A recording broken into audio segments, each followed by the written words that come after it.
Volume 1. Chapter 1. Emma Woodhouse, handsome, clever, and rich, with a comfortable home and happy disposition, seemed to unite some of the best blessings of existence, and had lived nearly 21 years in the world with very little to distress or vex her. She was the youngest of the 2 daughters of a most affectionate, indulgent father, and had, in consequence of her sister's marriage, been mistress of his house from a very early period. Her mother had died too long ago for her to have more than an indistinct remembrance of her caresses, and her place had been supplied by an excellent woman as governess, who had fallen little short of a mother in affection. 16 years had Miss Taylor been in Mr. Woodhouse's family, less as a governess than a friend, very fond of both daughters, but particularly of Emma. Between them it was more the intimacy of sisters. Even before Miss Taylor had ceased to hold the nominal office of governess, the mildness of her temper had hardly allowed her to impose any restraint, and the shadow of authority being now long passed away, they had been living together as friend and friend, very mutually attached, and Emma doing just what she liked, highly esteeming Miss Taylor's judgment, but directed chiefly by her own. The real evils, indeed, of Emma's situation were the power of having rather too much her own way, and a disposition to think a little too well of herself. These were the disadvantages which threatened alloy to her many enjoyments. The danger, however, was at present so unperceived, that they did not by any means rank as misfortunes with her. Sorrow came, a gentle sorrow, but not at all in the shape of any disagreeable consciousness. Miss Taylor married. It was Miss Taylor's loss which first brought grief. It was on the wedding day of this beloved friend that Emma first sat in mournful thought of any continuance. The wedding over, and the bride people gone, her father and herself were left to dine together, with no prospect of a third to cheer a long evening. Her father composed himself to sleep after dinner, as usual, and she had then only to sit and think of what she had lost. The event had every promise of happiness for her friend.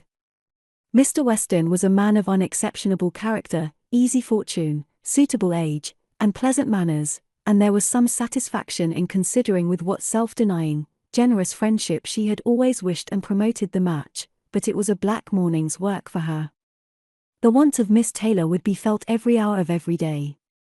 She recalled her past kindness, the affection of 16 years, how she had taught and how she had played with her from 5 years old, how she had devoted all her powers to attach and amuse her in health, and how nursed her through the various illnesses of childhood. A large debt of gratitude was owing here, but the intercourse of the last 7 years, the equal footing and perfect unreserve which had soon followed Isabella's marriage, on their being left to each other, was yet a dearer, tenderer recollection.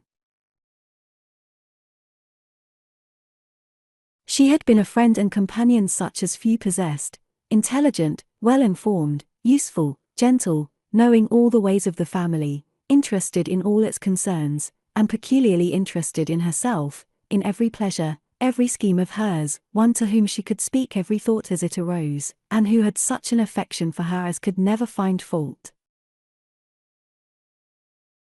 How was she to bear the change? It was true that her friend was going only half a mile from them, but Emma was aware that great must be the difference between a Mrs. Weston, only half a mile from them, and a Miss Taylor in the house, and with all her advantages, natural and domestic, she was now in great danger of suffering from intellectual solitude.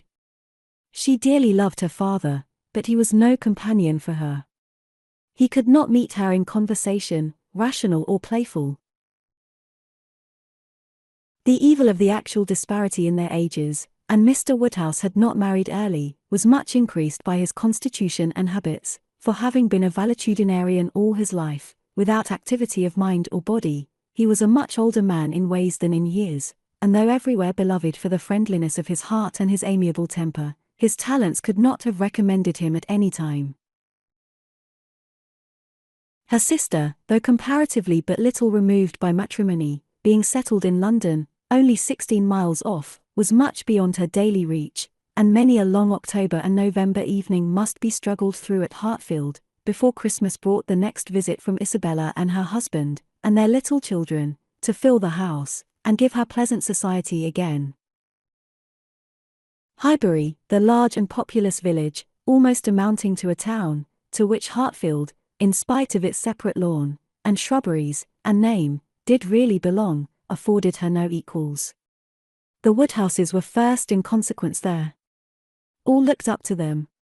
She had many acquaintance in the place, for her father was universally civil, but not one among them who could be accepted in lieu of Miss Taylor for even half a day. It was a melancholy change, and Emma could not but sigh over it, and wish for impossible things, till her father awoke, and made it necessary to be cheerful. His spirits required support. He was a nervous man, easily depressed, fond of everybody that he was used to, and hating to part with them, hating change of every kind. Matrimony, as the origin of change, was always disagreeable, and he was by no means yet reconciled to his own daughter's marrying, nor could ever speak of her but with compassion, though it had been entirely a match of affection, when he was now obliged to part with Miss Taylor too, and from his habits of gentle selfishness, and of being never able to suppose that other people could feel differently from himself, he was very much disposed to think Miss Taylor had done as sad a thing for herself as for them, and would have been a great deal happier if she had spent all the rest of her life at Hartfield. Emma smiled and chatted as cheerfully as she could, to keep him from such thoughts, but when tea came, it was impossible for him not to say exactly as he had said at dinner. "Poor Miss Taylor, I wish she were here again. What a pity it is that Mr. Weston ever thought of her." "I cannot agree with you, Papa, you know I cannot. Mr. Weston is such a good-humoured, pleasant, excellent man, that he thoroughly deserves a good wife, and you would not have had Miss Taylor live with us forever, and bear all my odd humours, when she might have a house of her own." "A house of her own, but where is the advantage of a house of her own? This is 3 times as large. And you have never any odd humours, my dear. How often we shall be going to see them, and they coming to see us, we shall be always meeting. We must begin, we must go and pay wedding visit very soon." "My dear, how am I to get so far? Randalls is such a distance. I could not walk half so far." "No, Papa, nobody thought of your walking. We must go in the carriage, to be sure." "The carriage? But James will not like to put the horses to for such a little way, and where are the poor horses to be while we are paying our visit?" "They are to be put into Mr. Weston's stable, Papa. You know we have settled all that already. We talked it all over with Mr. Weston last night. And as for James, you may be very sure he will always like going to Randalls, because of his daughter's being housemaid there. I only doubt whether he will ever take us anywhere else. That was your doing, Papa. You got Hannah that good place. Nobody thought of Hannah till you mentioned her. James is so obliged to you." "I am very glad I did think of her. It was very lucky, for I would not have had poor James think himself slighted upon any account, and I am sure she will make a very good servant. She is a civil, pretty-spoken girl, I have a great opinion of her. Whenever I see her, she always curtsies and asks me how I do, in a very pretty manner, and when you have had her here to do needlework, I observe she always turns the lock of the door the right way and never bangs it. I am sure she will be an excellent servant, and it will be a great comfort to poor Miss Taylor to have somebody about her that she is used to see. Whenever James goes over to see his daughter, you know, she will be hearing of us. He will be able to tell her how we all are." Emma spared no exertions to maintain this happier flow of ideas, and hoped, by the help of backgammon, to get her father tolerably through the evening, and be attacked by no regrets but her own. The backgammon table was placed, but a visitor immediately afterwards walked in and made it unnecessary. Mr. Knightley, a sensible man about 7 or 38, was not only a very old and intimate friend of the family, but particularly connected with it, as the elder brother of Isabella's husband. He lived about a mile from Highbury, was a frequent visitor, and always welcome, and at this time more welcome than usual, as coming directly from their mutual connections in London. He had returned to a late dinner, after some days' absence, and now walked up to Hartfield to say that all were well in Brunswick Square. It was a happy circumstance, and animated Mr. Woodhouse for some time. Mr. Knightley had a cheerful manner, which always did him good, and his many inquiries after poor Isabella and her children were answered most satisfactorily. When this was over, Mr. Woodhouse gratefully observed, "It is very kind of you, Mr. Knightley, to come out at this late hour to call upon us. I am afraid you must have had a shocking walk." "Not at all, sir. It is a beautiful moonlight night, and so mild that I must draw back from your great fire. But you must have found it very damp and dirty. I wish you may not catch cold." "Dirty, sir? Look at my shoes. Not a speck on them." "Well, that is quite surprising, for we have had a vast deal of rain here. It rained dreadfully hard for half an hour while we were at breakfast. I wanted them to put off the wedding. By the by, I have not wished you joy. Being pretty well aware of what sort of joy you must both be feeling, I have been in no hurry with my congratulations, but I hope it all went off tolerably well. How did you all behave? Who cried most?" "Ah, poor Miss Taylor. 'Tis a sad business." "Poor Mr. and Miss Woodhouse, if you please, but I cannot possibly say poor Miss Taylor. I have a great regard for you and Emma, but when it comes to the question of dependence or independence, at any rate, it must be better to have only one to please than two. Especially when one of those two is such a fanciful, troublesome creature," said Emma playfully. "That is what you have in your head, I know, and what you would certainly say if my father were not by." "I believe it is very true, my dear, indeed," said Mr. Woodhouse, with a sigh. "I am afraid I am sometimes very fanciful and troublesome." "My dearest papa, you do not think I could mean you, or suppose Mr. Knightley to mean you? What a horrible idea!" "Oh no. I meant only myself. Mr. Knightley loves to find fault with me, you know, in a joke. It is all a joke. We always say what we like to one another." Mr. Knightley, in fact, was one of the few people who could see faults in Emma Woodhouse, and the only one who ever told her of them, and though this was not particularly agreeable to Emma herself, she knew it would be so much less so to her father, that she would not have him really suspect such a circumstance as her not being thought perfect by everybody. "Emma knows I never flatter her," said Mr. Knightley, "but I meant no reflection on anybody. Miss Taylor has been used to have two persons to please, she will now have but one.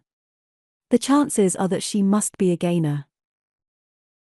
"Well," said Emma, willing to let it pass, "you want to hear about the wedding, and I shall be happy to tell you, for we all behaved charmingly. Everybody was punctual, everybody in their best looks, not a tear, and hardly a long face to be seen. Oh no, we all felt that we were going to be only half a mile apart, and were sure of meeting every day." "Dear Emma bears everything so well," said her father. "But, Mr. Knightley, she is really very sorry to lose poor Miss Taylor, and I am sure she will miss her more than she thinks for." Emma turned away her head, divided between tears and smiles. "It is impossible that Emma should not miss such a companion," said Mr. Knightley. "We should not like her so well as we do, sir, if we could suppose it, but she knows how much the marriage is to Miss Taylor's advantage, she knows how very acceptable it must be, at Miss Taylor's time of life, to be settled in a home of her own, and how important to her to be secure of a comfortable provision, and therefore cannot allow herself to feel so much pain as pleasure. Every friend of Miss Taylor must be glad to have her so happily married." "And you have forgotten one matter of joy to me," said Emma, "and a very considerable one, that I made the match myself. I made the match, you know, 4 years ago, and to have it take place, and be proved in the right, when so many people said Mr. Weston would never marry again, may comfort me for anything." Mr. Knightley shook his head at her. Her father fondly replied, "Ah, my dear, I wish you would not make matches and foretell things, for whatever you say always comes to pass. Pray do not make any more matches." "I promise you to make none for myself, Papa, but I must, indeed, for other people. It is the greatest amusement in the world. And after such success, everybody said that Mr. Weston would never marry again. Oh dear, no. Mr. Weston, who had been a widower so long, and who seemed so perfectly comfortable without a wife, so constantly occupied either in his business in town or among his friends here, always acceptable wherever he went, always cheerful, Mr. Weston need not spend a single evening in the year alone if he did not like it. Oh no. Mr. Weston certainly would never marry again. Some people even talked of a promise to his wife on her deathbed, and others of the son and the uncle not letting him. All manner of solemn nonsense was talked on the subject, but I believed none of it.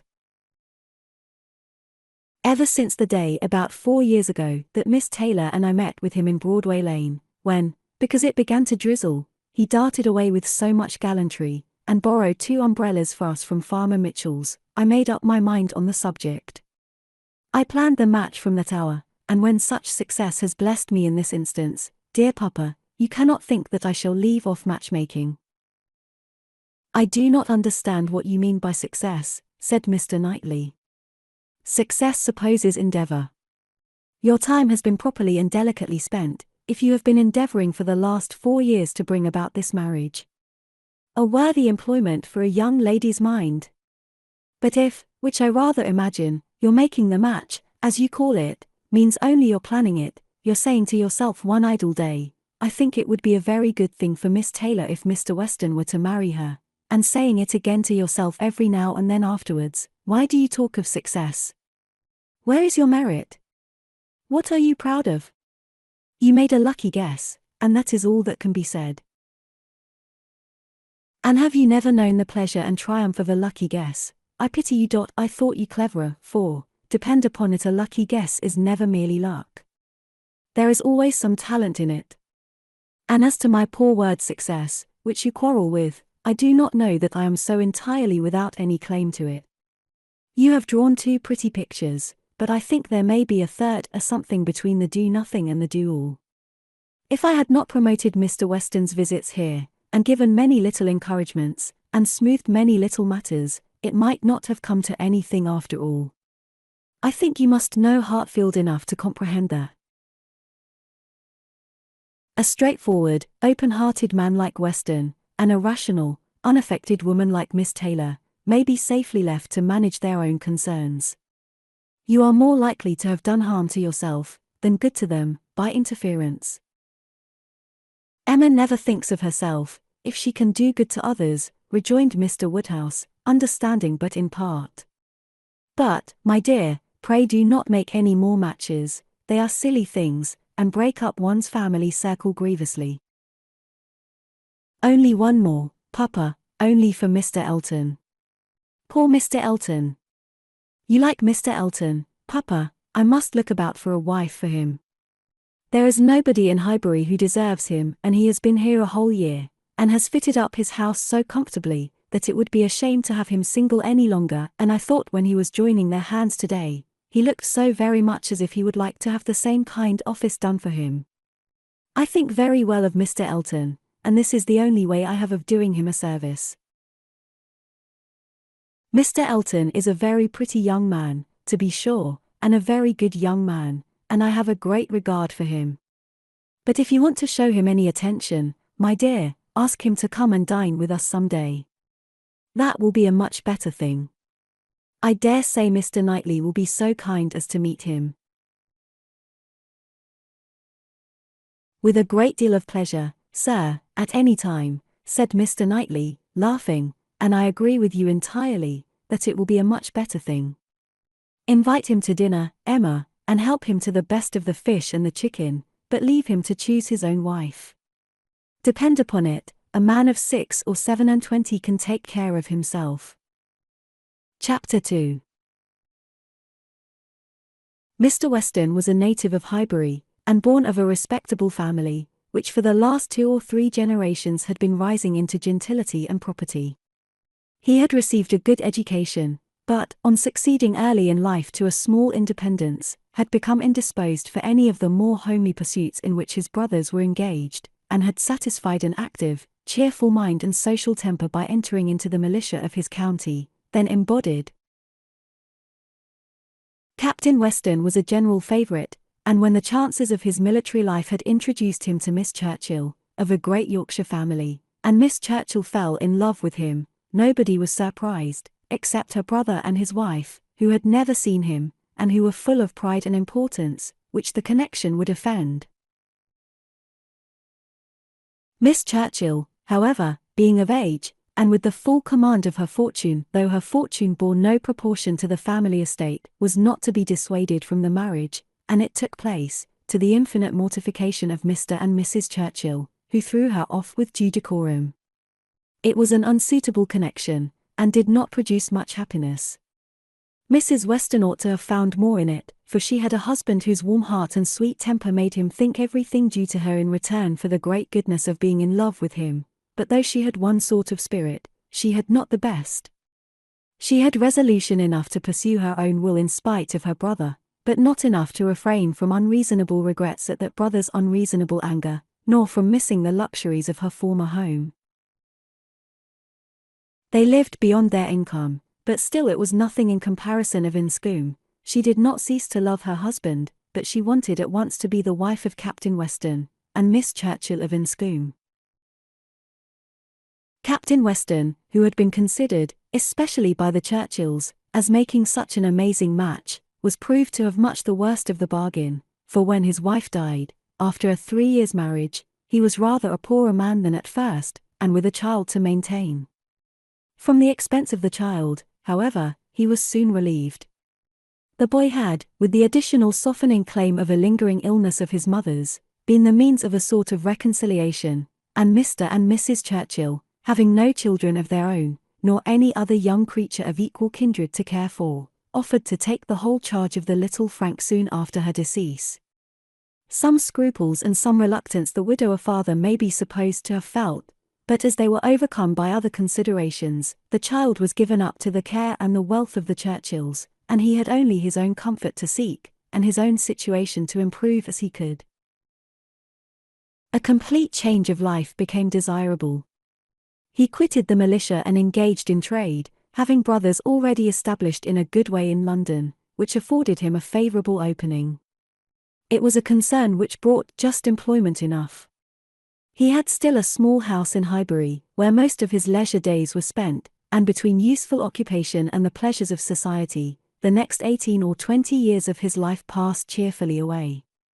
He had, by that time, realized an easy competence enough to secure the purchase of a little estate adjoining Highbury, which he had always longed for, enough to marry a woman as portionless even as Miss Taylor, and to live according to the wishes of his own friendly and social disposition.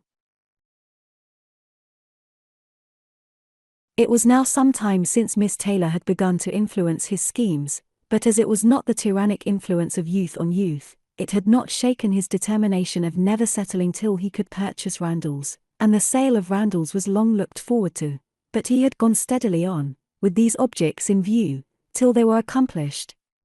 He had made his fortune, bought his house, and obtained his wife, and was beginning a new period of existence, with every probability of greater happiness than in any yet passed through. He had never been an unhappy man, his own temper had secured him from that, even in his first marriage, but his second must show him how delightful a well-judging and truly amiable woman could be, and must give him the pleasantest proof of its being a great deal better to choose than to be chosen, to excite gratitude than to feel it.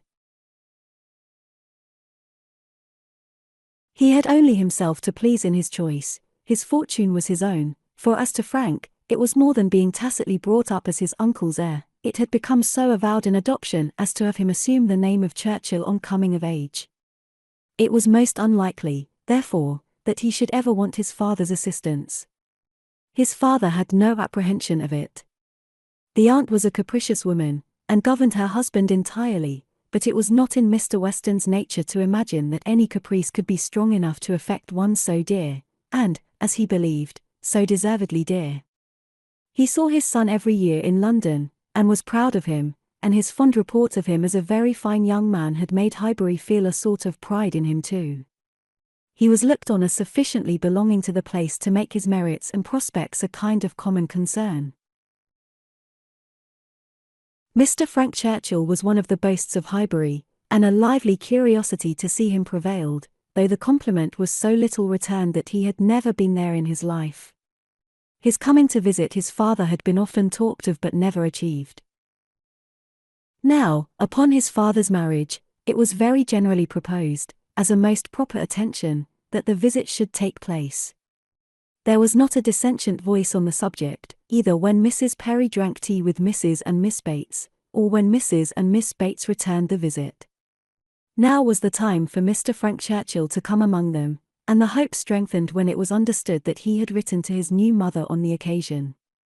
For a few days, every morning visit in Highbury included some mention of the handsome letter Mrs. Weston had received. "I suppose you have heard of the handsome letter Mr. Frank Churchill has written to Mrs. Weston?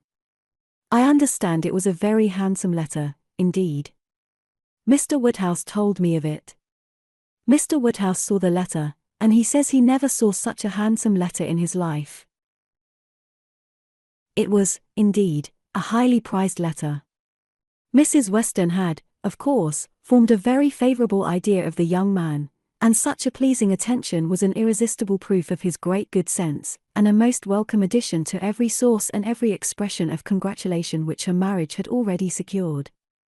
She felt herself a most fortunate woman, and she had lived long enough to know how fortunate she might well be thought, where the only regret was for a partial separation from friends whose friendship for her had never cooled, and who could ill bear to part with her. She knew that at times she must be missed, and could not think, without pain, of Emma's losing a single pleasure, or suffering an hour's ennui, from the want of her companionableness, but dear Emma was of no feeble character, she was more equal to her situation than most girls would have been, and had sense, and energy, and spirits that might be hoped would bear her well and happily through its little difficulties and privations. And then there was such comfort in the very easy distance of Randalls from Hartfield, so convenient for even solitary female walking, and in Mr. Weston's disposition and circumstances, which would make the approaching season no hindrance to their spending half the evenings in the week together.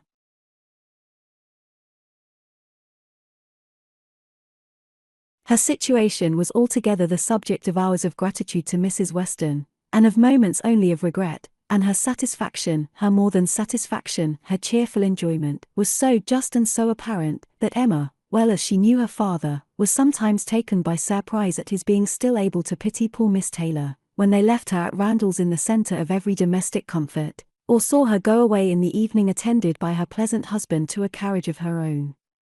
But never did she go without Mr. Woodhouse's giving a gentle sigh, and saying, "Ah, poor Miss Taylor. She would be very glad to stay."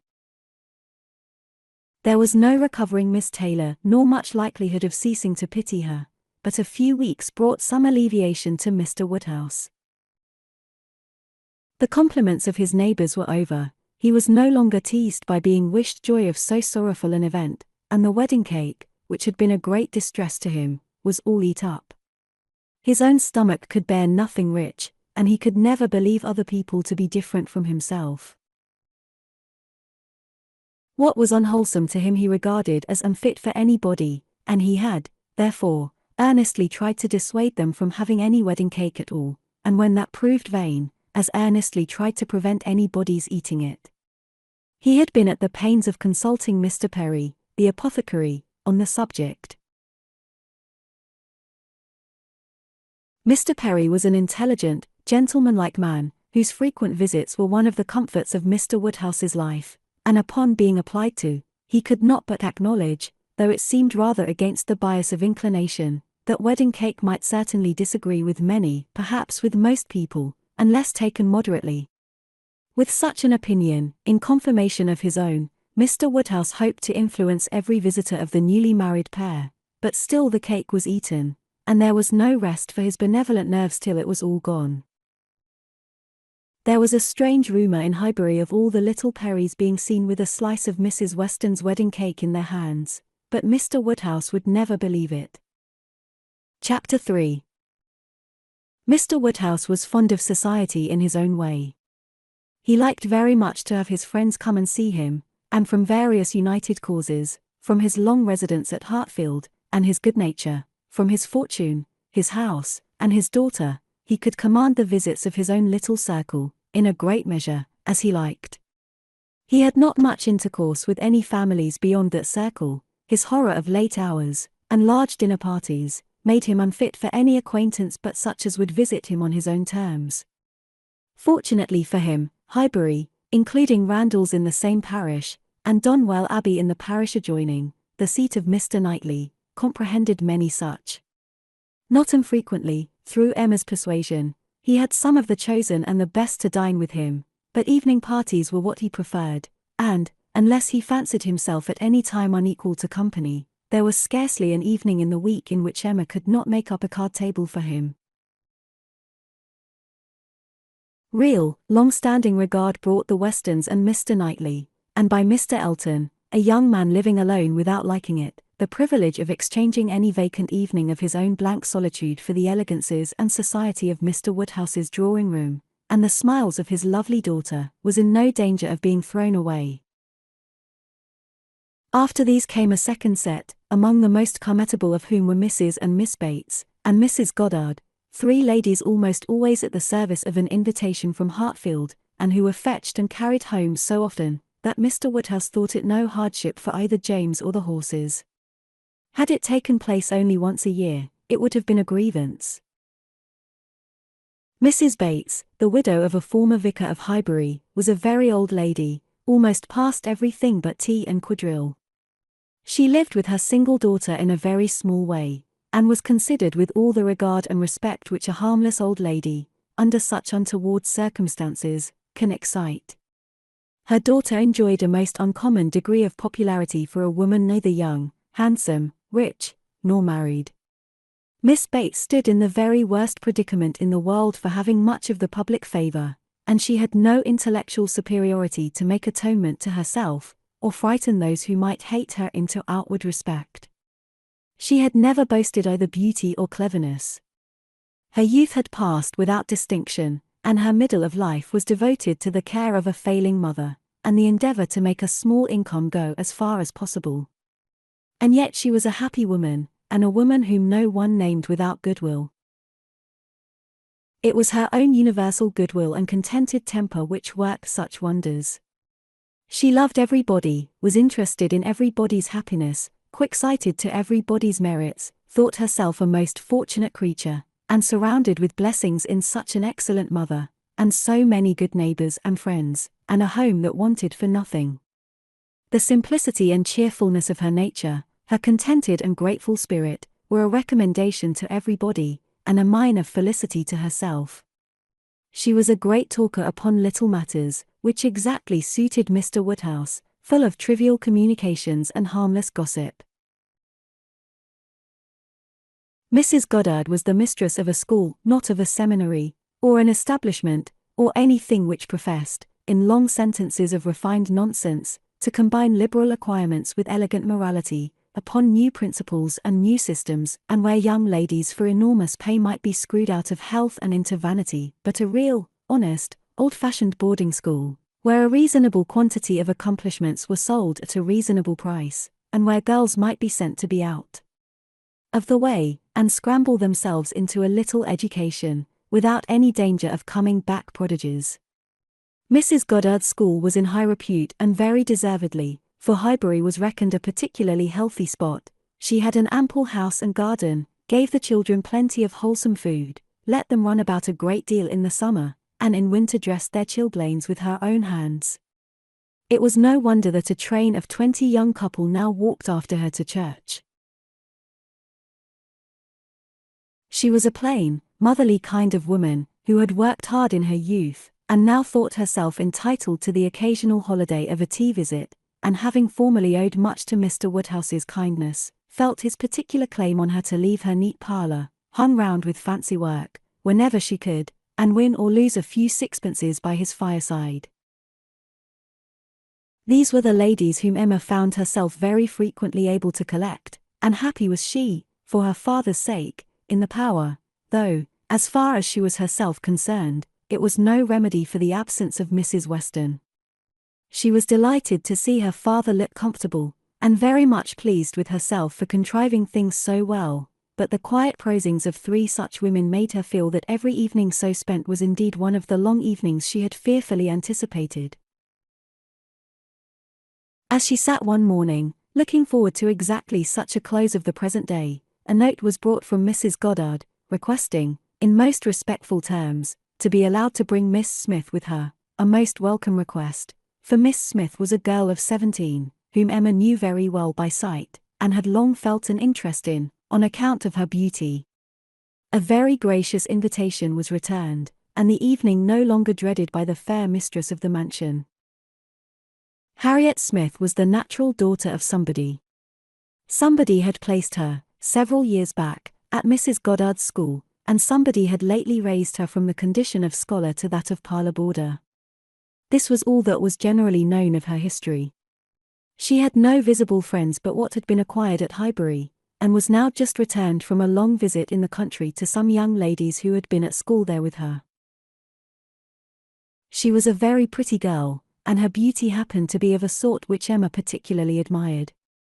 She was short, plump, and fair, with a fine blue eyes, light hair, regular features, and a look of great sweetness, and, before the end of the evening, Emma was as much pleased with her manners as her person, and quite determined to continue the acquaintance.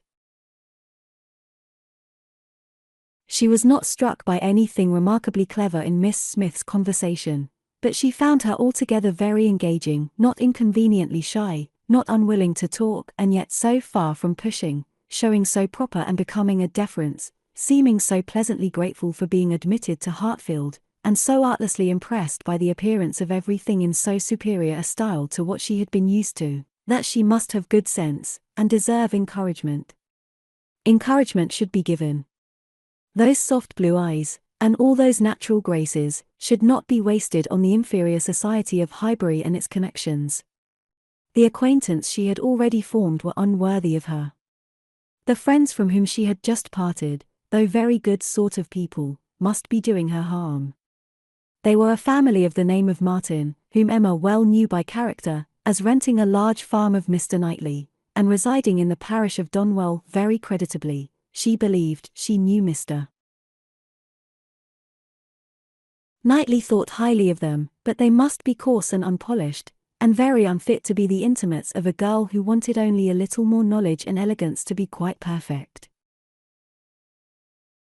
She would notice her, she would improve her, she would detach her from her bad acquaintance, and introduce her into good society, she would form her opinions and her manners. It would be an interesting, and certainly a very kind undertaking, highly becoming her own situation in life, her leisure, and powers. She was so busy in admiring those soft blue eyes, in talking and listening, and forming all these schemes in the in-betweens, that the evening flew away at a very unusual rate, and the supper-table, which always closed such parties, and for which she had been used to sit and watch the due time, was all set out and ready, and moved forwards to the fire, before she was aware. With an alacrity beyond the common impulse of a spirit which yet was never indifferent to the credit of doing everything well and attentively, with the real goodwill of a mind delighted with its own ideas, did she then do all the honours of the meal, and help and recommend the minced chicken and scalloped oysters, with an urgency which she knew would be acceptable to the early hours and civil scruples of their guests. Upon such occasions poor Mr. Woodhouse's feelings were in sad warfare.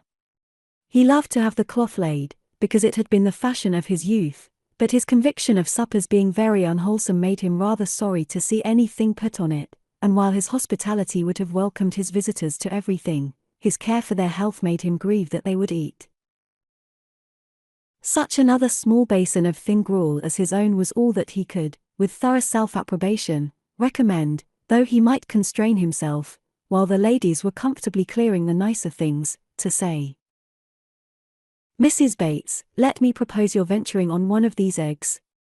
An egg boiled very soft is not unwholesome. Searle understands boiling an egg better than anybody.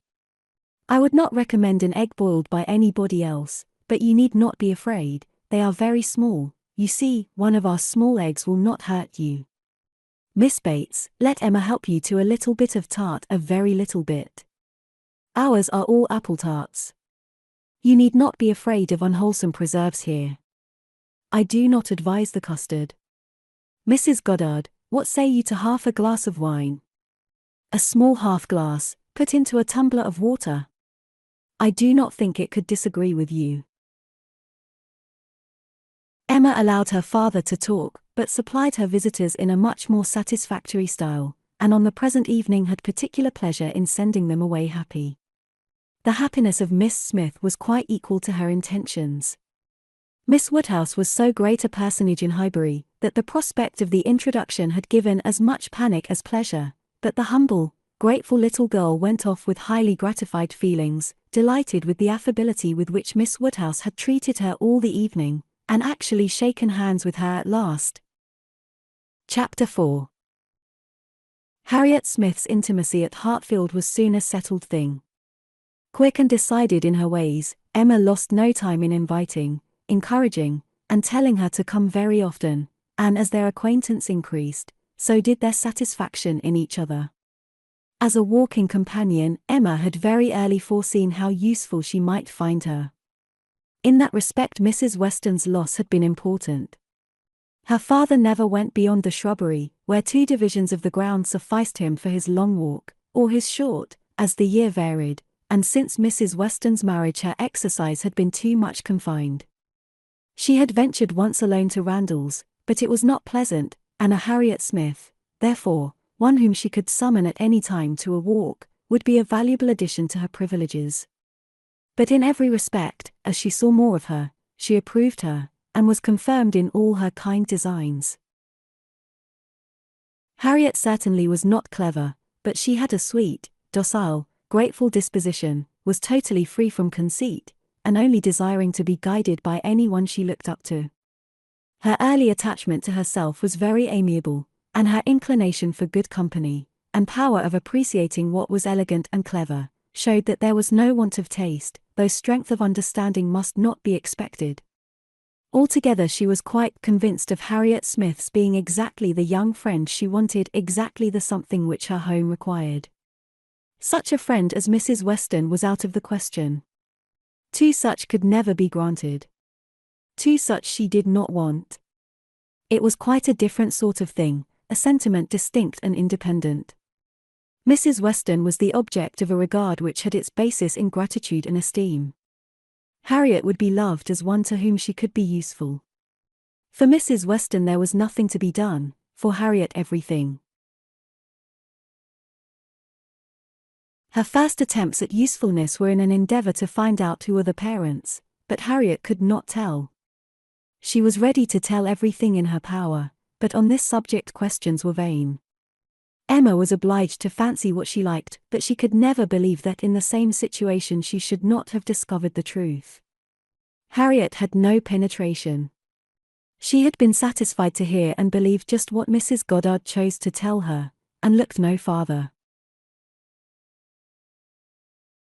Mrs. Goddard, and the teachers, and the girls and the affairs of the school in general, formed naturally a great part of the conversation, and but for her acquaintance with the Martins of Abermill Farm, it must have been the whole. But the Martins occupied her thoughts a good deal. She had spent 2 very happy months with them, and now loved to talk of the pleasures of her visit, and describe the many comforts and wonders of the place. Emma encouraged her talkativeness, amused by such a picture of another set of beings, and enjoying the youthful simplicity which could speak with so much exultation of Mrs. Martin's having 2 parlours, 2 very good parlours, indeed, one of them quite as large as Mrs. Goddard's drawing-room, and of her having an upper maid who had lived 25 years with her, and of their having 8 cows, 2 of them Alderneys, and one a little Welsh cow, a very pretty little Welsh cow indeed, and of Mrs. Martin saying as she was so fond of it, it should be called her cow, and of their having a very handsome summer house in their garden, where some day next year they were all to drink tea, a very handsome summer house, large enough to hold 12 people. For some time she was amused, without thinking beyond the immediate cause, but as she came to understand the family better, other feelings arose. She had taken up a wrong idea, fancying it was a mother and daughter, a son and son's wife, who all lived together, but when it appeared that the Mr. Martin, who bore a part in the narrative, and was always mentioned with approbation for his great good nature in doing something or other, was a single man, that there was no young Mrs. Martin, no wife in the case, she did suspect danger to her poor little friend from all this hospitality and kindness, and that, if she were not taken care of, she might be required to sink herself forever. With this inspiriting notion, her questions increased in number and meaning, and she particularly led Harriet to talk more of Mr. Martin, and there was evidently no dislike to it. Harriet was very ready to speak of the share he had had in their moonlight walks and merry evening games, and dwelt a good deal upon his being so very good-humoured and obliging.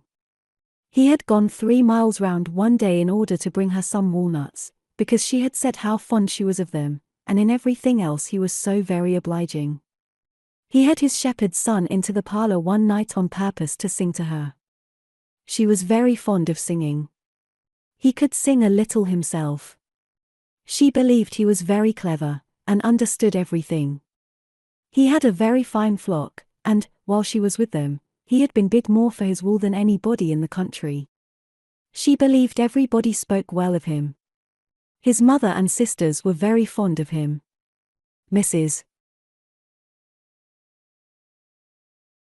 Martin had told her one day, and there was a blush as she said it, that it was impossible for anybody to be a better son, and therefore she was sure, whenever he married, he would make a good husband.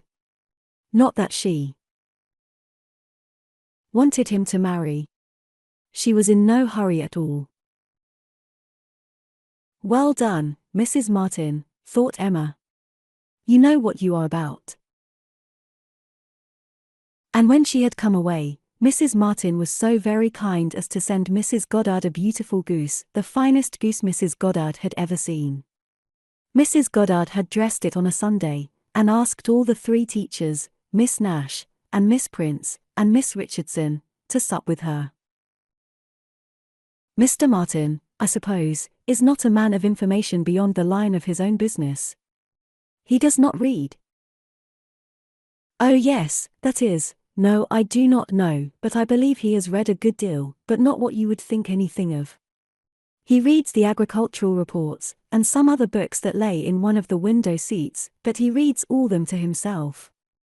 But sometimes of an evening, before we went to cards, he would read something aloud out of the elegant extracts, very entertaining. And I know he has read the Vicar of Wakefield. He never read the Romance of the Forest, nor the Children of the Abbey. He had never heard of such books before I mentioned them, but he is determined to get them now as soon as ever he can. The next question was, what sort of looking man is Mr. Martin? Oh, not handsome, not at all handsome.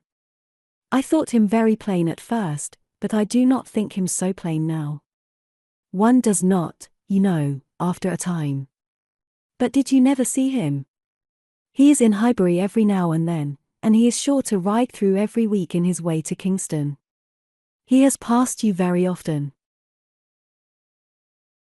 That may be, and I may have seen him 50 times, but without having any idea of his name. A young farmer, whether on horseback or on foot, is the very last sort of person to raise my curiosity. The yeomanry are precisely the order of people with whom I feel I can have nothing to do. A degree or 2 lower, and a creditable appearance might interest me, I might hope to be useful to their families in some way or other. But a farmer can need none of my help, and is, therefore, in one sense, as much above my notice as in every other he is below it. To be sure. Oh yes. It is not likely you should ever have observed him, but he knows you very well indeed, I mean by sight. I have no doubt of his being a very respectable young man. I know, indeed, that he is so, and, as such, wish him well. What do you imagine his age to be? He was 24 the 8th of last June, and my birthday is the 23rd, just a fortnight and a day's difference, which is very odd. Only 24. That is too young to settle. His mother is perfectly right not to be in a hurry. They seem very comfortable as they are, and if she were to take any pains to marry him, she would probably repent it. 6 years hence, if he could meet with a good sort of young woman in the same rank as his own, with a little money, it might be very desirable. 6 years hence. Dear Miss Woodhouse, he would be 30 years old. Well, and that is as early as most men can afford to marry, who are not born to an independence. Mr. Martin, I imagine, has his fortune entirely to make, cannot be at all beforehand with the world. Whatever money he might come into when his father died, whatever his share of the family property, it is, I dare say, all afloat, all employed in his stock, and so forth, and though, with diligence and good luck, he may be rich in time, it is next to impossible that he should have realized anything yet. To be sure, so it is. But they live very comfortably. They have no indoors man, else they do not want for anything, and Mrs. Martin talks of taking a boy another year.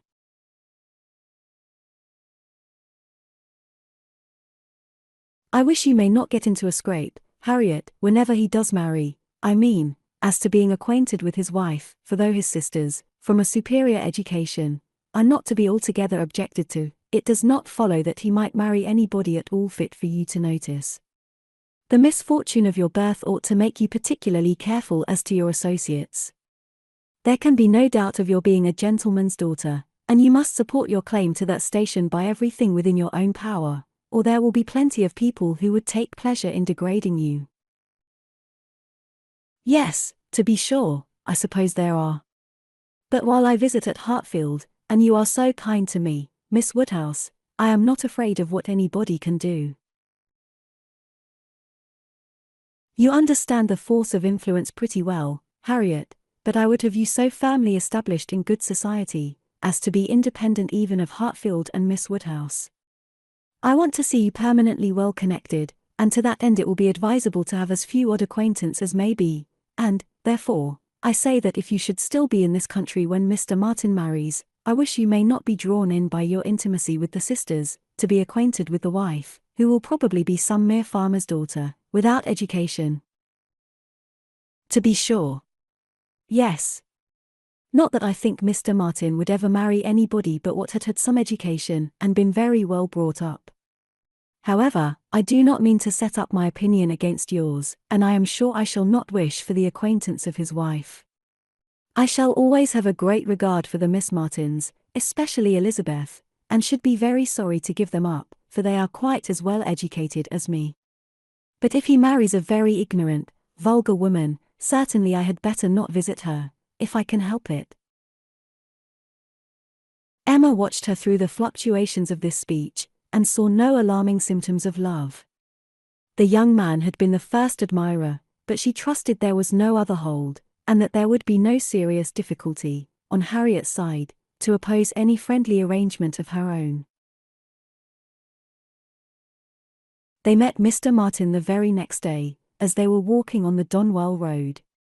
He was on foot, and after looking very respectfully at her, looked with most unfeigned satisfaction at her companion. Emma was not sorry to have such an opportunity of survey, and walking a few yards forward, while they talked together, soon made her quick eye sufficiently acquainted with Mr. Robert Martin.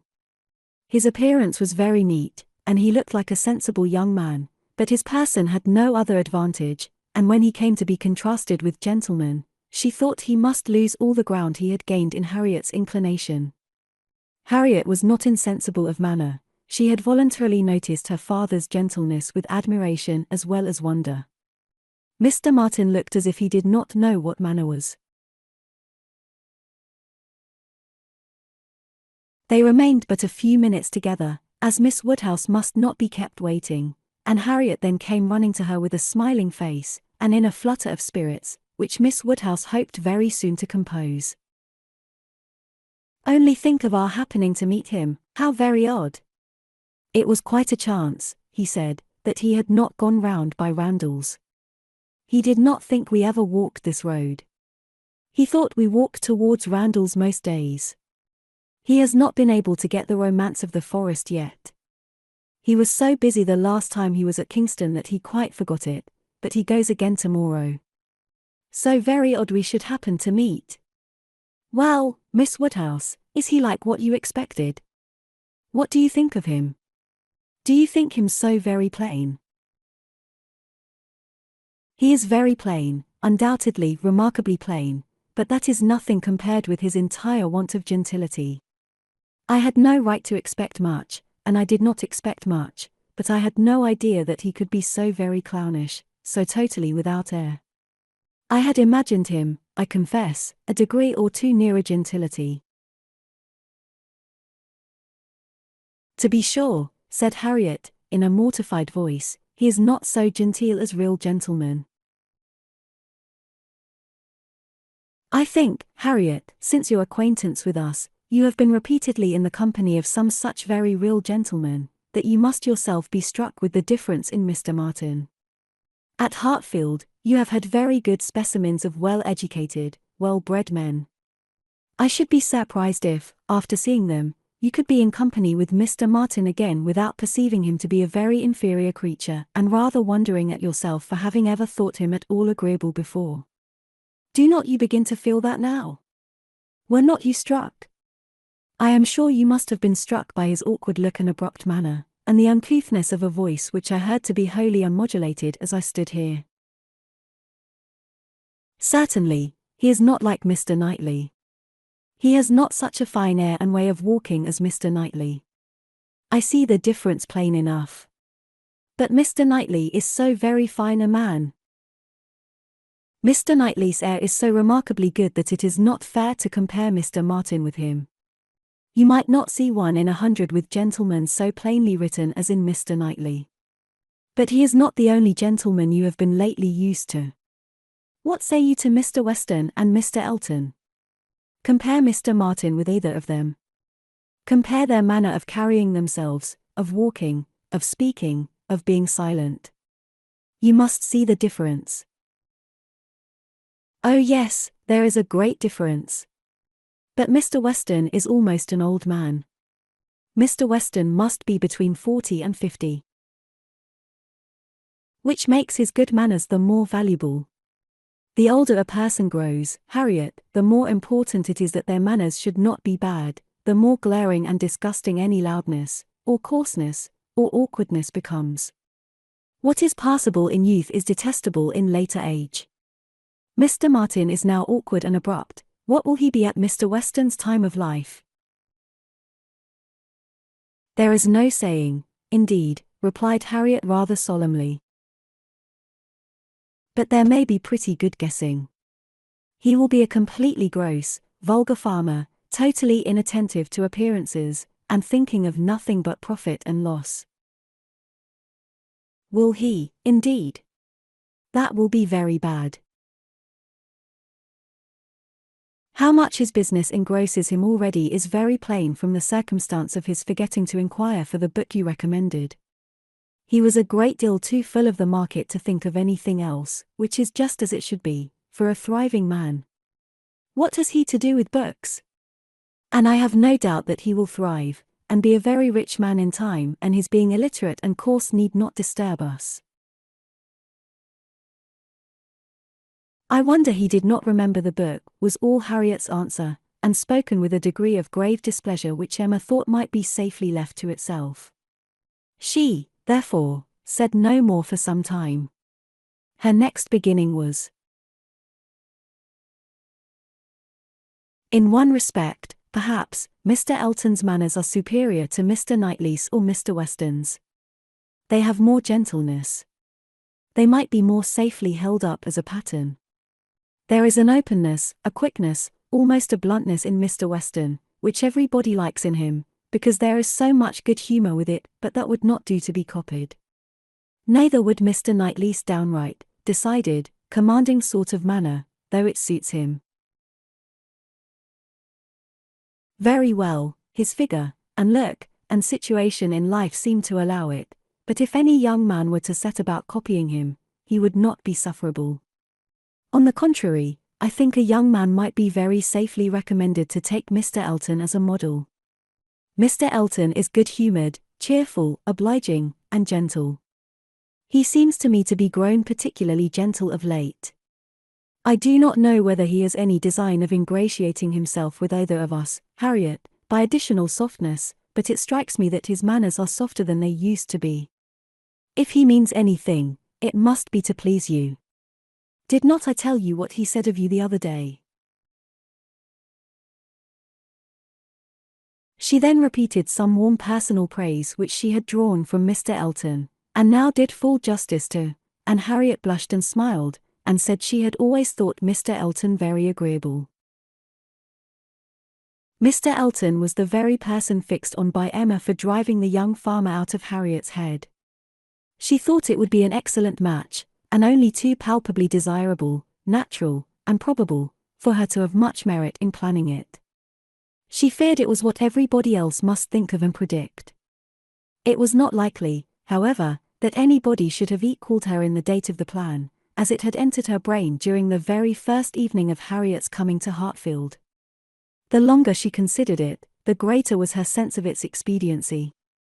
Mr. Elton's situation was most suitable, quite the gentleman himself, and without low connections, at the same time, not of any family that could fairly object to the doubtful birth of Harriet.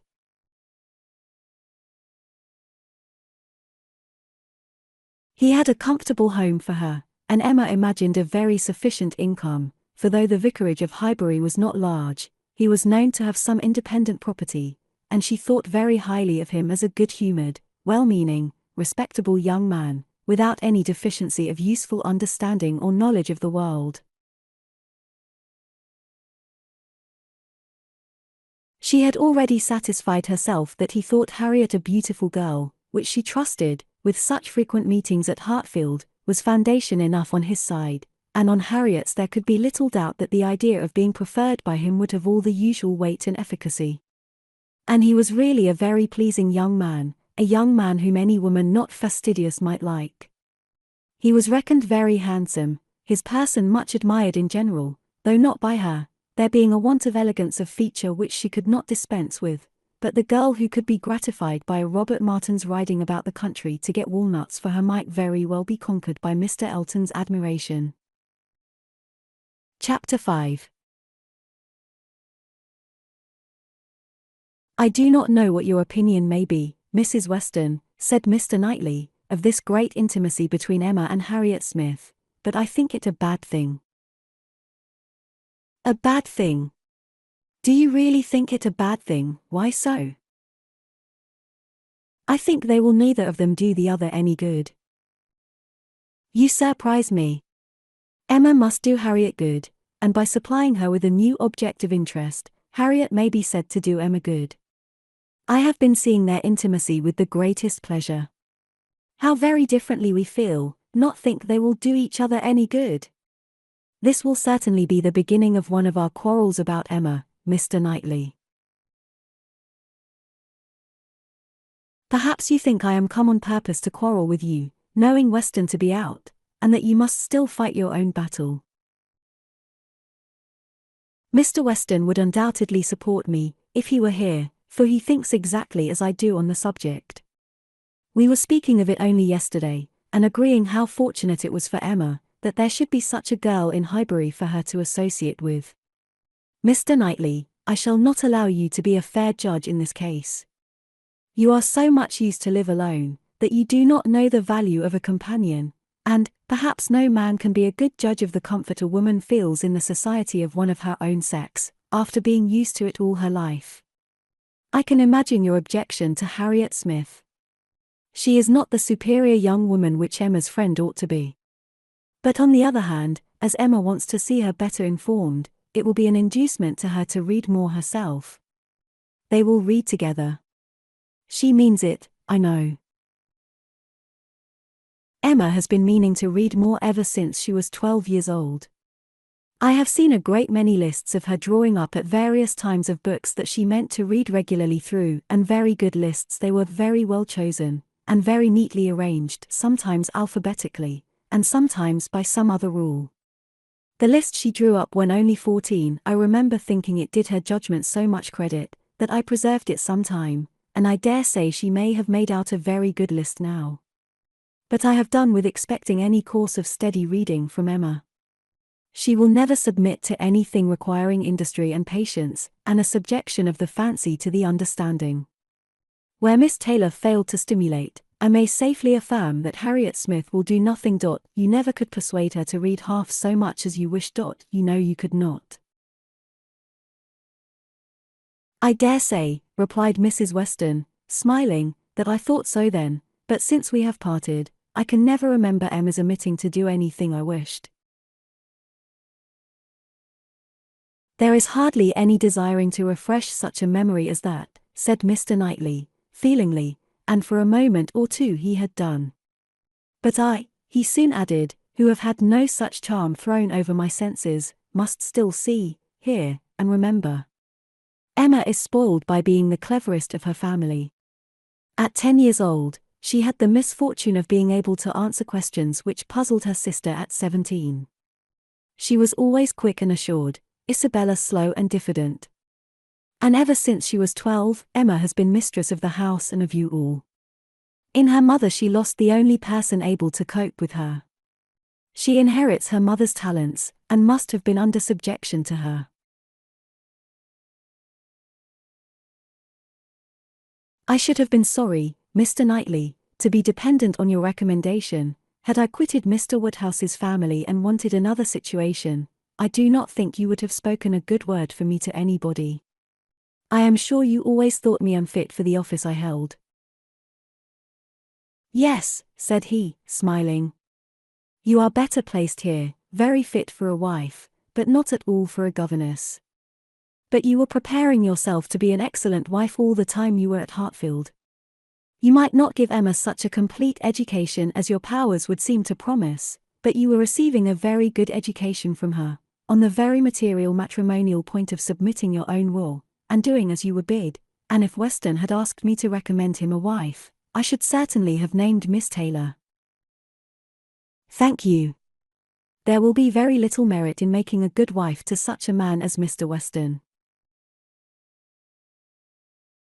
Why, to own the truth, I am afraid you are rather thrown away, and that with every disposition to bear, there will be nothing to be borne. We will not despair, however. Weston may grow cross from the wantonness of comfort, or his son may plague him. I hope not that. It is not likely. No, Mr. Knightley, do not foretell vexation from that quarter. Not I, indeed. I only name possibilities. I do not pretend to Emma's genius for foretelling and guessing. I hope, with all my heart, the young man may be a Weston in merit, and a Churchill in fortune. But Harriet Smith, I have not half done about Harriet Smith. I think her the very worst sort of companion that Emma could possibly have. She knows nothing herself, and looks upon Emma as knowing everything. She is a flatterer in all her ways, and so much the worse, because undesigned. Her ignorance is hourly flattery. How can Emma imagine she has anything to learn herself, while Harriet is presenting such a delightful inferiority? And as for Harriet, I will venture to say that she cannot gain by the acquaintance. Hartfield will only put her out of conceit with all the other places she belongs to.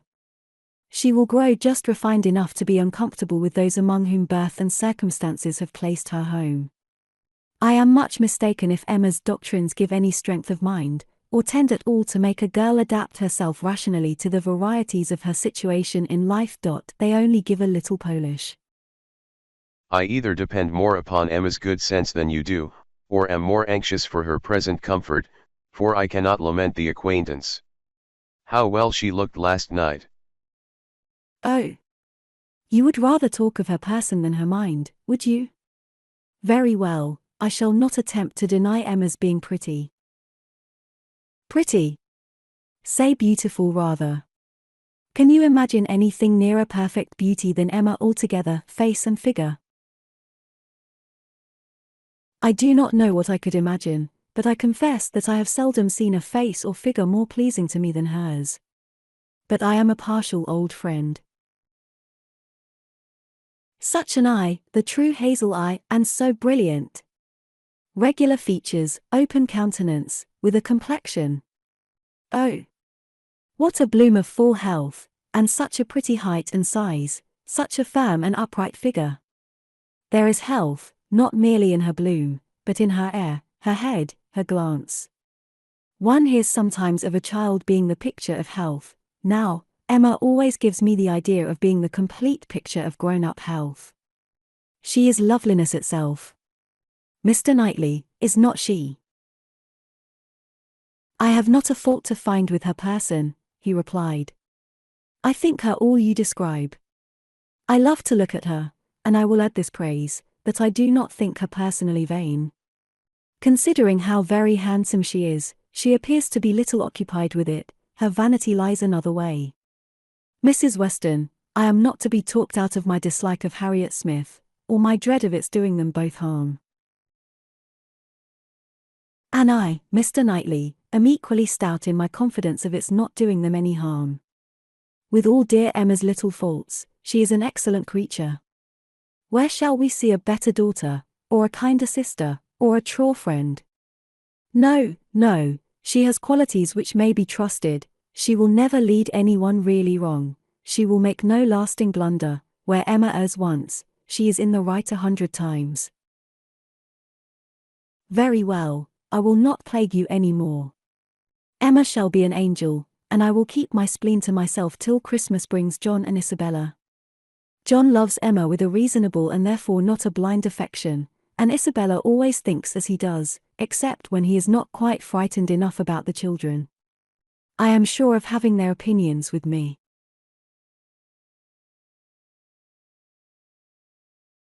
I know that you all love her really too well to be unjust or unkind, but excuse me, Mr. Knightley, if I take the liberty, I consider myself, you know, as having somewhat of the privilege of speech that Emma's mother might have had, the liberty of hinting that I do not think any possible good can arise from Harriet Smith's intimacy being made a matter of much discussion among you. Pray excuse me, but supposing any little inconvenience may be apprehended from the intimacy, it cannot be expected that Emma, accountable to nobody but her father, who perfectly approves the acquaintance, should put an end to it, so long as it is a source of pleasure to herself. It has been so many years my province to give advice, that you cannot be surprised, Mr. Knightley, at this little remains of office. Not at all, cried he, I am much obliged to you for it. It is very good advice, and it shall have a better fate than your advice has often found, for it shall be attended to. Mrs. John Knightley is easily alarmed, and might be made unhappy about her sister. Be satisfied, said he, I will not raise any outcry. I will keep my ill humour to myself.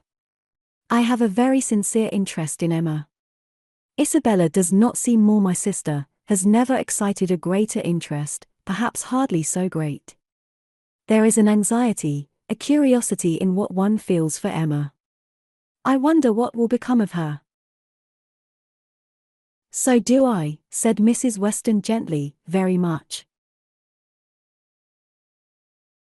She always declares she will never marry, which, of course, means just nothing at all. But I have no idea that she has yet ever seen a man she cared for. It would not be a bad thing for her to be very much in love with a proper object. I should like to see Emma in love, and in some doubt of a return, it would do her good. But there is nobody hereabouts to attach her, and she goes so seldom from home.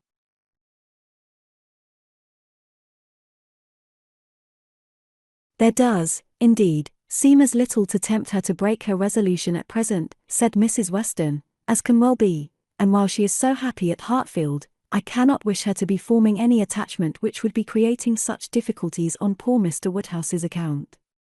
I do not recommend matrimony at present to Emma, though I mean no slight to the state, I assure you.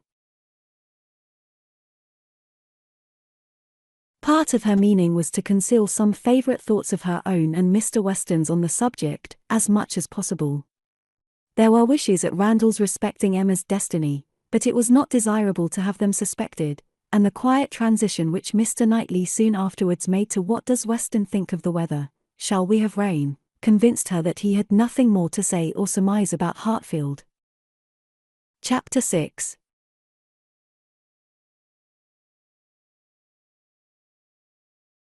Emma could not feel a doubt of having given Harriet's fancy a proper direction and raised the gratitude of her young vanity to a very good purpose, for she found her decidedly more sensible than before of Mr. Elton's being a remarkably handsome man, with most agreeable manners, and as she had no hesitation in following up the assurance of his admiration by agreeable hints, she was soon pretty confident of creating as much liking on Harriet's side as there could be any occasion for.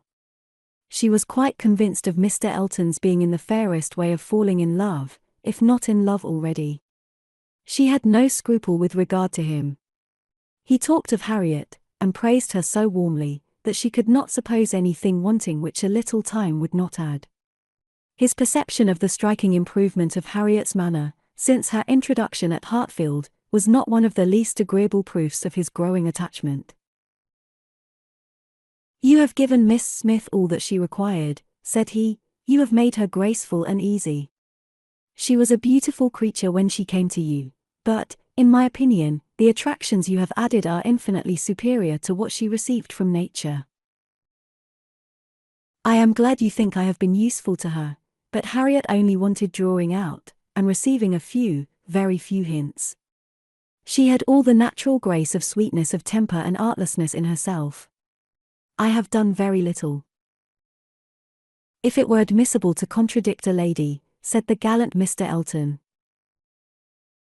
"I have perhaps given her a little more decision of character, have taught her to think on points which had not fallen in her way before." "Exactly so, that is what principally strikes me. So much superadded decision of character. Skillful has been the hand. Great has been the pleasure, I am sure. I never met with a disposition more truly amiable." "I have no doubt of it." And it was spoken with a sort of sighing animation, which had a vast deal of the lover. She was not less pleased another day with the manner in which he seconded a sudden wish of hers, to have Harriet's picture. "Did you ever have your likeness taken, Harriet?" said she. "Did you ever sit for your picture?" Harriet was on the point of leaving the room, and only stopped to say, with a very interesting naivete, "Oh, dear, no, never." No sooner was she out of sight, than Emma exclaimed, "What an exquisite possession a good picture of her would be! I would give any money for it. I almost long to attempt her likeness myself. You do not know it, I dare say, but 2 or 3 years ago I had a great passion for taking likenesses, and attempted several of my friends, and was thought to have a tolerable eye in general. But from one cause or another, I gave it up in disgust. But really, I could almost venture, if Harriet would sit to me. It would be such a delight to have her picture." "Let me entreat you," cried Mr. Elton, "it would indeed be a delight. Let me entreat you, Miss Woodhouse, to exercise so charming a talent in favor of your friend. I know what your drawings are. How could you suppose me ignorant? Is not this room rich in specimens of your landscapes and flowers, and has not Mrs. Weston some inimitable figure pieces in her drawing-room, at Randall's?" "Yes, good man," thought Emma, "but what has all that to do with taking likenesses? You know nothing of drawing. Don't pretend to be in raptures about mine. Keep your raptures for Harriet's face." "Well, if you give me such kind encouragement, Mr. Elton, I believe I shall try what I can do. Harriet's features are very delicate, which makes a likeness difficult, and yet there is a peculiarity in the shape of the eye and the lines about the mouth which one ought to catch." "Exactly so, the shape of the eye and the lines about the mouth. I have not a doubt of your success. Pray attempt it. As you will do it, it will indeed, to use your own words, be an exquisite possession. But I am afraid, Mr. Elton, Harriet will not like to sit. She thinks so little of her own beauty. Did not you observe her manner of answering me? How completely it meant, 'Why should my picture be drawn?' Oh, yes, I observed it, I assure you. It was not lost on me. But still I cannot imagine she would not be persuaded." Harriet was soon back again, and the proposal almost immediately made, and she had no scruples which could stand many minutes against the earnest pressing of both the others. Emma wished to go to work directly, and therefore produced the portfolio containing her various attempts at portraits, for not one of them had ever been finished, that they might decide together on the best size for Harriet. Her many beginnings were displayed. Miniatures, half-lengths, whole-lengths, pencil, crayon, and watercolors had been all tried in turn. She had always wanted to do everything, and had made more progress both in drawing and music than many might have done with so little labor as she would ever submit to. She played and sang, and drew in almost every style, but steadiness had always been wanting, and in nothing had she approached the degree of excellence which she would have been glad to command, and ought not to have failed of.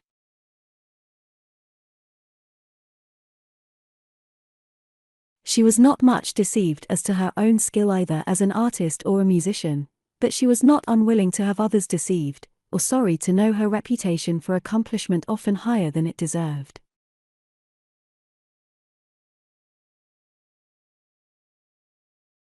There was merit in every drawing, in the least finished, perhaps the most. Her style was spirited, but had there been much less, or had there been 10 times more, the delight and admiration of her two companions would have been the same. They were both in ecstasies. A likeness pleases everybody, and Miss Woodhouse's performances must be capital. "No great variety of faces for you," said Emma.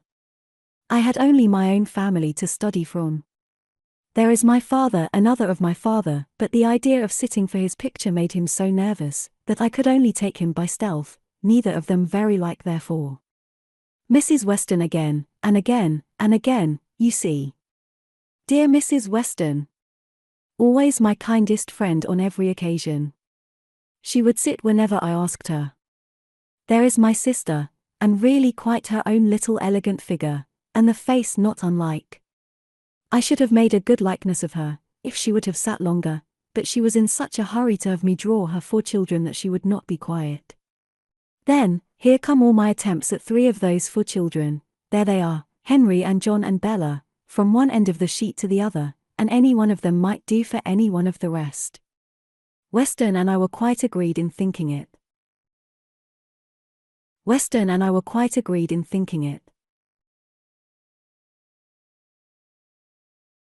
Very like, only too handsome, too flattering, but that was a fault on the right side. After all this, came poor dear Isabella's cold approbation of yes, it was a little like, but to be sure it did not do him justice.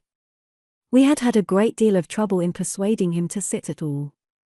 It was made a great favour of, and altogether it was more than I could bear, and so I never would finish it, to have it apologized over as an unfavourable likeness, to every morning visitor in Brunswick Square, and, as I said, I did then forswear ever drawing anybody again. But for Harriet's sake, or rather for my own, and as there are no husbands and wives in the case at present, I will break my resolution now. Mr. Elton seemed very properly struck and delighted by the idea, and was repeating, "No husbands and wives in the case at present indeed, as you observe." Exactly so. No husbands and wives, with so interesting a consciousness, that Emma began to consider whether she had not better leave them together at once. But as she wanted to be drawing, the declaration must wait a little longer. She had soon fixed on the size and sort of portrait. It was to be a whole length in watercolors, like Mr. John Knightley's, and was destined, if she could please herself, to hold a very honourable station over the mantelpiece.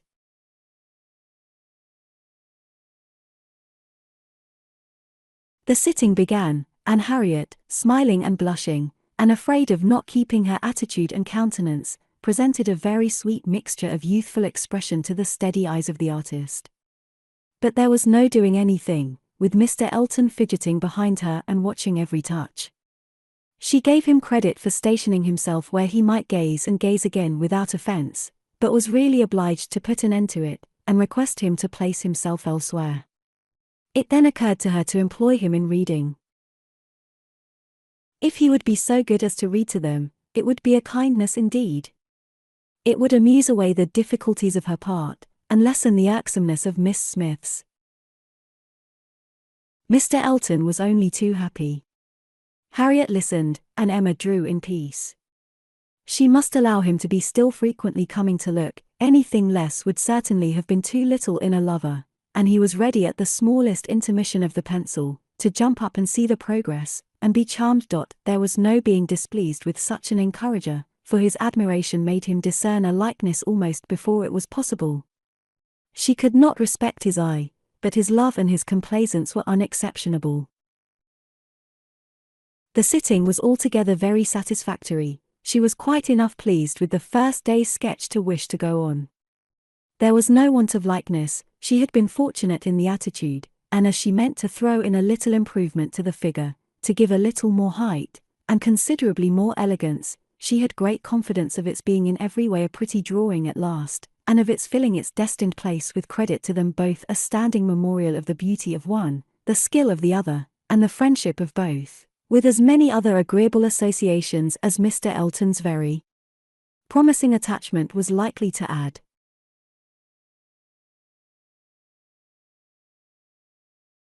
Harriet was to sit again the next day, and Mr. Elton, just as he ought, entreated for the permission of attending and reading to them again.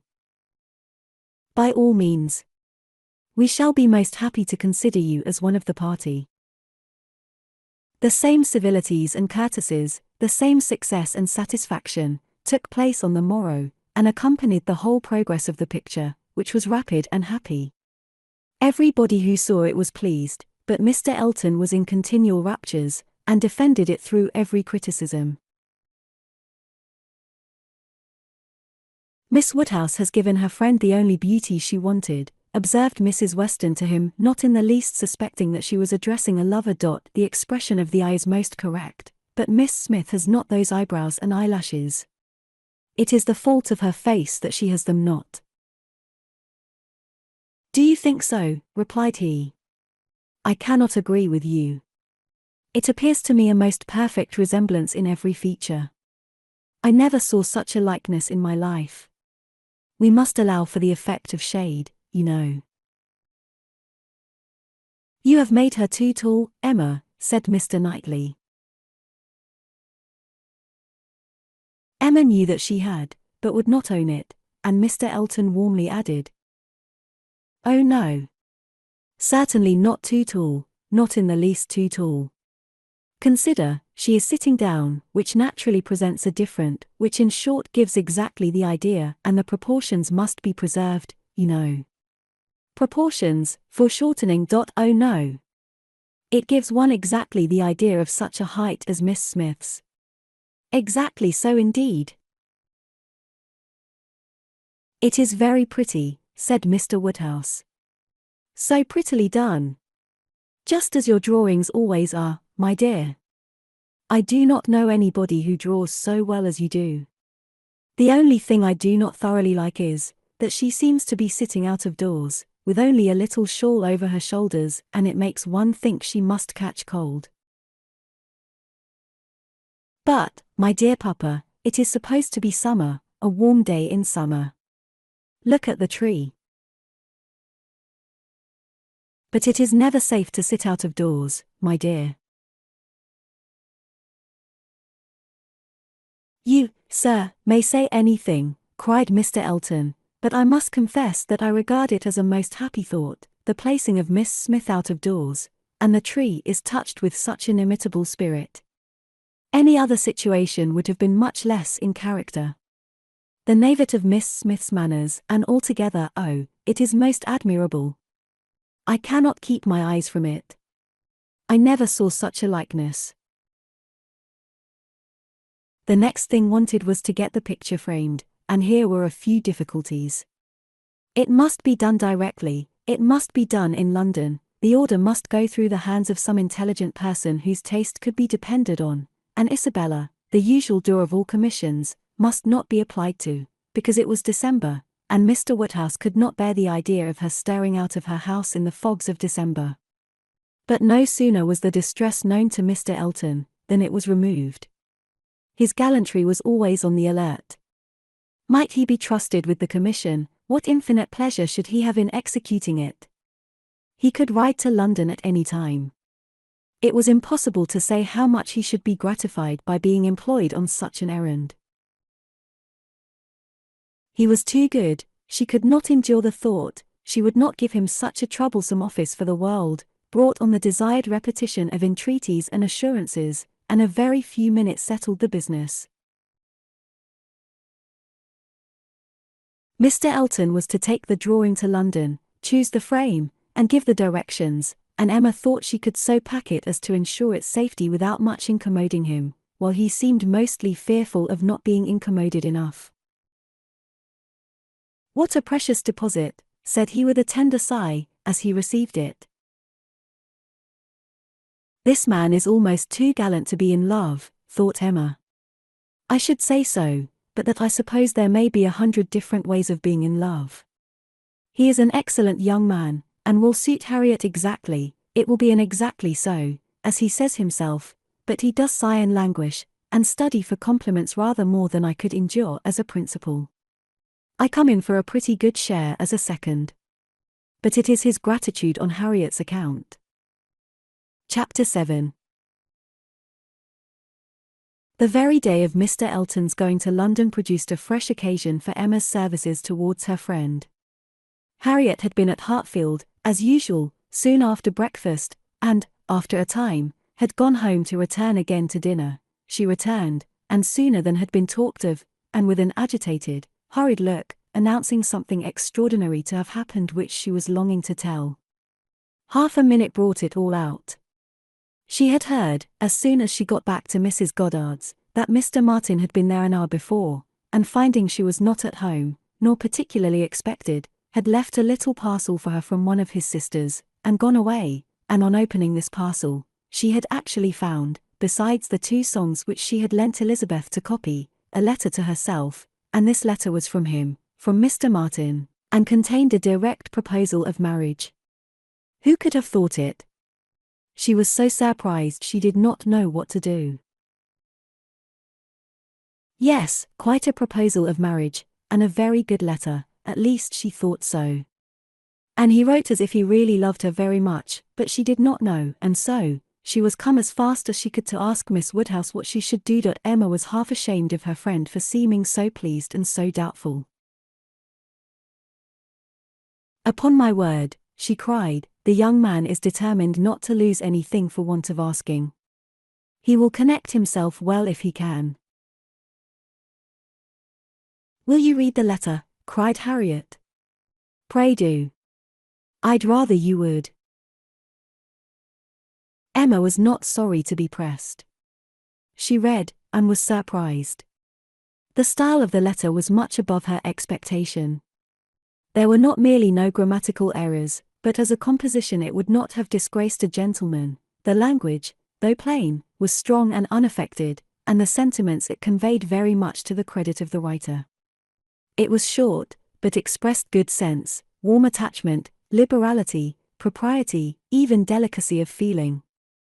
She paused over it, while Harriet stood anxiously watching for her opinion, with a well, and was at last forced to add, "Is it a good letter? Or is it too short?"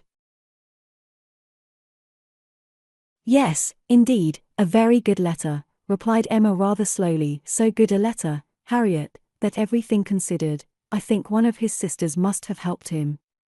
I can hardly imagine the young man whom I saw talking with you the other day could express himself so well, if left quite to his own powers, and yet it is not the style of a woman. No, certainly, it is too strong and concise, not diffuse enough for a woman.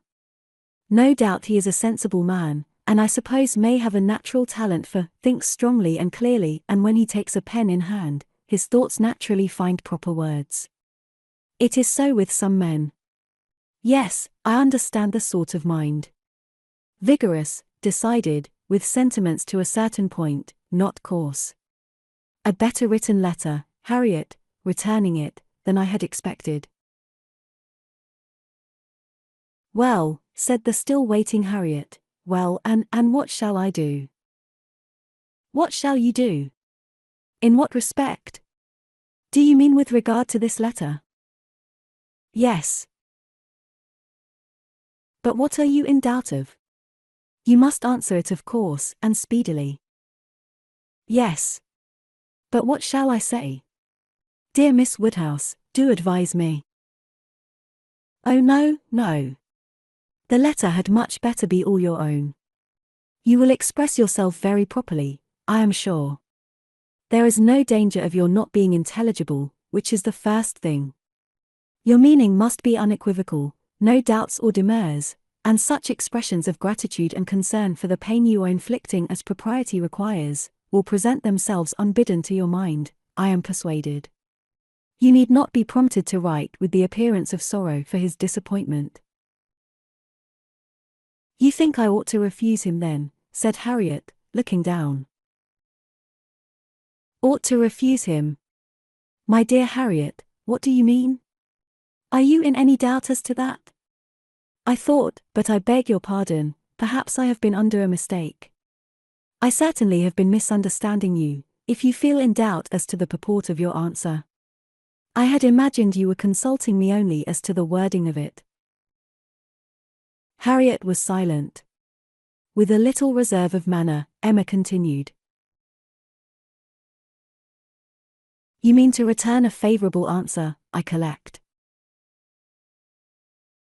No, I do not, that is, I do not mean, what shall I do? What would you advise me to do? Pray, dear Miss Woodhouse, tell me what I ought to do. I shall not give you any advice, Harriet. I will have nothing to do with it. This is a point which you must settle with your feelings. I had no notion that he liked me so very much, said Harriet, contemplating the letter. For a little while Emma persevered in her silence, but beginning to apprehend the bewitching flattery of that letter might be too powerful, she thought it best to say. I lay it down as a general rule, Harriet, that if a woman doubts as to whether she should accept a man or not, she certainly ought to refuse him. If she can hesitate as to yes, she ought to say no directly. It is not a state to be safely entered into with doubtful feelings, with half a heart. I thought it my duty as a friend, and older than yourself, to say thus much to you. But do not imagine that I want to influence you. Oh. No, I am sure you are a great deal too kind to, but if you would just advise me what I had best do, no, I do not mean that, as you say, one's mind ought to be quite made up, one should not be hesitating, it is a very serious thing. It will be safer to say no. Perhaps. Do you think I had better say no?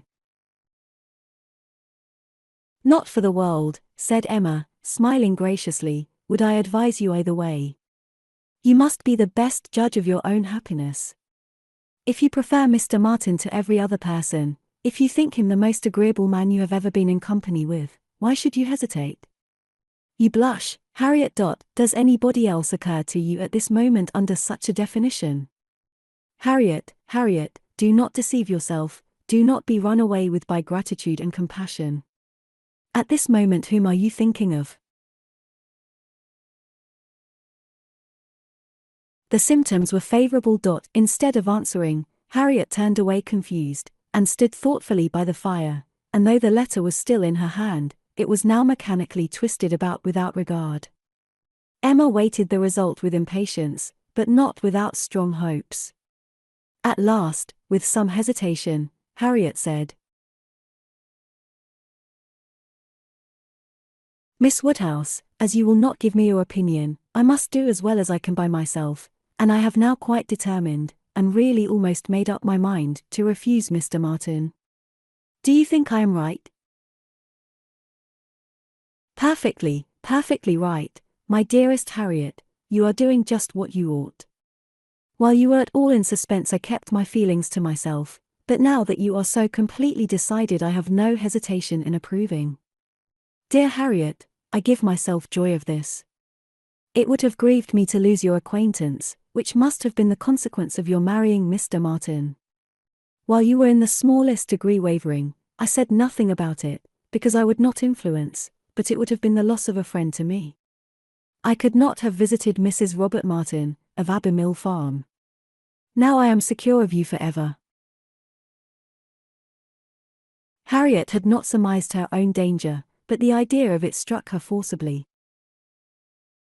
You could not have visited me, she cried, looking aghast. No, to be sure you could not, but I never thought of that before. That would have been too dreadful. What an escape, dear Miss Woodhouse. I would not give up the pleasure and honor of being intimate with you for anything in the world. Indeed, Harriet, it would have been a severe pang to lose you, but it must have been. You would have thrown yourself out of all good society. I must have given you up. Dear me, how should I ever have borne it? It would have killed me never to come to Hartfield any more. Dear affectionate creature, you banished to Abermill Farm, you confined to the society of the illiterate and vulgar all your life. I wonder how the young man could have the assurance to ask it. He must have a pretty good opinion of himself.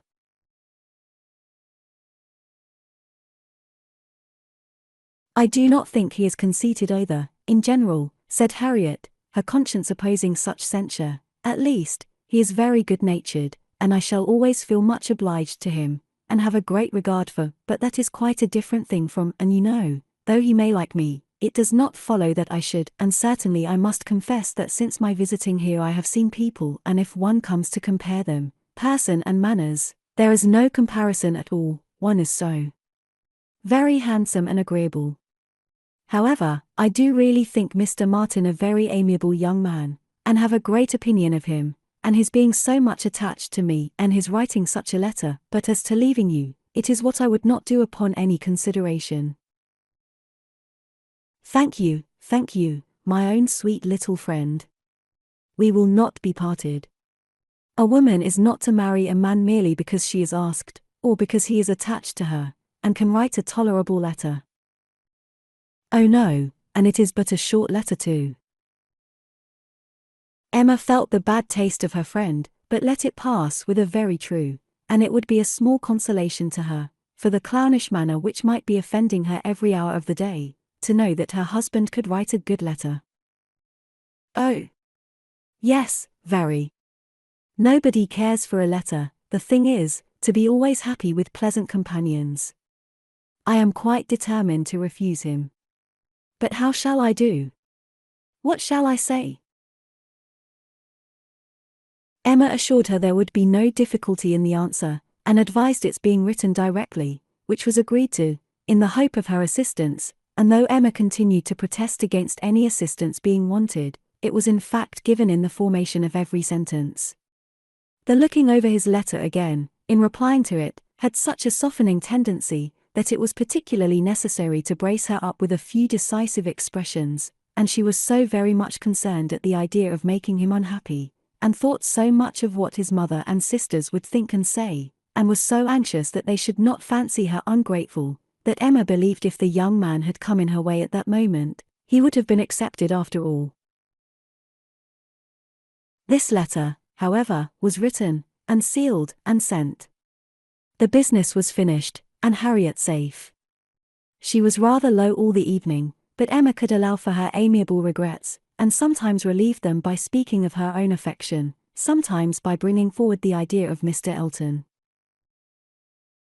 I shall never be invited to Abermill again, was said in rather a sorrowful tone. Nor, if you were, could I ever bear to part with you, my Harriet. You are a great deal too necessary at Hartfield to be spared to Abermill. And I am sure I should never want to go there, for I am never happy but at Hartfield.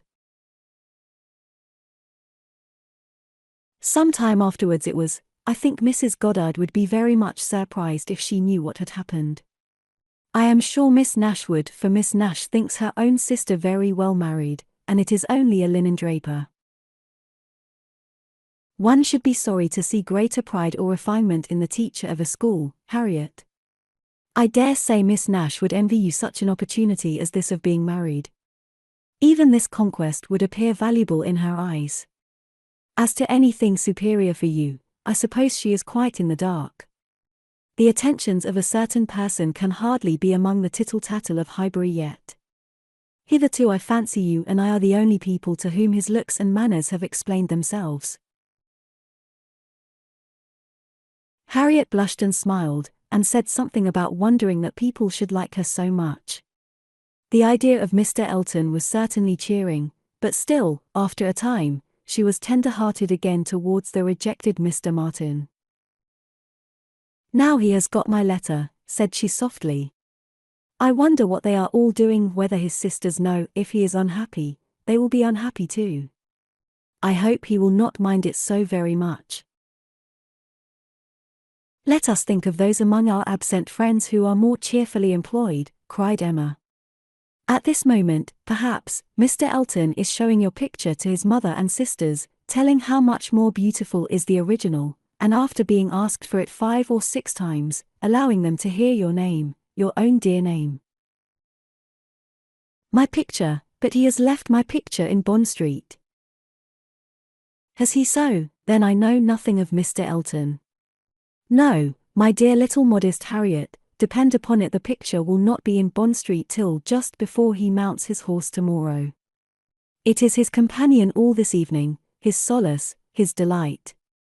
It opens his designs to his family, it introduces you among them, it diffuses through the party those pleasantest feelings of our nature, eager curiosity and warm prepossession. How cheerful, how animated, how suspicious, how busy their imaginations all are." Harriet smiled again, and her smiles grew stronger. Chapter 8. Harriet slept at Hartfield that night. For some weeks past she had been spending more than half her time there, and gradually getting to have a bedroom appropriated to herself, and Emma judged it best in every respect, safest and kindest, to keep her with them as much as possible just at present. She was obliged to go the next morning for an hour or two to Mrs. Goddard's, but it was then to be settled that she should return to Hartfield, to make a regular visit of some days. While she was gone, Mr. Knightley called, and sat some time with Mr. Woodhouse and Emma, till Mr. Woodhouse, who had previously made up his mind to walk out, was persuaded by his daughter not to defer it, and was induced by the entreaties of both, though against the scruples of his own civility, to leave Mr. Knightley for that purpose. Mr. Knightley, who had nothing of ceremony about him, was offering by his short, decided answers, an amusing contrast to the protracted apologies and civil hesitations of the other.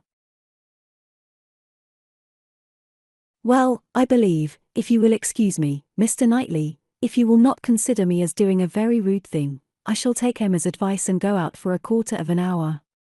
As the sun is out, I believe I had better take my 3 turns while I can. I treat you without ceremony, Mr. Knightley. We invalids think we are privileged people. My dear sir, do not make a stranger of me. I leave an excellent substitute in my daughter. Emma will be happy to entertain you. And therefore I think I will beg your excuse and take my 3 turns, my winter walk. You cannot do better, sir. I would ask for the pleasure of your company, Mr. Knightley, but I am a very slow walker, and my pace would be tedious to you, and, besides, you have another long walk before you, to Donwell Abbey.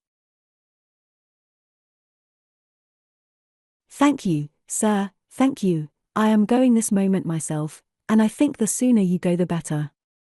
I will fetch your greatcoat and open the garden door for you.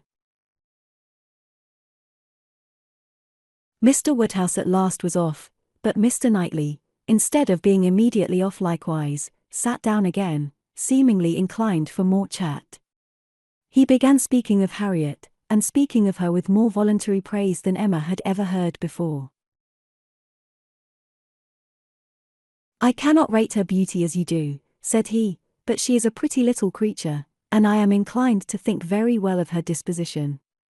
Her character depends upon those she is with, but in good hands she will turn out a valuable woman.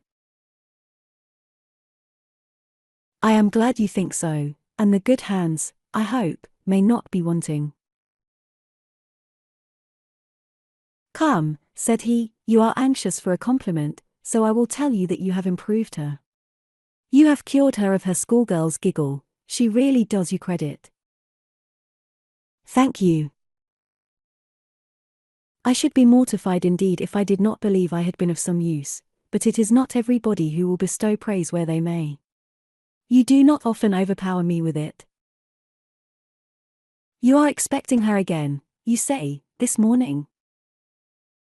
Almost every moment. She has been gone longer already than she intended. Something has happened to delay her, some visitors perhaps. Highbury gossips, tiresome wretches. Harriet may not consider everybody tiresome that you would. Emma knew this was too true for contradiction, and therefore said nothing. He presently added, with a smile, I do not pretend to fix on times or places, but I must tell you that I have good reason to believe your little friend will soon hear of something to her advantage. Indeed. How so? Of what sort? A very serious sort, I assure you, still smiling. Very serious. I can think of but one thing. Who is in love with her? Who makes you their confidant? Emma was more than half in hopes of Mr. Elton's having dropped a hint. Mr. Knightley was a sort of general friend and adviser, and she knew Mr. Elton looked up to him. I have reason to think, he replied, that Harriet Smith will soon have an offer of marriage, and from a most unexceptionable quarter. Robert Martin is the man. Her visit to Abbey Mill, this summer, seems to have done his business. He is desperately in love and means to marry her. He is very obliging, said Emma, but is he sure that Harriet means to marry him? Well, means to make her an offer then. Will that do? He came to the Abbey 2 evenings ago, on purpose to consult me about it. He knows I have a thorough regard for him and all his family, and, I believe, considers me as one of his best friends.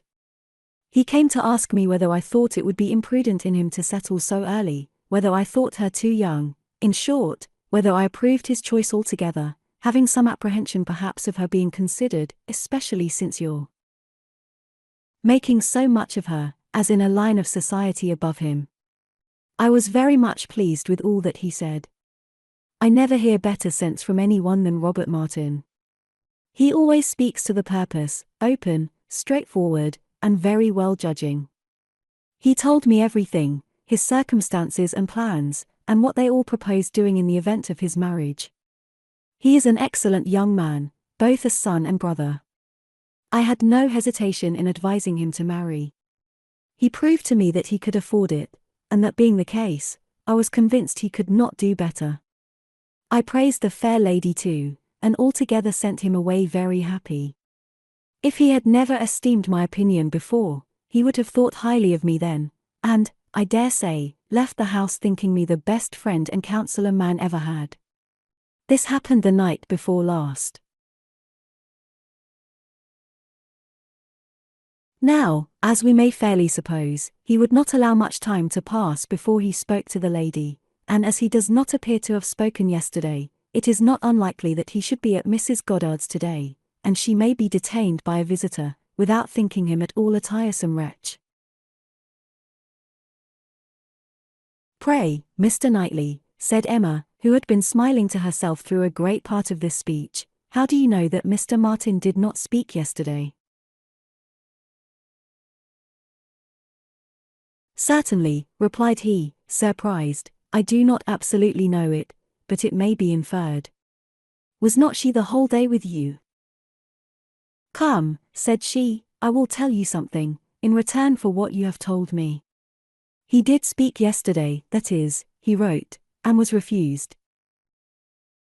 This was obliged to be repeated before it could be believed, and Mr. Knightley actually looked red with surprise and displeasure, as he stood up, in tall indignation, and said,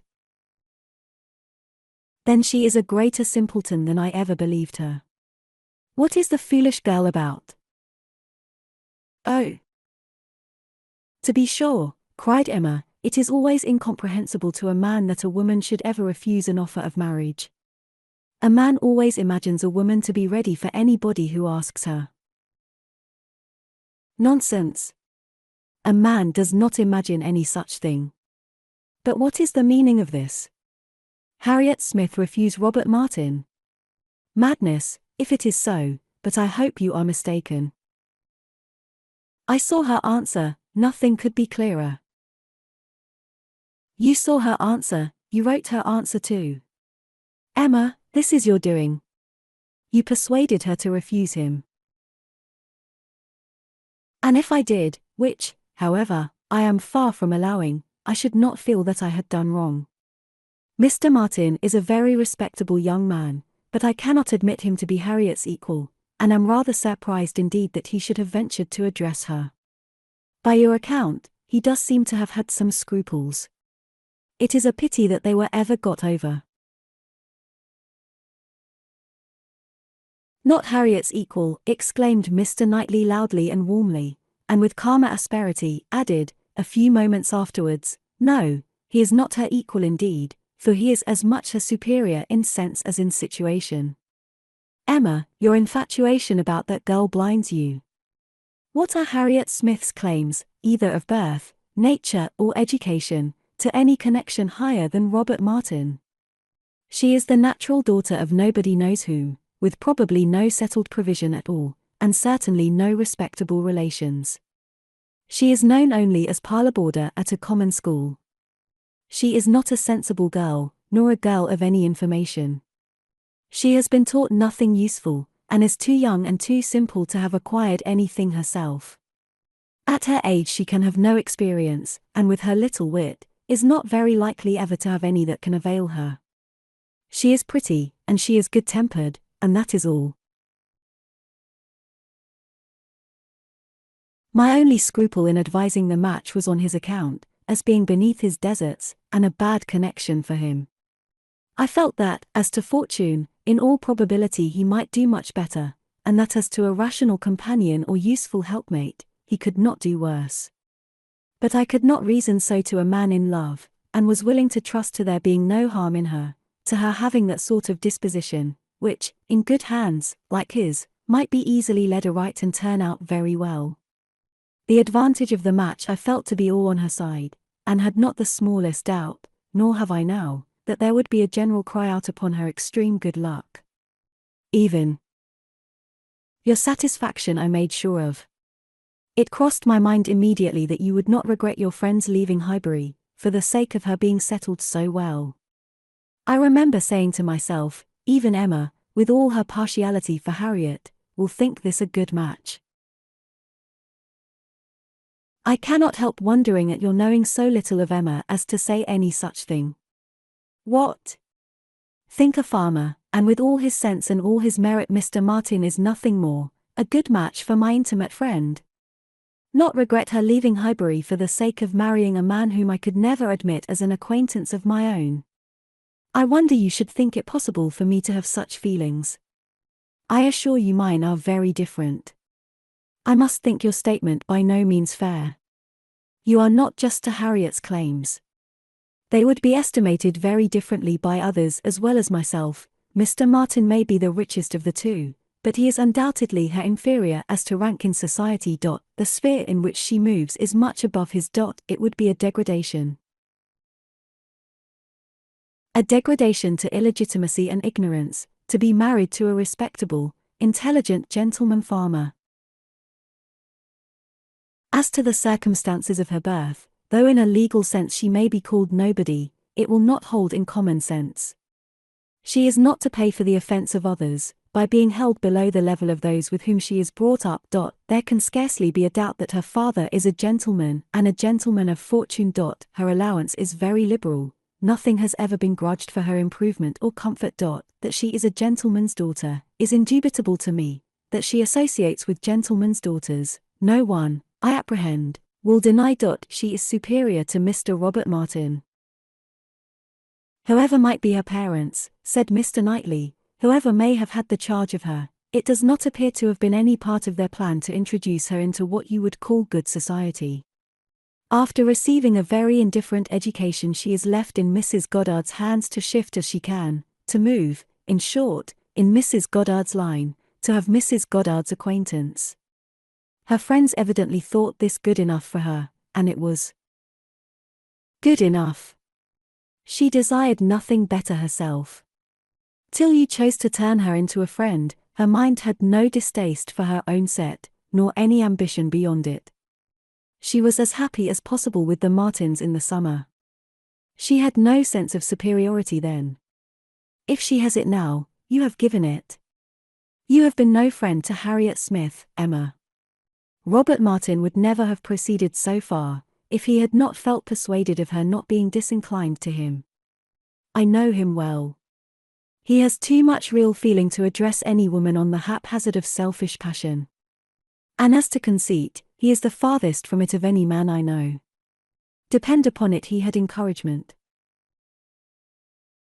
It was most convenient to Emma not to make a direct reply to this assertion. She chose rather to take up her own line of the subject again.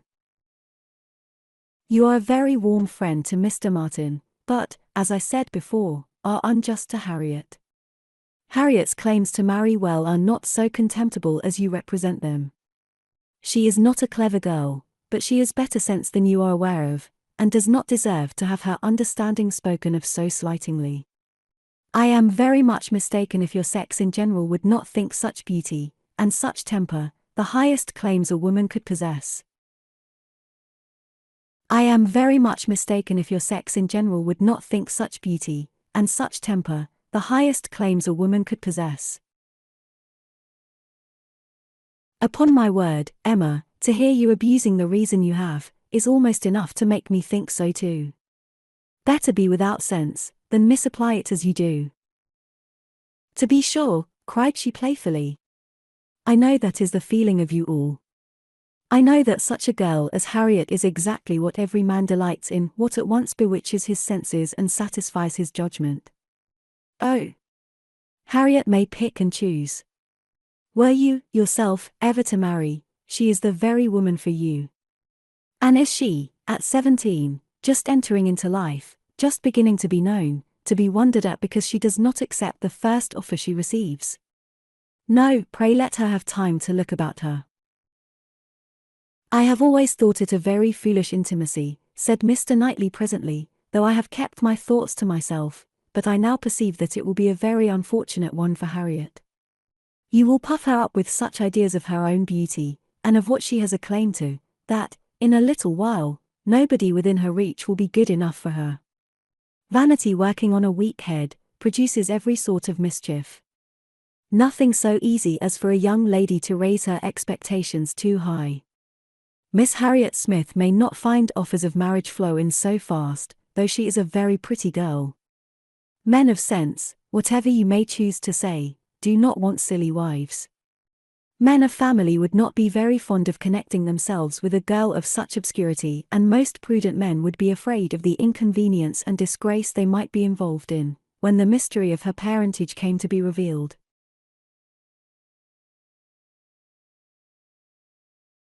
Let her marry Robert Martin, and she is safe, respectable, and happy forever.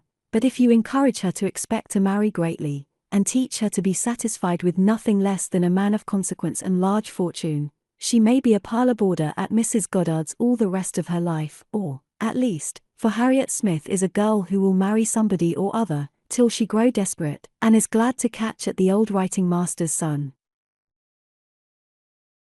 We think so very differently on this point, Mr. Knightley, that there can be no use in canvassing it. We shall only be making each other more angry. But as to my letting her marry Robert Martin, it is impossible. She has refused him, and so decidedly, I think, as must prevent any second application. She must abide by the evil of having refused him, whatever it may be, and as to the refusal itself, I will not pretend to say that I might not influence her a little, but I assure you there was very little for me or for anybody to do. His appearance is so much against him, and his manner so bad, that if she ever were disposed to favour him, she is not now. I can imagine, that before she had seen anybody superior, she might tolerate him.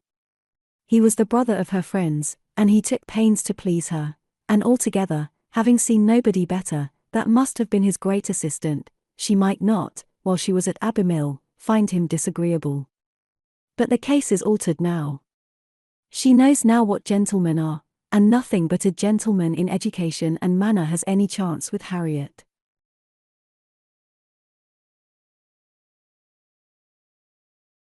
Nonsense, errant nonsense, as ever was talked, cried Mr. Knightley. Robert Martin's manners have sense, sincerity, and good humour to recommend them, and his mind has more true gentility than Harriet Smith could understand.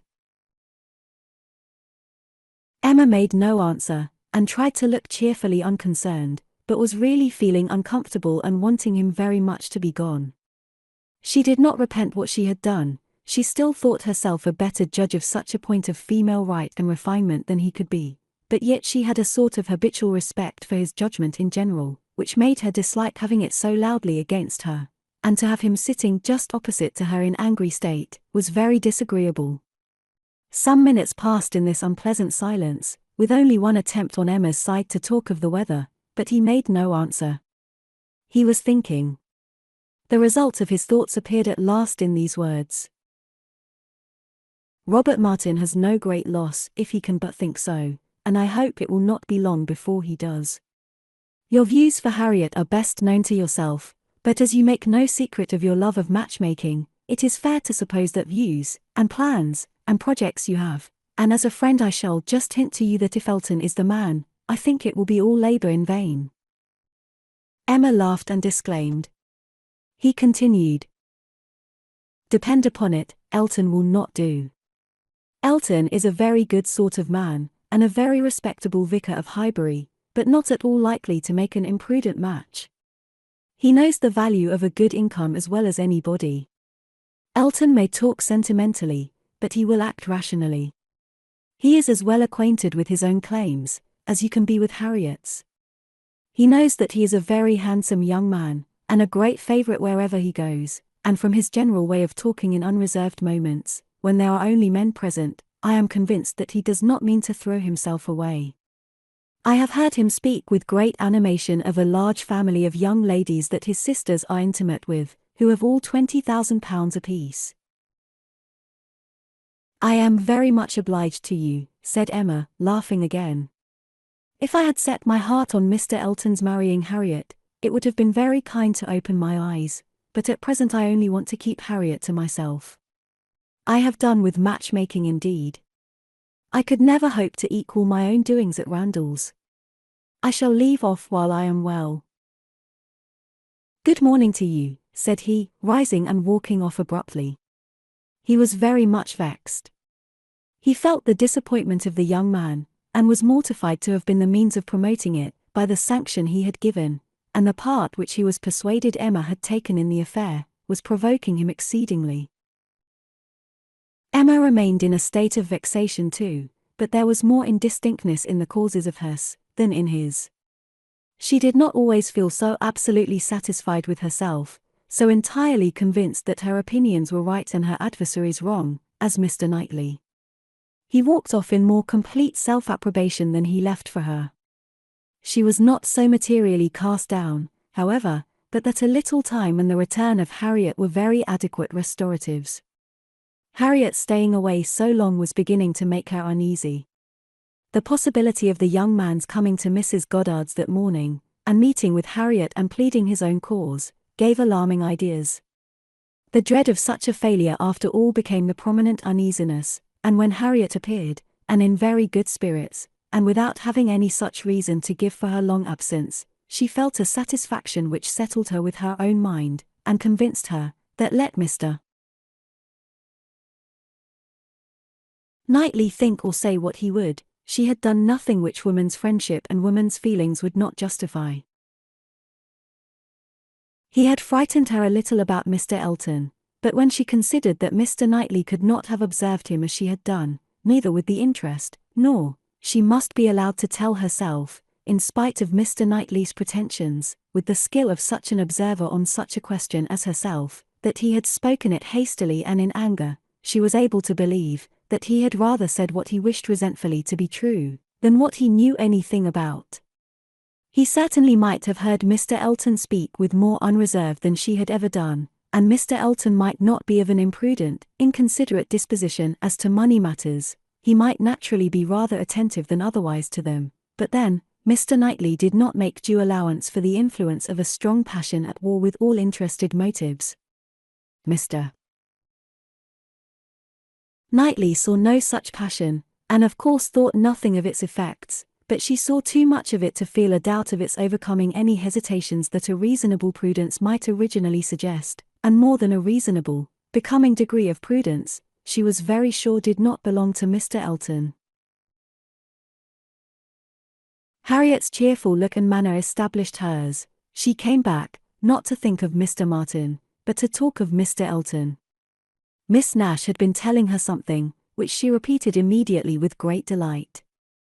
Mr. Perry had been to Mrs. Goddard's to attend a sick child, and Miss Nash had seen him, and he had told Miss Nash that as he was coming back yesterday from Clayton Park, he had met Mr. Elton, and found to his great surprise that Mr. Elton was actually on his road to London, and not meaning to return till the morrow, though it was the whist club night, which he had been never known to miss before, and Mr. Perry had remonstrated with him about it, and told him how shabby it was in him, their best player, to absent himself, and tried very much to persuade him to put off his journey only one day, but it would not do. Mr. Elton had been determined to go on, and had said in a very particular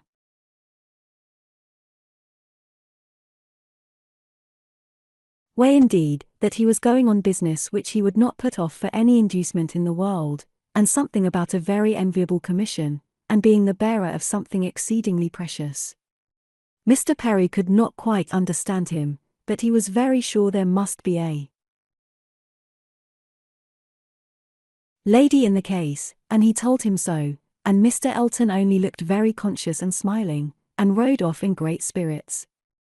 Miss Nash had told her all this, and had talked a great deal more about Mr. Elton, and said, looking so very significantly at her, that she did not pretend to understand what his business might be, but she only knew that any woman whom Mr. Elton could prefer, she should think the luckiest woman in the world, for, beyond a doubt, Mr. Elton had not his equal for beauty or agreeableness.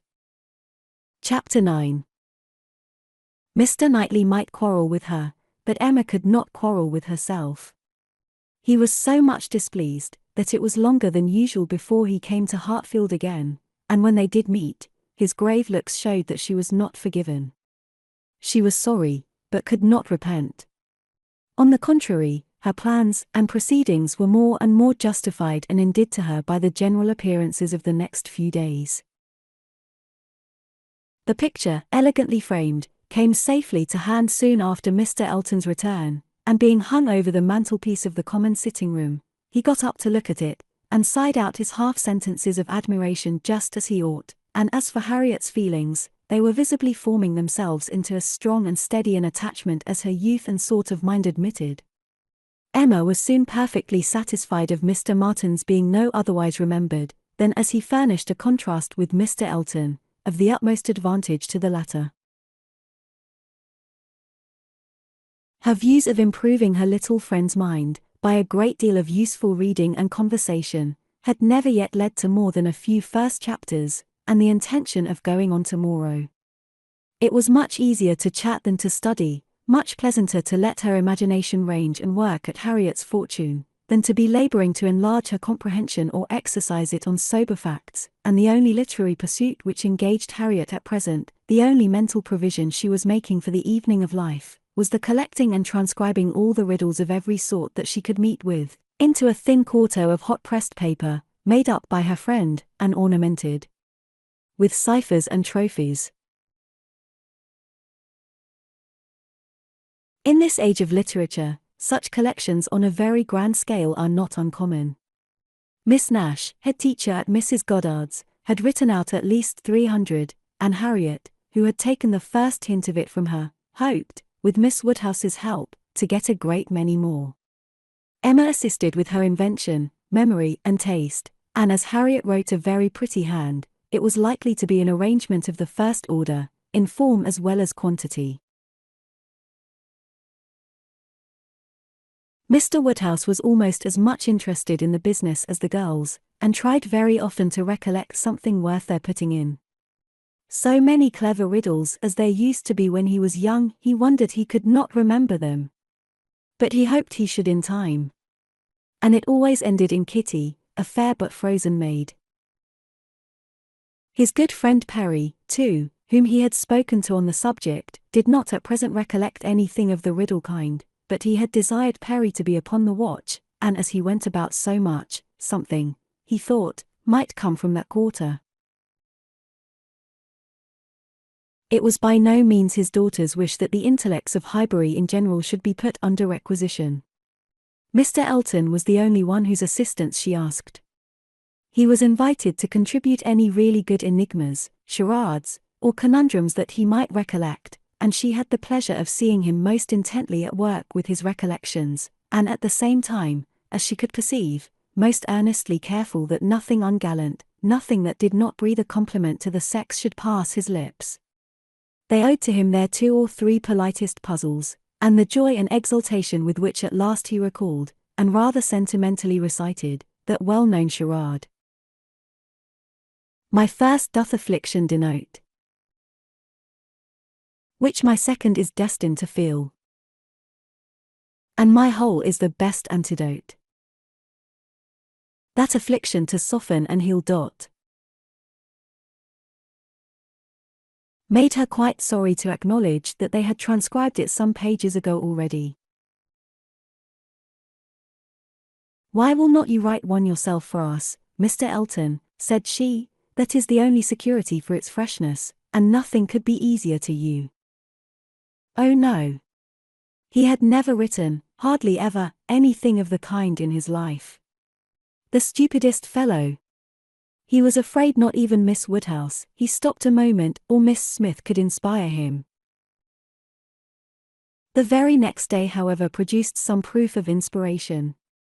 He called for a few moments, just to leave a piece of paper on the table containing, as he said, a charade, which a friend of his had addressed to a young lady, the object of his admiration, but which, from his manner, Emma was immediately convinced must be his own. I do not offer it for Miss Smith's collection, said he. Being my friends, I have no right to expose it in any degree to the public eye, but perhaps you may not dislike looking at it. The speech was more to Emma than to Harriet, which Emma could understand. There was deep consciousness about him, and he found it easier to meet her eye than her friends. He was gone the next moment, after another moment's pause. Take it, said Emma, smiling, and pushing the paper towards Harriet. It is for you. Take your own.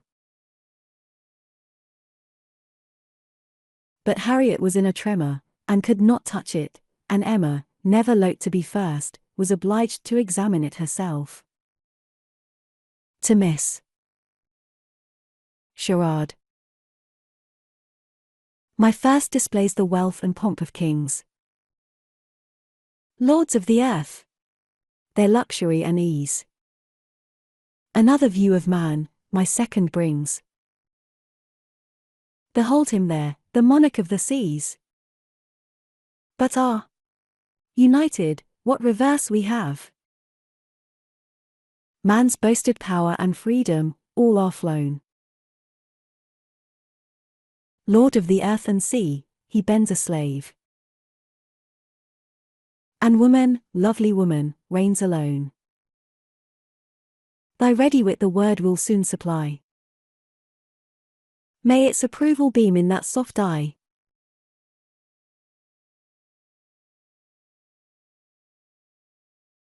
She cast her eye over it, pondered, caught the meaning, read it through again to be quite certain, and quite mistress of the lines, and then passing it to Harriet, sat happily smiling, and saying to herself, while Harriet was puzzling over the paper in all the confusion of hope and dullness, very well, Mr. Elton, very well indeed. I have read worse charades. Courtship, a very good hint. I give you credit for it.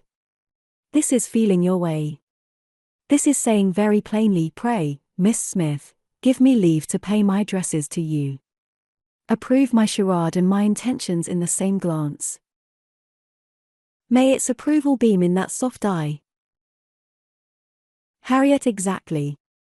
Soft is the very word for her eye of all epithets, the justest that could be given. Thy ready wit the word will soon supply. Humph, Harriet's ready wit. All the better. A man must be very much in love, indeed, to describe her so.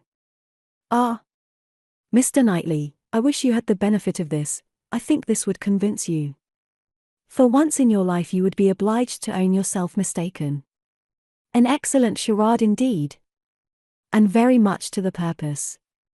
Things must come to a crisis soon now. She was obliged to break off from these very pleasant observations, which were otherwise of a sort to run into great length, by the eagerness of Harriet's wondering questions. What can it be, Miss Woodhouse, what can it be? I have not an idea, I cannot guess it in the least. What can it possibly be?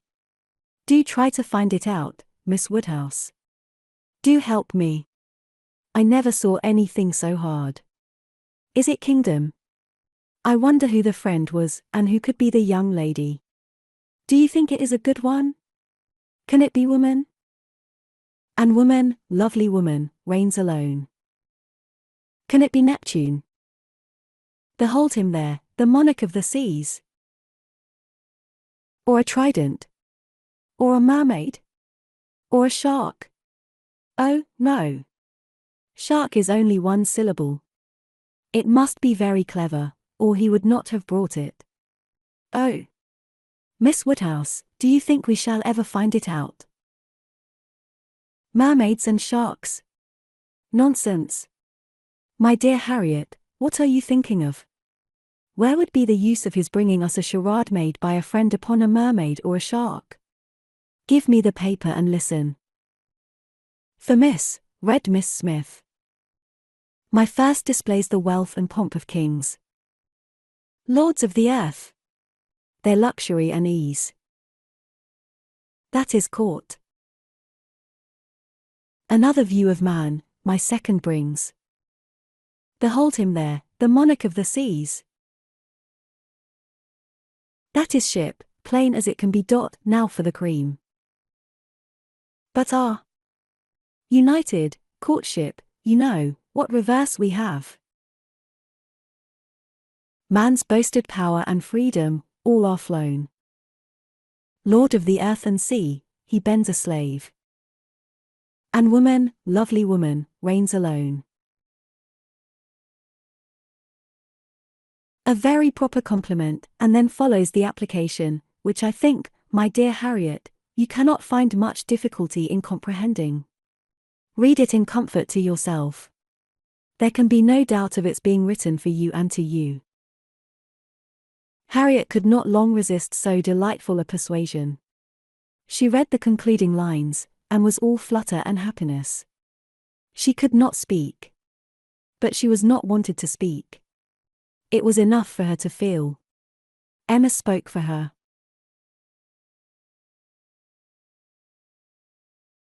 There is so pointed, and so particular a meaning in this compliment, said she, that I cannot have a doubt as to Mr. Elton's intentions. You are his object, and you will soon receive the completest proof of it. I thought it must be so.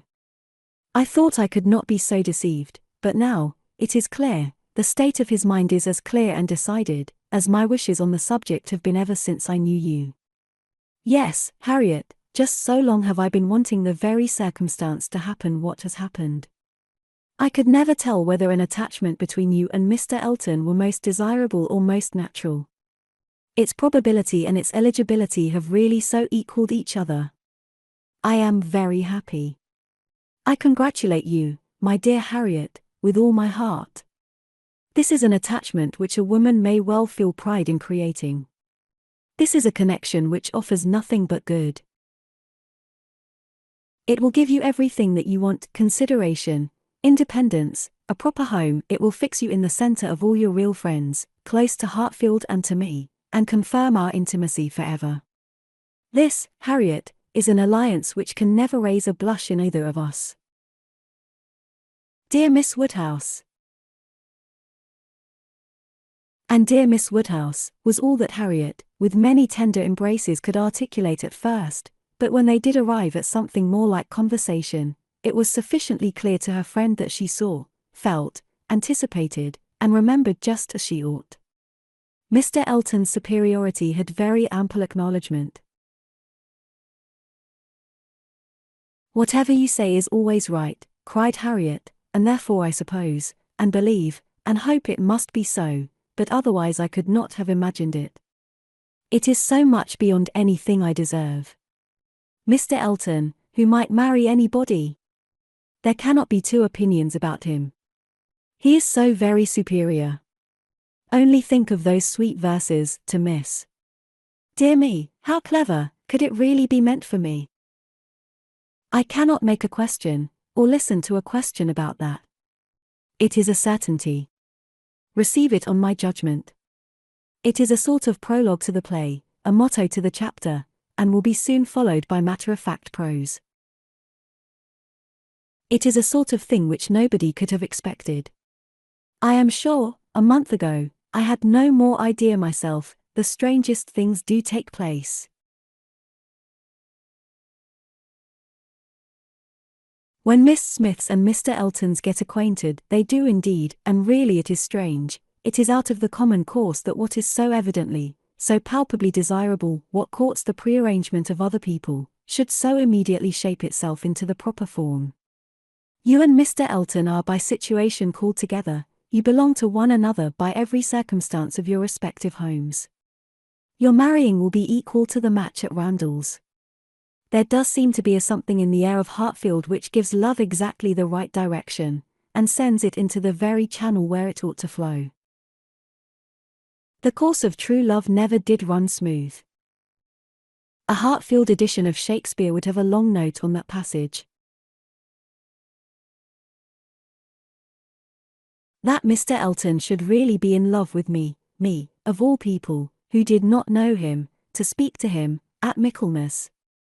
And he, the very handsomest man that ever was, and a man that everybody looks up to, quite like Mr. Knightley. His company so sought after, that everybody says he need not eat a single meal by himself if he does not choose it, that he has more invitations than there are days in the week. And so excellent in the church. Miss Nash has put down all the texts he has ever preached from since he came to Highbury. Dear me! When I look back to the first time I saw him, how little did I think, the two abbots and I ran into the front room and peeped through the blind when we heard he was going by, and Miss Nash came and scolded us away, and stayed to look through herself. However, she called me back presently, and let me look too, which was very good-natured. And how beautiful we thought he looked. He was arm in arm with Mr. Cole. This is an alliance which, however, whatever your friends may be, must be agreeable to them, provided at least they have common sense, and we are not to be addressing our conduct to fools. If they are anxious to see you happily married, here is a man whose amiable character gives every assurance of it. If they wish to have you settled in the same country and circle which they have chosen to place you in, here it will be accomplished, and if their only object is that you should, in the common phrase, be well married, here is the comfortable fortune, the respectable establishment, the rise in the world which must satisfy them. Yes, very true. How nicely you talk, I love to hear you. You understand everything. You and Mr. Elton are one as clever as the other. This charade, if I had studied a 12-month, I could never have made anything like it. I thought he meant to try his skill, by his manner of declining it yesterday. I do think it is, without exception, the best charade I ever read. I never read one more to the purpose, certainly. It is as long again as almost all we have had before. I do not consider its length as particularly in its favour. Such things in general cannot be too short. Harriet was too intent on the lines to hear. The most satisfactory comparisons were rising in her mind. It is one thing, said she, presently, her cheeks in a glow, to have very good sense in a common way, like everybody else, and if there is anything to say, to sit down and write a letter, and say just what you must, in a short way, and another, to write verses and charades like this. Emma could not have desired a more spirited rejection of Mr. Martin's prose. Such sweet lines, continued Harriet, these two last, but how shall I ever be able to return the paper, or say I have found it out? Oh! Miss Woodhouse, what can we do about that? Leave it to me. You do nothing. He will be here this evening, I dare say, and then I will give it him back, and some nonsense or other will pass between us, and you shall not be committed. Your soft eyes shall choose their own time for beaming. Trust to me. Oh, Miss Woodhouse, what a pity that I must not write this beautiful charade into my book. I am sure I have not got one half so good. Leave out the two last lines, and there is no reason why you should not write it into your book.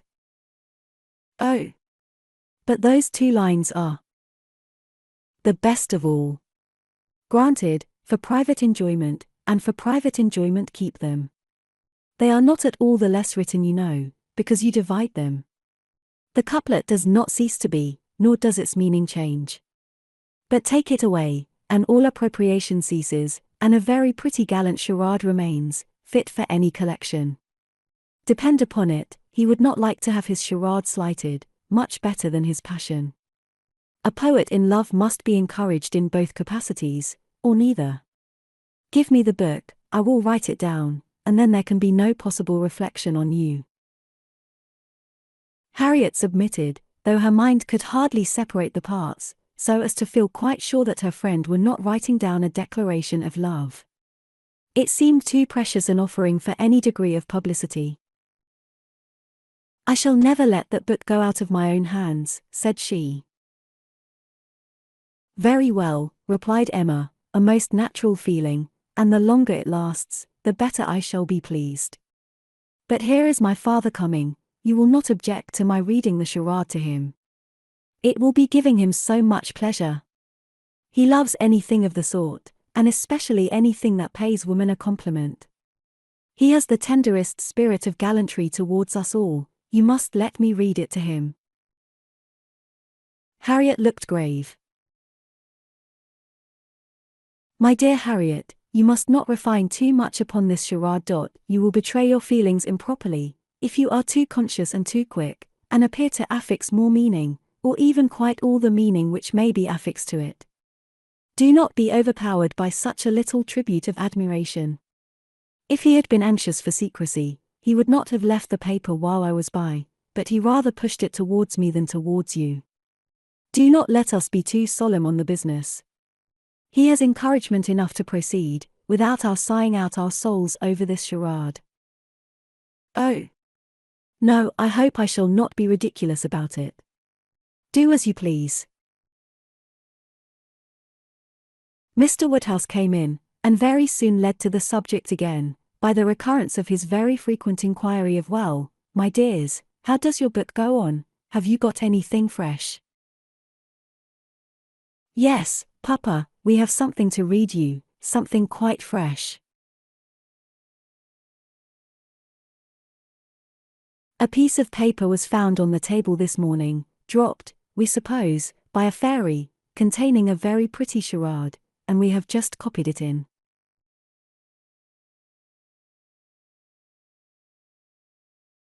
She read it to him, just as he liked to have anything read, slowly and distinctly, and 2 or 3 times over, with explanations of every part as she proceeded, and he was very much pleased, and, as she had foreseen, especially struck with the complimentary conclusion.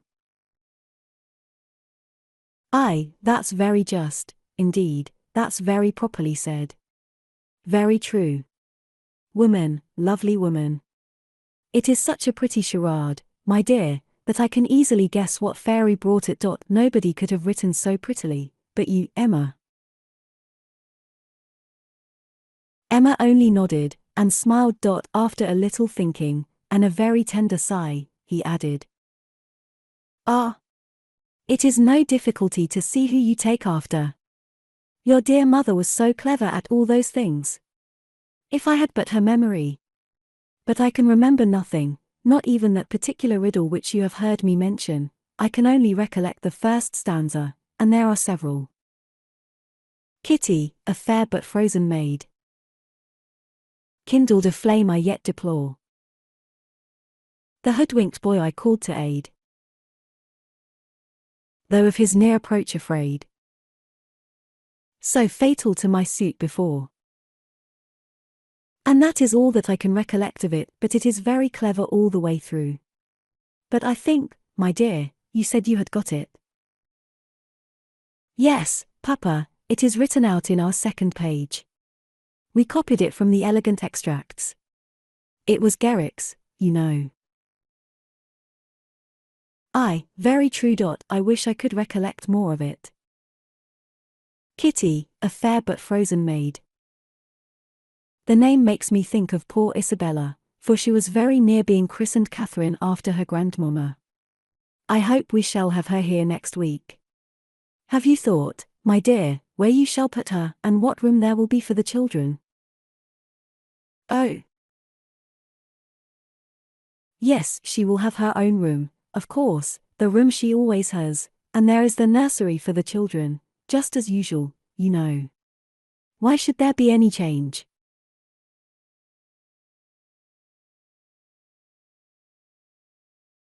I do not know, my dear, but it is so long since she was here, not since last Easter, and then only for a few days. Mr. John Knightley's being a lawyer is very inconvenient. Poor Isabella, she is sadly taken away from us all, and how sorry she will be when she comes, not to see Miss Taylor here. She will not be surprised, Papa, at least. I do not know, my dear. I am sure I was very much surprised when I first heard she was going to be married. We must ask Mr. and Mrs. Weston to dine with us, while Isabella is here. Yes, my dear, if there is time. But, in a very depressed tone, she is coming for only 1 week. There will not be time for anything. It is unfortunate that they cannot stay longer, but it seems a case of necessity. Mr. John Knightley must be in town again on the 28th, and we ought to be thankful, Papa, that we are to have the whole of the time they can give to the country, that 2 or 3 days are not to be taken out for the Abbey. Mr. Knightley promises to give up his claim this Christmas, though you know it is longer since they were with him than with us. It would be very hard, indeed, my dear, if poor Isabella were to be anywhere but at Hartfield. Mr. Woodhouse could never allow for Mr. Knightley's claims on his brother, or anybody's claims on Isabella, except his own. He sat musing a little while, and then said, "But I do not see why poor Isabella should be obliged to go back so soon, though he does. I think, Emma, I shall try and persuade her to stay longer with us. She and the children might stay very well." "Ah, Papa, that is what you never have been able to accomplish, and I do not think you ever will. Isabella cannot bear to stay behind her husband." This was too true for contradiction. Unwelcome as it was, Mr. Woodhouse could only give a submissive sigh, and as Emma saw his spirits affected by the idea of his daughter's attachment to her husband, she immediately led to such a branch of the subject as must raise them. "Harriet must give us as much of her company as she can while my brother and sister are here. I am sure she will be pleased with the children. We are very proud of the children, are not we, Papa? I wonder which she will think the handsomest, Henry or John? I wonder which she will. Poor little dears, how glad they will be to come. They are very fond of being at Hartfield, Harriet." "I dare say they are, sir. I am sure I do not know who is not. Henry is a fine boy, but John is very like his mamma. Henry is the eldest, he was named after me, not after his father. John, the second, is named after his father. Some people are surprised, I believe, that the eldest was not, but Isabella would have him called Henry, which I thought very pretty of her. And he is a very clever boy, indeed. They are all remarkably clever, and they have so many pretty ways. They will come and stand by my chair, and say, 'Grandpapa, can you give me a bit of string?' And once Henry asked me for a knife, but I told him knives were only made for grandpapas. I think their father is too rough with them very often." "He appears rough to you," said Emma, "because you are so very gentle yourself, but if you could compare him with other papas, you would not think him rough. He wishes his boys to be active and hardy, and if they misbehave, can give them a sharp word now and then, but he is an affectionate father. Certainly Mr. John Knightley is an affectionate father. The children are all fond of him. And then their uncle comes in, and tosses them up to the ceiling in a very frightful way. But they like it, Papa, there is nothing they like so much. It is such enjoyment to them, that if their uncle did not lay down the rule of their taking turns, whichever began would never give way to the other. Well, I cannot understand it. That is the case with us all, Papa. One half of the world cannot understand the pleasures of the other. Later in the morning, and just as the girls were going to separate in preparation for the regular 4 o'clock dinner, the hero of this inimitable charade walked in again. Harriet turned away, but Emma could receive him with the usual smile, and her quick eye soon discerned in his the consciousness of having made a push, of having thrown a die, and she imagined he was come to see how it might turn up. His ostensible reason, however, was to ask whether Mr. Woodhouse's party could be made up in the evening without him, or whether he should be in the smallest degree necessary at Hartfield. If he were, everything else must give way, but otherwise his friend Cole had been saying so much about his dining with him, had made such a point of it, that he had promised him conditionally to come. Emma thanked him, but could not allow of his disappointing his friend on their account. Her father was sure of his rubber. He re-urged, she redeclined, and he seemed then about to make his bow, when taking the paper from the table, she returned it. Oh! Here is the charade you were so obliging as to leave with us, thank you for the sight of it. We admired it so much, that I have ventured to write it into Miss Smith's collection. Your friend will not take it amiss, I hope. Of course I have not transcribed beyond the first 8 lines. Mr. Elton certainly did not very well know what to say. He looked rather doubtingly, rather confused, said something about honor, glanced at Emma and at Harriet, and then seeing the book open on the table, took it up, and examined it very attentively. With the view of passing off an awkward moment, Emma smilingly said, You must make my apologies to your friend, but so good a charade must not be confined to 1 or 2. He may be sure of every woman's approbation while he writes with such gallantry.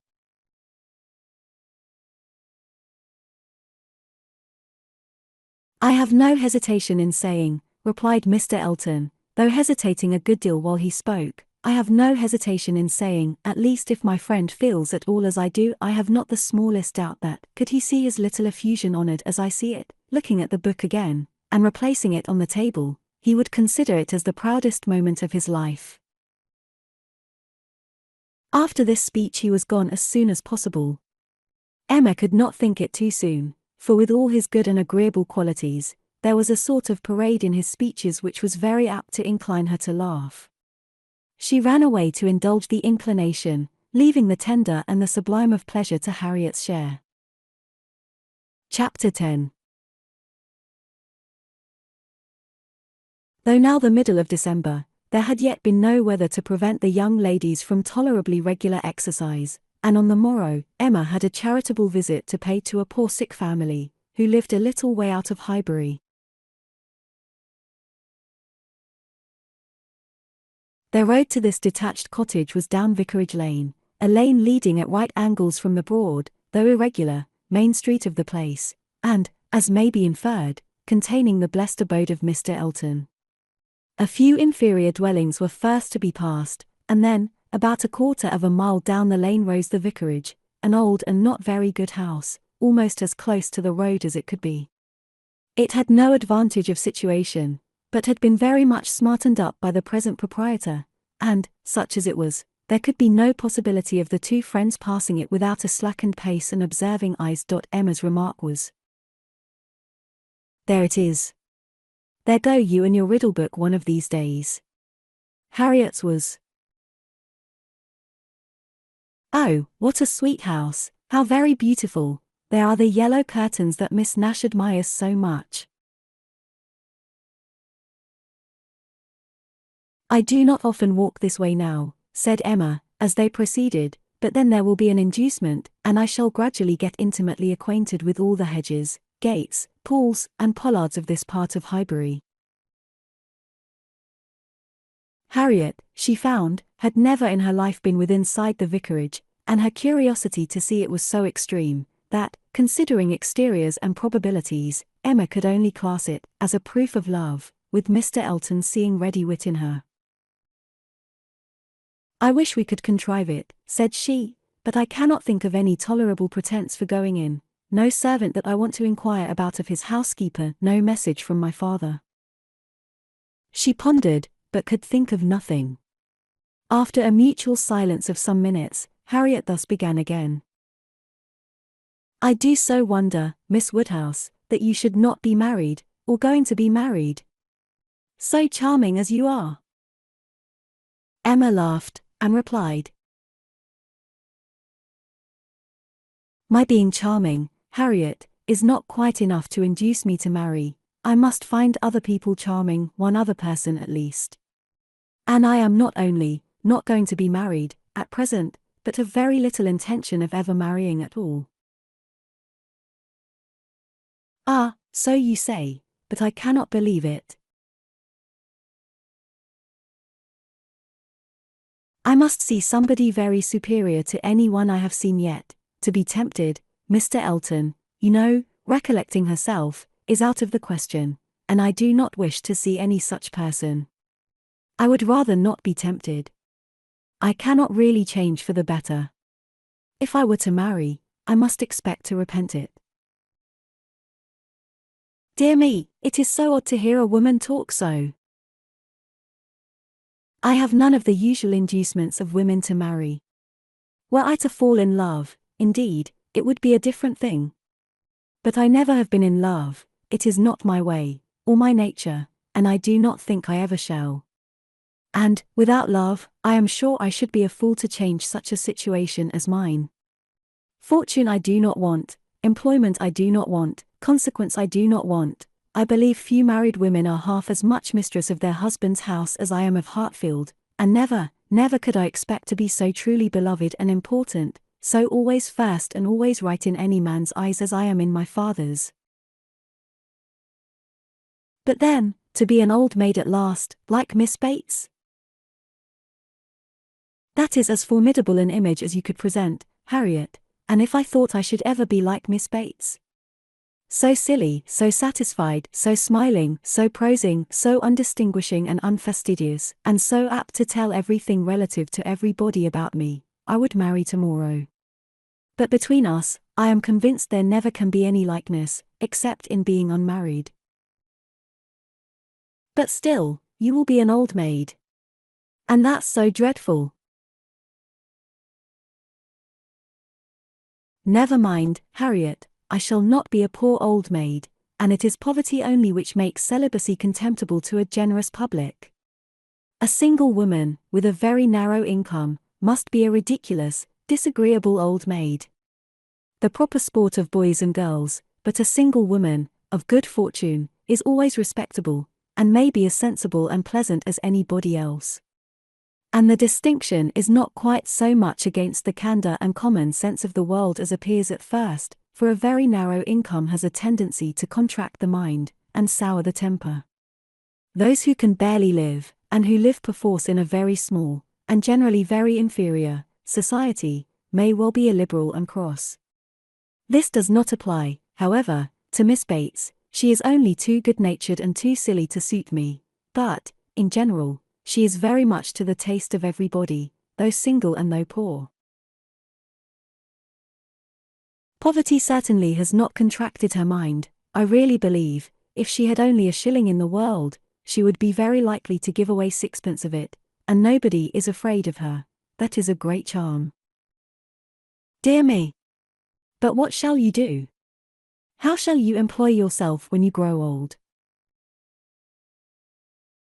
"If I know myself, Harriet, mine is an active, busy mind, with a great many independent resources, and I do not perceive why I should be more in want of employment at 40 or 50 than 21.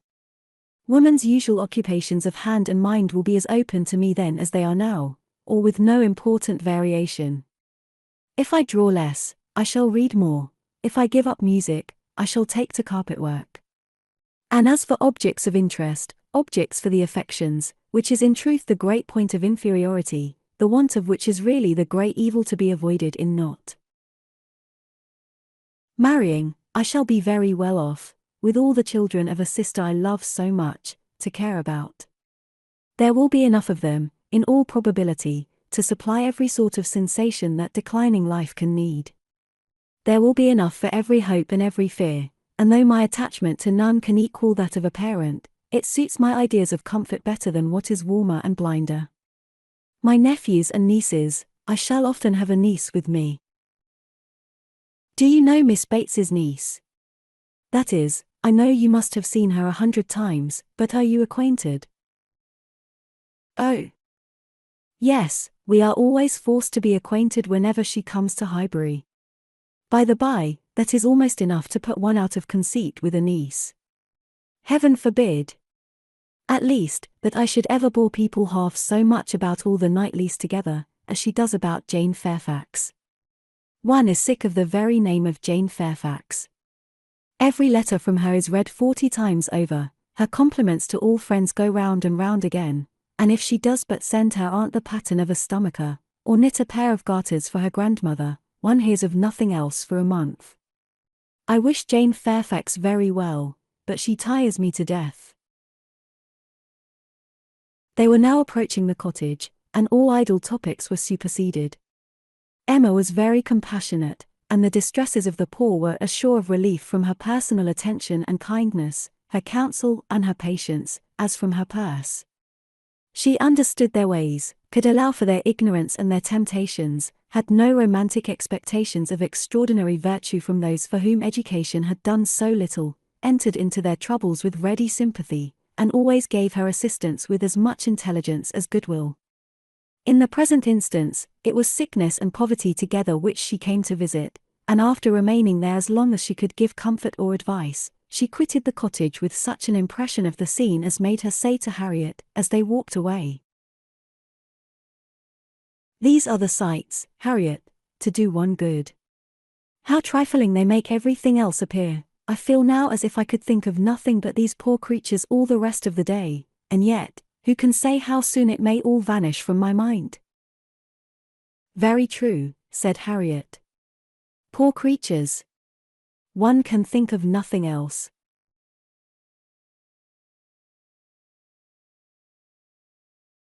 "And really, I do not think the impression will soon be over," said Emma, as she crossed the low hedge, and tottering footstep which ended the narrow, slippery path through the cottage garden, and brought them into the lane again. "I do not think it will," stopping to look once more at all the outward wretchedness of the place, and recall the still greater within. "Oh, dear, no," said her companion. They walked on. The lane made a slight bend, and when that bend was passed, Mr. Elton was immediately in sight, and so near as to give Emma time only to say farther, "Ah, Harriet, here comes a very sudden trial of our stability in good thoughts. Well," smiling, "I hope it may be allowed that if compassion has produced exertion and relief to the sufferers, it has done all that is truly important. If we feel for the wretched, enough to do all we can for them, the rest is empty sympathy, only distressing to ourselves." Harriet could just answer, "Oh, dear, yes," before the gentleman joined them. The wants and sufferings of the poor family, however, were the first subject on meeting. He had been going to call on them. His visit he would now defer, but they had a very interesting parley about what could be done and should be done.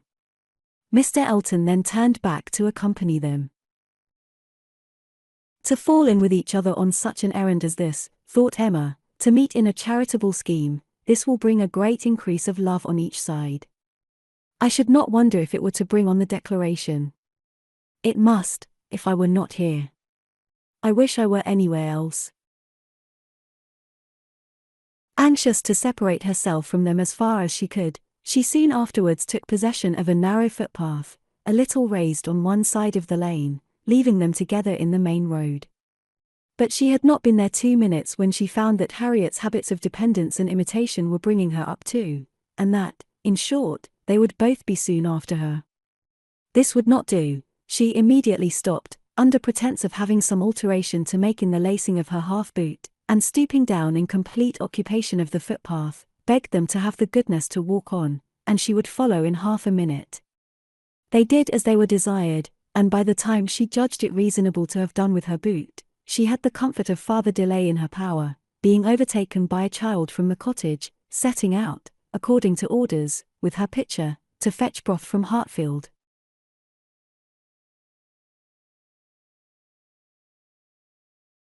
To walk by the side of this child, and talk to and question her, was the most natural thing in the world, or would have been the most natural, had she been acting just then without design, and by this means the others were still able to keep ahead, without any obligation of waiting for her.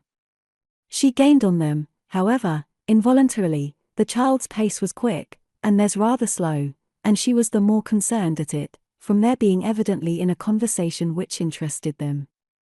Mr. Elton was speaking with animation, Harriet listening with a very pleased attention, and Emma, having sent the child on, was beginning to think how she might draw back a little more, when they both looked around, and she was obliged to join them.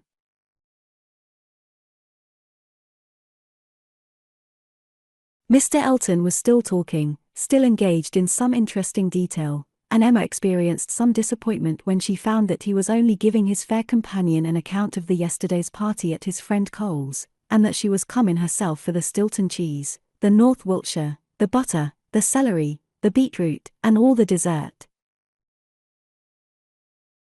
This would soon have led to something better, of course, was her consoling reflection. Anything interests between those who love, and anything will serve as introduction to what is near the heart. If I could but have kept longer away.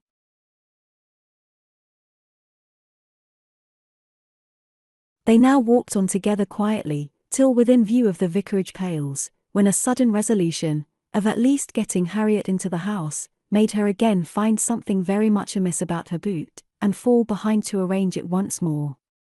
She then broke the lace off short, and dexterously throwing it into a ditch, was presently obliged to entreat them to stop, and acknowledged her inability to put herself to rights so as to be able to walk home in tolerable comfort. "Part of my lace is gone," said she, "and I do not know how I am to contrive. I really am a most troublesome companion to you both, but I hope I am not often so ill-equipped. Mr. Elton, I must beg leave to stop at your house, and ask your housekeeper for a bit of riband or string, or anything just to keep my boot on." Mr. Elton looked all happiness at this proposition, and nothing could exceed his alertness and attention in conducting them into his house and endeavouring to make everything appear to advantage. The room they were taken into was the one he chiefly occupied, and looking forwards, behind it was another with which it immediately communicated. The door between them was open, and Emma passed into it with the housekeeper to receive her assistance in the most comfortable manner. She was obliged to leave the door ajar as she found it, but she fully intended that Mr. Elton should close it. It was not closed, however, it still remained ajar, but by engaging the housekeeper in incessant conversation, she hoped to make it practicable for him to choose his own subject in the adjoining room. For 10 minutes she could hear nothing but herself. It could be protracted no longer. She was then obliged to be finished, and make her appearance. The lovers were standing together at one of the windows. It had a most favourable aspect, and, for half a minute, Emma felt the glory of having schemed successfully. But it would not do. He had not come to the point. He had been most agreeable, most delightful. He had told Harriet that he had seen them go by, and had purposely followed them. Other little gallantries and allusions had been dropped, but nothing serious. Cautious, very cautious, thought Emma, he advances inch by inch, and will hazard nothing till he believes himself secure. Still, however, though everything had not been accomplished by her ingenious device, she could not but flatter herself that it had been the occasion of much present enjoyment to both, and must be leading them forward to the great event. Chapter 11. Mr. Elton must now be left to himself. It was no longer in Emma's power to superintend his happiness or quicken his measures. The coming of her sister's family was so very near at hand, that first in anticipation, and then in reality, it became henceforth her prime object of interest, and during the 10 days of their stay at Hartfield it was not to be expected, she did not herself expect, that anything beyond occasional, fortuitous assistance could be afforded by her to the lovers. They might advance rapidly if they would, however, they must advance somehow or other whether they would or no. She hardly wished to have more leisure for them. There are people who the more you do for them, the less they will do for themselves. Mr. and Mrs. John Knightley, from having been longer than usual absent from Surrey, were exciting of course rather more than the usual interest. Till this year, every long vacation since their marriage had been divided between Hartfield and Donwell Abbey, but all the holidays of this autumn had been given to sea-bathing for the children, and it was therefore many months since they had been seen in a regular way by their Surrey connections, or seen at all by Mr. Woodhouse, who could not be induced to get so far as London, even for poor Isabella's sake, and who consequently was now most nervously and apprehensively happy in forestalling this too short visit.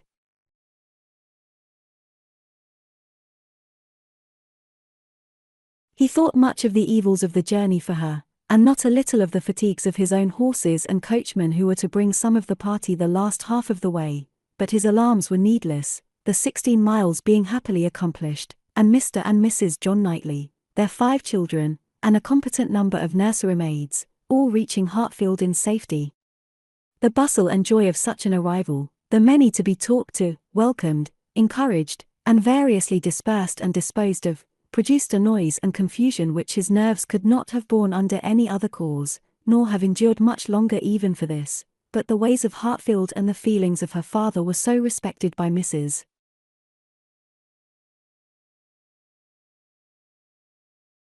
John Knightley, that in spite of maternal solicitude for the immediate enjoyment of her little ones, and for their having instantly all the liberty and attendance, all the eating and drinking, and sleeping and playing, which they could possibly wish for, without the smallest delay, the children were never allowed to be long a disturbance to him, either in themselves or in any restless attendance on them.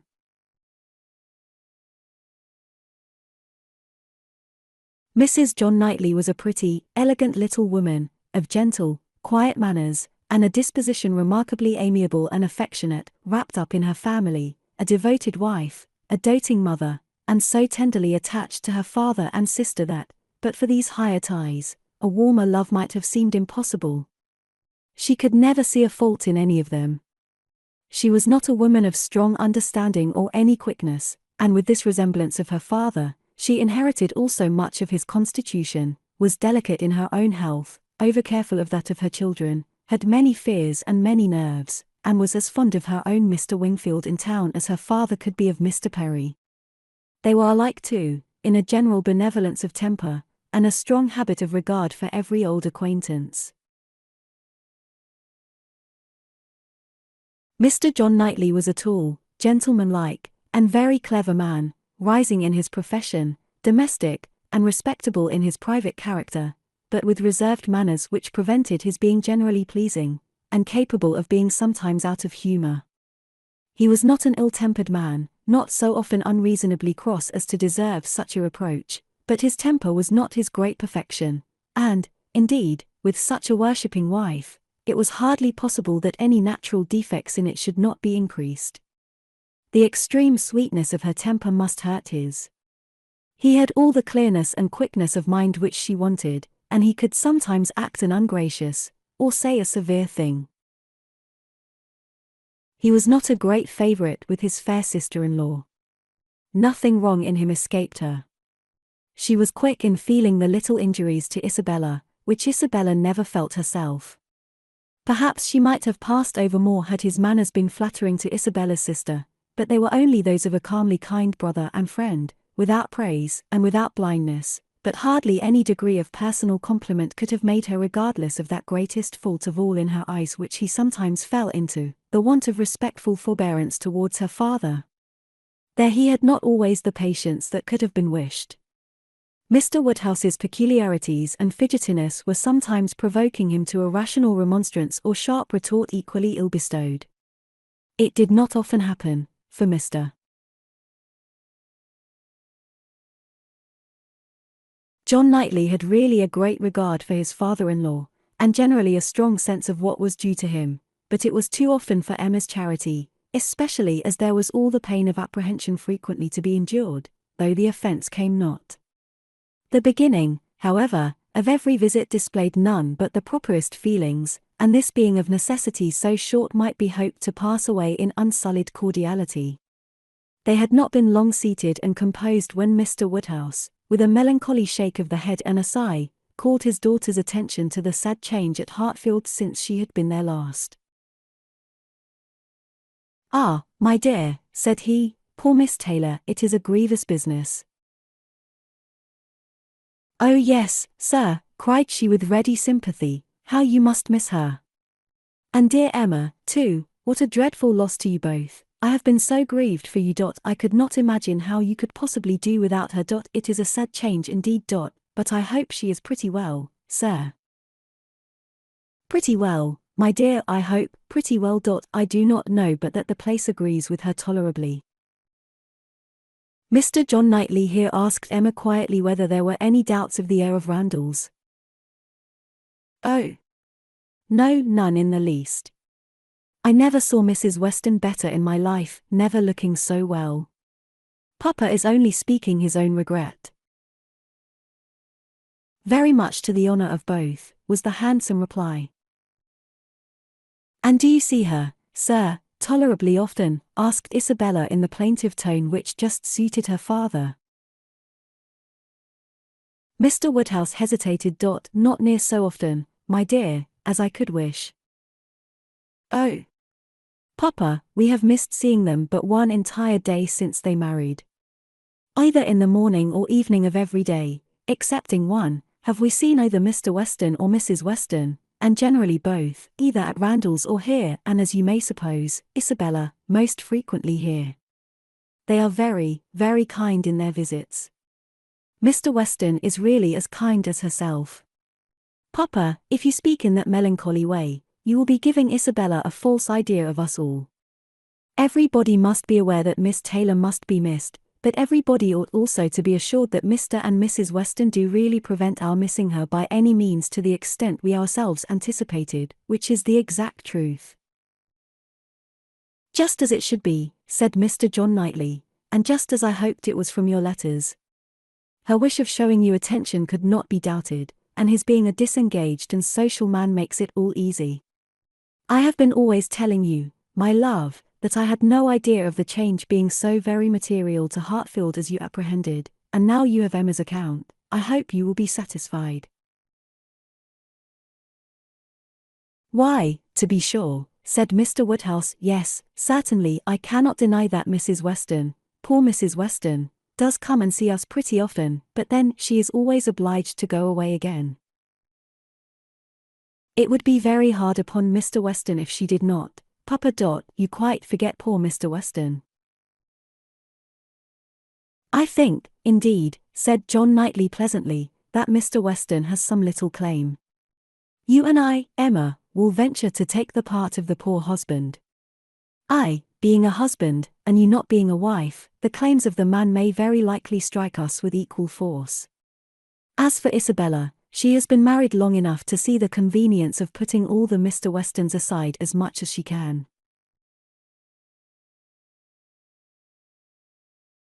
"Me, my love," cried his wife, hearing and understanding only in part. "Are you talking about me? I am sure nobody ought to be, or can be, a greater advocate for matrimony than I am, and if it had not been for the misery of her leaving Hartfield, I should never have thought of Miss Taylor but as the most fortunate woman in the world. And as to slighting Mr. Weston, that excellent Mr. Weston, I think there is nothing he does not deserve. I believe he is one of the very best-tempered men that ever existed. Excepting yourself and your brother, I do not know his equal for temper. I shall never forget his flying Henry's kite for him that very windy day last Easter, and ever since his particular kindness last September 12th in writing that note, at 12 o'clock at night, on purpose to assure me that there was no scarlet fever at Cobham, I have been convinced there could not be a more feeling heart nor a better man in existence. If anybody can deserve him, it must be Miss Taylor." "Where is the young man?" said John Knightley. Has he been here on this occasion, or has he not? He has not been here yet, replied Emma. There was a strong expectation of his coming soon after the marriage, but it ended in nothing, and I have not heard him mentioned lately. But you should tell them of the letter, my dear, said her father. He wrote a letter to poor Mrs. Weston, to congratulate her, and a very proper, handsome letter it was. She showed it to me. I thought it very well done of him indeed. Whether it was his own idea, one cannot tell. He is but young, and his uncle, perhaps. My dear papa, he is 23. You forget how time passes. 23, is he indeed? Well, I could not have thought it, and he was but 2 years old when he lost his poor mother. Well, time does fly indeed, and my memory is very bad. However, it was an exceeding good, pretty letter, and gave Mr. and Mrs. Weston a great deal of pleasure.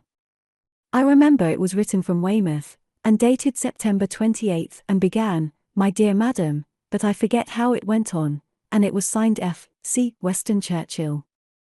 I remember that perfectly.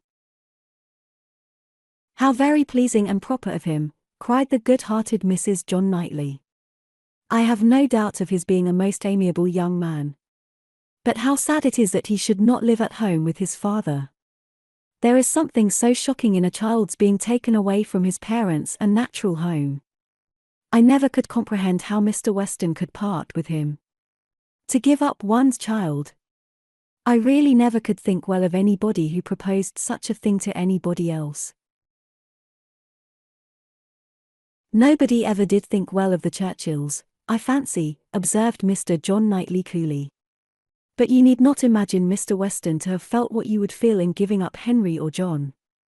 Mr. Weston is rather an easy, cheerful-tempered man, than a man of strong feelings. He takes things as he finds them, and makes enjoyment of them somehow or other, depending, I suspect, much more upon what is called society for his comforts, that is, upon the power of eating and drinking, and playing whist with his neighbours 5 times a week, than upon family affection, or anything that home affords. Emma could not like what bordered on a reflection on Mr. Weston, and had half a mind to take it up, but she struggled, and let it pass. She would keep the peace if possible, and there was something honourable and valuable in the strong domestic habits, the all-sufficiency of home to himself, whence resulted her brother's disposition to look down on the common rate of social intercourse, and those to whom it was important. It had a high claim to forbearance. Chapter 12. Mr. Knightley was to dine with them rather against the inclination of Mr. Woodhouse, who did not like that anyone should share with him in Isabella's first day. Emma's sense of right, however, had decided it, and besides the consideration of what was due to each brother, she had particular pleasure, from the circumstance of the late disagreement between Mr. Knightley and herself, in procuring him the proper invitation. She hoped they might now become friends again. She thought it was time to make up. Making up indeed would not do. She certainly had not been in the wrong, and he would never own that he had. Concession must be out of the question, but it was time to appear to forget that they had ever quarrelled, and she hoped it might rather assist the restoration of friendship, that when he came into the room she had one of the children with her, the youngest, a nice little girl about 8 months old, who was now making her first visit to Hartfield, and very happy to be danced about in her aunt's arms. It did assist, for though he began with grave looks and short questions, he was soon led on to talk of them all in the usual way, and to take the child out of her arms with all the unceremoniousness of perfect amity. Emma felt they were friends again, and the conviction giving her at first great satisfaction, and then a little sauciness, she could not help saying, as he was admiring the baby, "What a comfort it is, that we think alike about our nephews and nieces. As to men and women, our opinions are sometimes very different, but with regard to these children, I observe we never disagree. If you were as much guided by nature in your estimate of men and women, and as little under the power of fancy and whim in your dealings with them, as you are where these children are concerned, we might always think alike. To be sure, our discordancies must always arise from my being in the wrong. Yes, said he, smiling, and reason good. I was 16 years old when you were born. A material difference then, she replied, and no doubt you were much my superior in judgment at that period of our lives, but does not the lapse of 21 years bring our understandings a good deal nearer? Yes, a good deal nearer. But still, not near enough to give me a chance of being right, if we think differently. I have still the advantage of you by 16 years' experience, and by not being a pretty young woman and a spoiled child. Come, my dear Emma, let us be friends, and say no more about it. Tell your aunt, little Emma, that she ought to set you a better example than to be renewing old grievances, and that if she were not wrong before, she is now. That's true, she cried, very true. Little Emma, grow up a better woman than your aunt. Be infinitely cleverer and not half so conceited. Now, Mr. Knightley, a word or two more, and I have done. As far as good intentions went, we were both right, and I must say that no effects on my side of the argument have yet proved wrong. I only want to know that Mr. Martin is not very, very bitterly disappointed. A man cannot be more so, was his short, full answer. Ah, indeed I am very sorry. Come, shake hands with me. This had just taken place, and with great cordiality, when John Knightley made his appearance, and how do ye do, George, and John, how are you, succeeded in the true English style, burying under a calmness that seemed all but indifference, the real attachment which would have led either of them, if requisite, to do everything for the good of the other.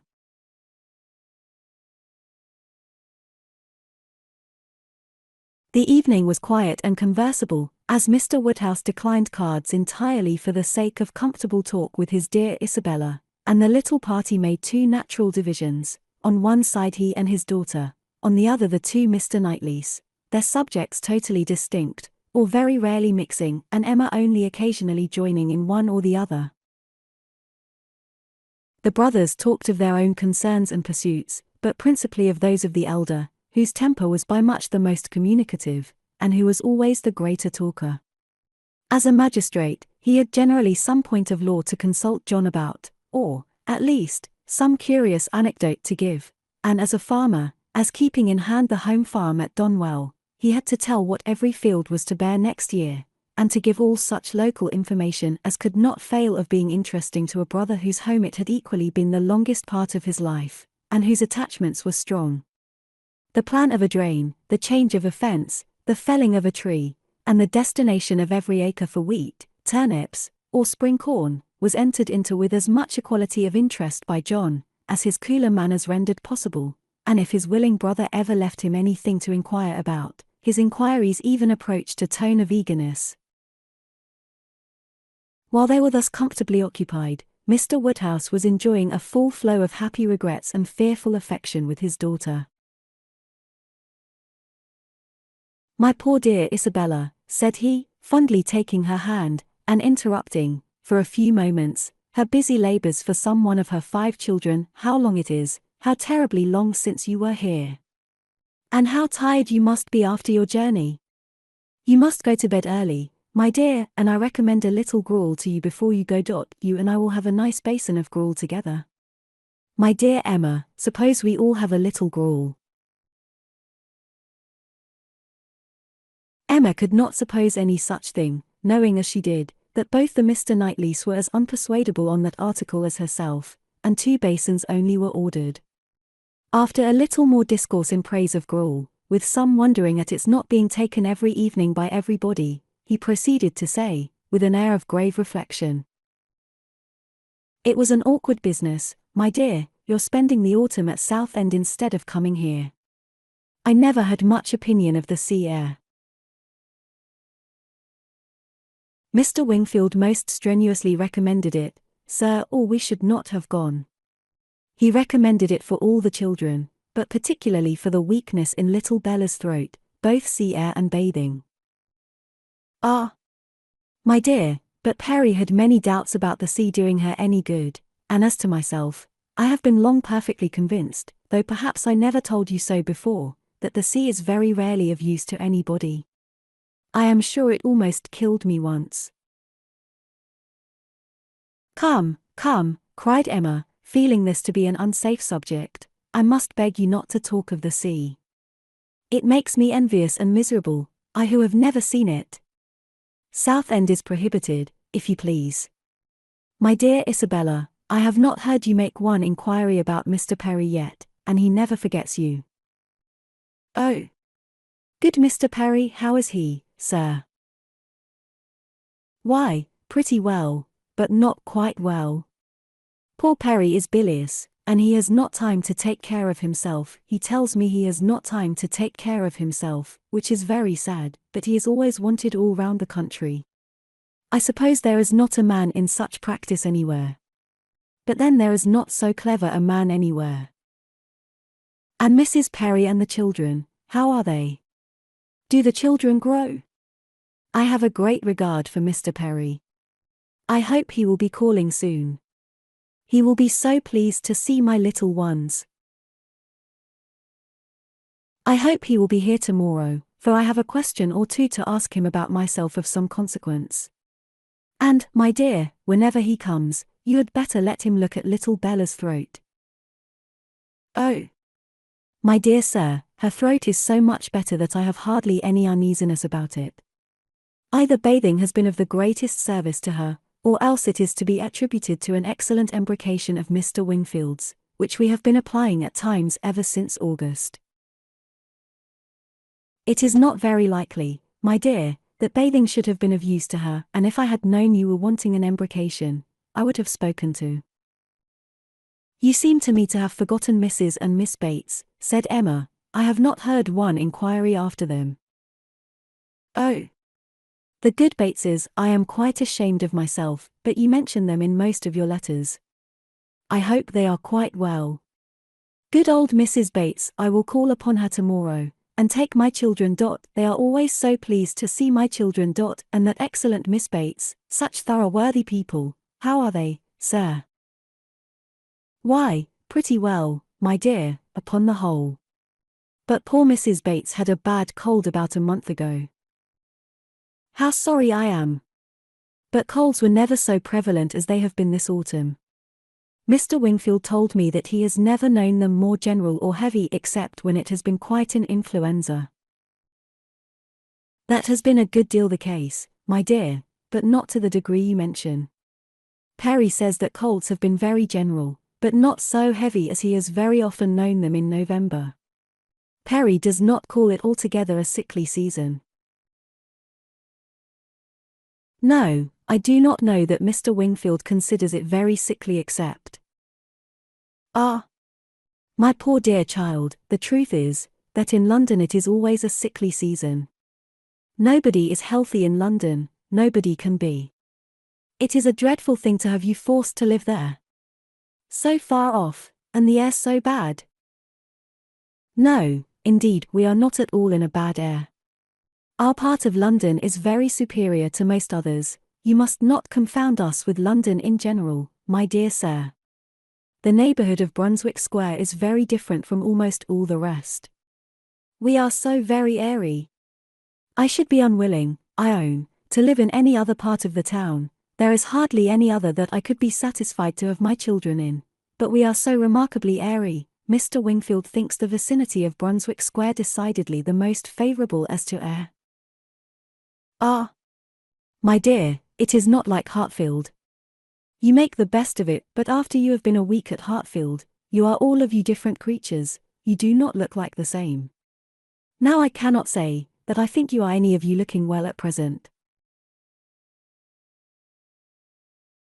I am sorry to hear you say so, sir, but I assure you, excepting those little nervous headaches and palpitations which I am never entirely free from anywhere, I am quite well myself, and if the children were rather pale before they went to bed, it was only because they were a little more tired than usual, from their journey and the happiness of coming.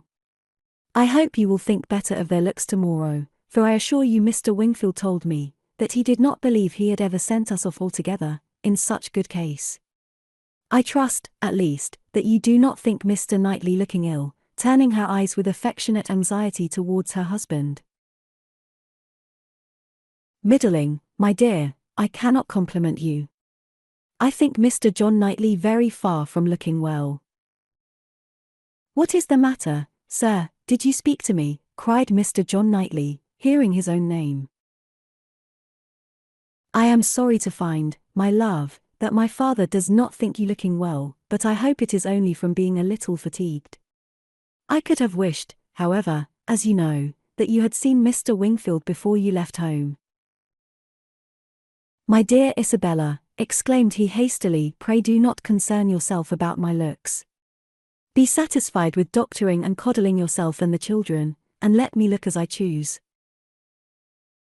I did not thoroughly understand what you were telling your brother, cried Emma, about your friend Mr. Graham's intending to have a bailiff from Scotland, to look after his new estate. What will it answer? Will not the old prejudice be too strong?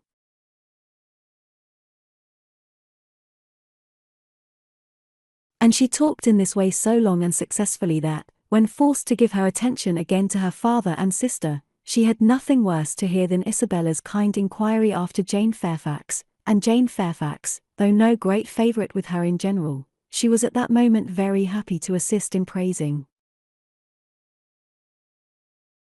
That sweet, amiable Jane Fairfax, said Mrs. John Knightley.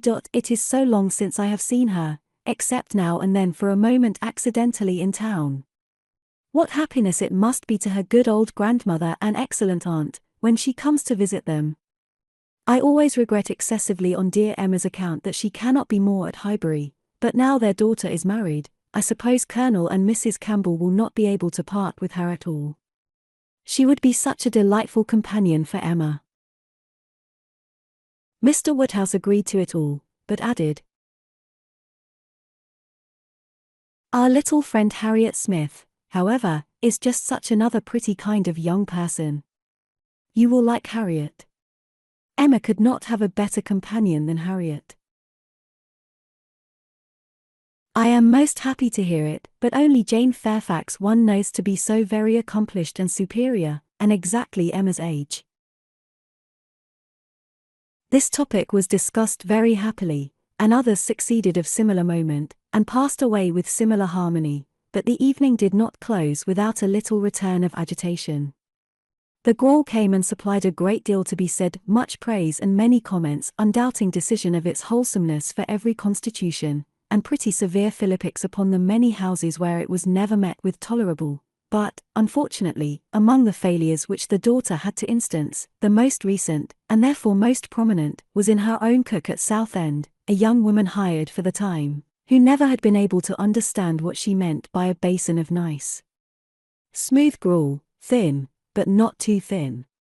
Often as she had wished for and ordered it, she had never been able to get anything tolerable. Here was a dangerous opening.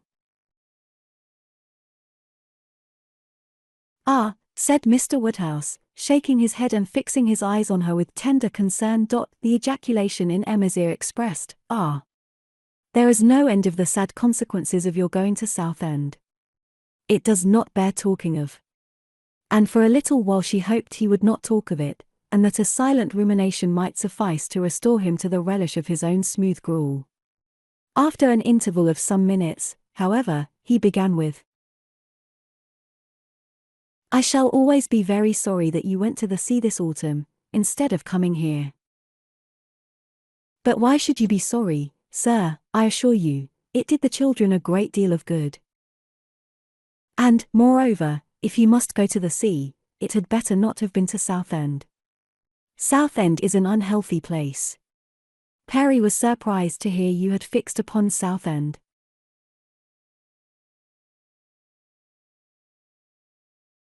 I know there is such an idea with many people, but indeed it is quite a mistake, sir.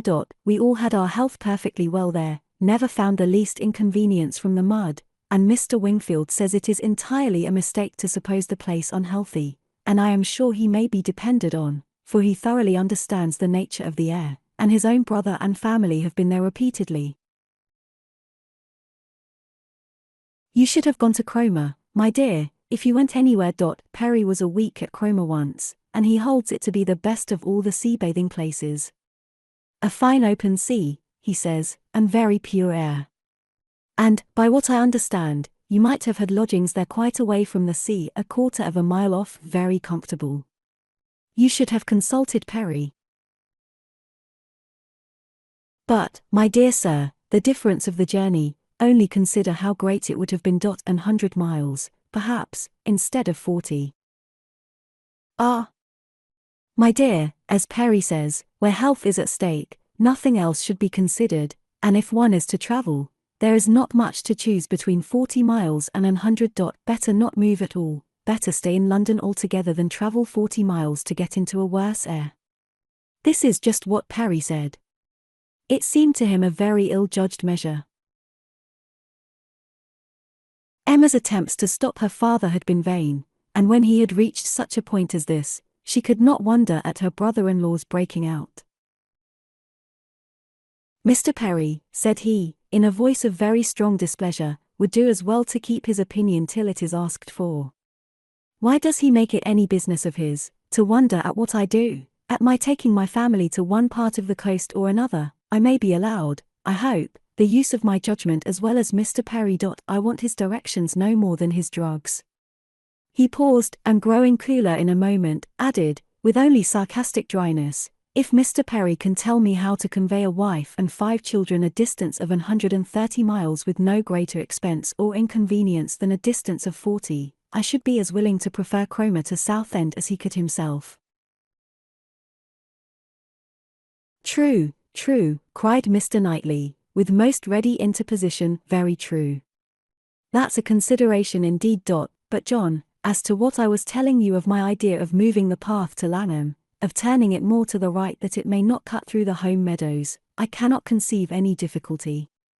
I should not attempt it, if it were to be the means of inconvenience to the Highbury people, but if you call to mind exactly the present line of the path. The only way of proving it, however, will be to turn to our maps. I shall see you at the Abbey tomorrow morning, I hope, and then we will look them over, and you shall give me your opinion.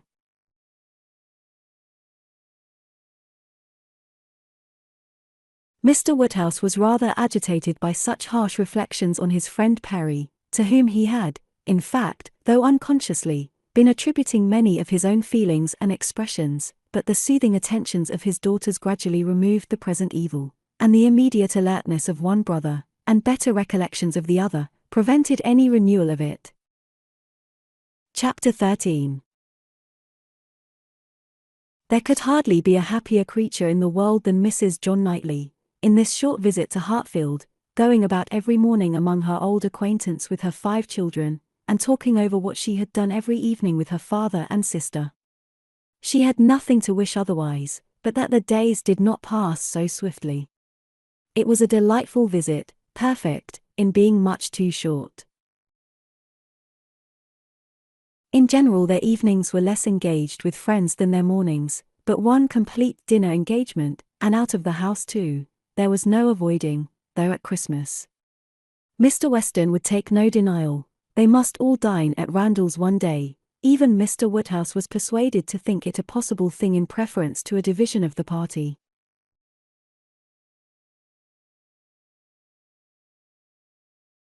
How they were all to be conveyed, he would have made a difficulty if he could, but as his son and daughter's carriage and horses were actually at Hartfield, he was not able to make more than a simple question on that head. It hardly amounted to a doubt, nor did it occupy Emma long to convince him that they might in one of the carriages find room for Harriet also. Harriet, Mr. Elton, and Mr. Knightley, their own especial set, were the only persons invited to meet them. The hours were to be early, as well as the numbers few, Mr. Woodhouse's habits and inclination being consulted in everything. The evening before this great event, for it was a very great event that Mr. Woodhouse should dine out, on the 24th of December, had been spent by Harriet at Hartfield, and she had gone home so much indisposed with a cold, that, but for her own earnest wish of being nursed by Mrs. Goddard, Emma could not have allowed her to leave the house. Emma called on her the next day, and found her doom already signed with regard to Randalls. She was very feverish and had a bad sore throat. Mrs. Goddard was full of care and affection, Mr. Perry was talked of, and Harriet herself was too ill and low to resist the authority which excluded her from this delightful engagement, though she could not speak of her loss without many tears. Emma sat with her as long as she could, to attend her in Mrs. Goddard's unavoidable absences, and raise her spirits by representing how much Mr. Elton's would be depressed when he knew her state, and left her at last tolerably comfortable, in the sweet dependence of his having a most comfortless visit, and of their all missing her very much. She had not advanced many yards from Mrs. Goddard's door, when she was met by Mr. Elton himself, evidently coming towards it, and as they walked on slowly together in conversation about the invalid of whom he, on the rumour of considerable illness, had been going to inquire, that he might carry some report of her to Hartfield, they were overtaken by Mr. John Knightley returning from the daily visit to Donwell, with his two eldest boys, whose healthy, glowing faces showed all the benefit of a country run, and seemed to ensure a quick despatch of the roast mutton and rice pudding they were hastening home for. They joined company and proceeded together. Emma was just describing the nature of her friend's complaint, a throat very much inflamed, with a great deal of heat about her, a quick, low pulse, and she was sorry to find from Mrs. Goddard that Harriet was liable to very bad sore throats, and had often alarmed her with them. Mr. Elton looked all alarm on the occasion, as he exclaimed, "A sore throat, I hope not infectious. I hope not of a putrid infectious sort. Has Perry seen her? Indeed you should take care of yourself as well as of your friend. Let me entreat you to run no risks. Why does not Perry see her?"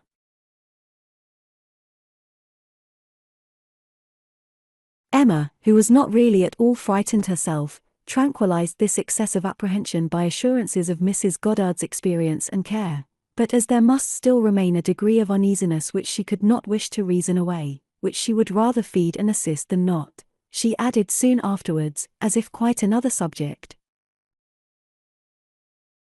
"It is so cold, so very cold, and looks and feels so very much like snow, that if it were to any other place or with any other party, I should really try not to go out today, and dissuade my father from venturing, but as he has made up his mind, and does not seem to feel the cold himself, I do not like to interfere, as I know it would be so great a disappointment to Mr. and Mrs. Weston. But, upon my word, Mr. Elton, in your case, I should certainly excuse myself. You appear to me a little hoarse already, and when you consider what demand of voice and what fatigues tomorrow will bring, I think it would be no more than common prudence to stay at home and take care of yourself tonight." Mr. Elton looked as if he did not very well know what answer to make, which was exactly the case, for though very much gratified by the kind care of such a fair lady, and not liking to resist any advice of hers, he had not really the least inclination to give up the visit, but Emma, too eager and busy in her own previous conceptions and views to hear him impartially, or see him with clear vision, was very well satisfied with his muttering acknowledgment of its being very cold, certainly very cold, and walked on, rejoicing in having extricated him from Randalls, and secured him the power of sending to inquire after Harriet every hour of the evening. "You do quite right," said she, "we will make your apologies to Mr. and Mrs. Weston."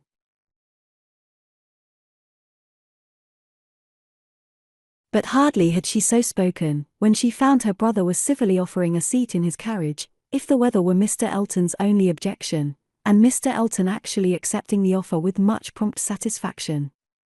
It was a done thing, Mr. Elton was to go, and never had his broad handsome face expressed more pleasure than at this moment, never had his smile been stronger, nor his eyes more exulting than when he next looked at her.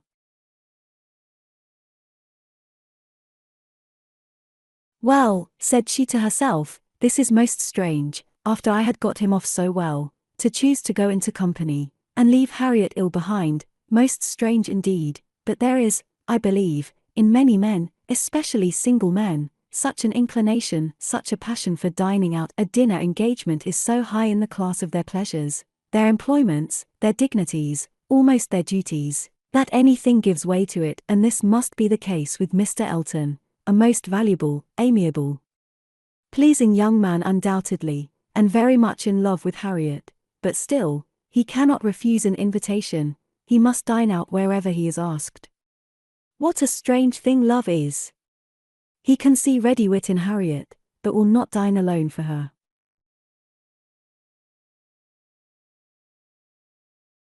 Soon afterwards Mr. Elton quitted them, and she could not but do him the justice of feeling that there was a great deal of sentiment in his manner of naming Harriet at parting, in the tone of his voice while assuring her that he should call at Mrs. Goddard's for news of her fair friend, the last thing before he prepared for the happiness of meeting her again, when he hoped to be able to give a better report, and he sighed and smiled himself off in a way that left the balance of approbation much in his favour.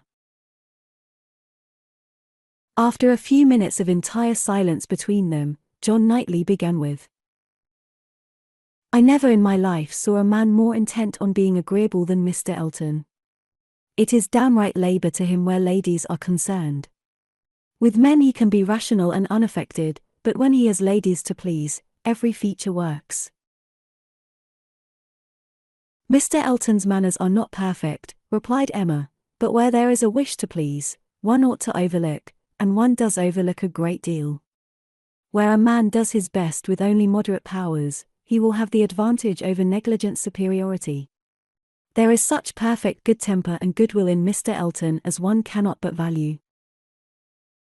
"Yes," said Mr. John Knightley presently, with some slyness, "he seems to have a great deal of goodwill towards you." "Me," she replied with a smile of astonishment, "are you imagining me to be Mr. Elton's object?" "Such an imagination has crossed me, I own, Emma, and if it never occurred to you before, you may as well take it into consideration now." "Mr. Elton in love with me, what an idea!" "I do not say it is so, but you will do well to consider whether it is so or not, and to regulate your behaviour accordingly. I think your manners to him encouraging. I speak as a friend, Emma. You had better look about you, and ascertain what you do, and what you mean to do." "I thank you, but I assure you you are quite mistaken. Mr. Elton and I are very good friends, and nothing more," and she walked on, amusing herself in the consideration of the blunders which often arise from a partial knowledge of circumstances, of the mistakes which people of high pretensions to judgment are forever falling into, and not very well pleased with her brother for imagining her blind and ignorant, and in want of counsel. He said no more.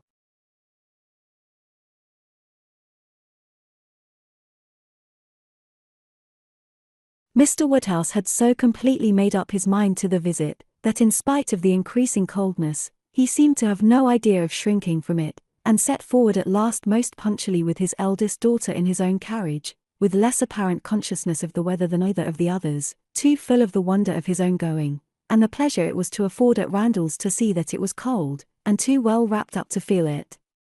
The cold, however, was severe, and by the time the second carriage was in motion, a few flakes of snow were finding their way down, and the sky had the appearance of being so overcharged as to want only a milder air to produce a very white world in a very short time.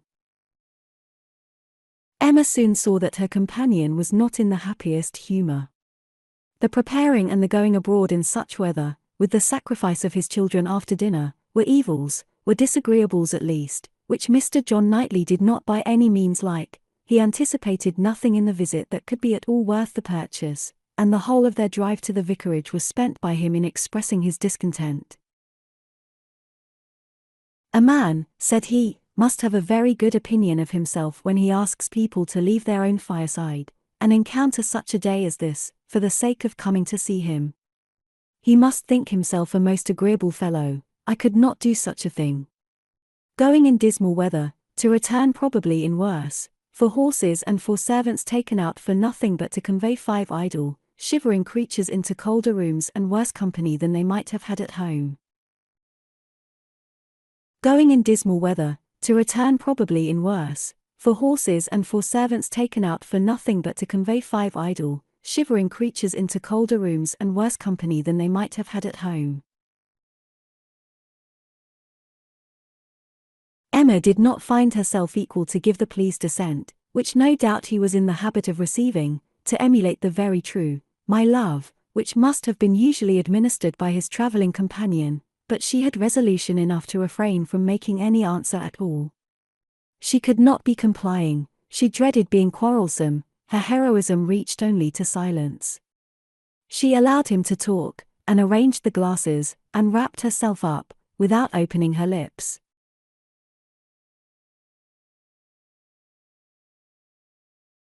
They arrived, the carriage turned, the step was let down, and Mr. Elton, spruce, black, and smiling, was with them instantly.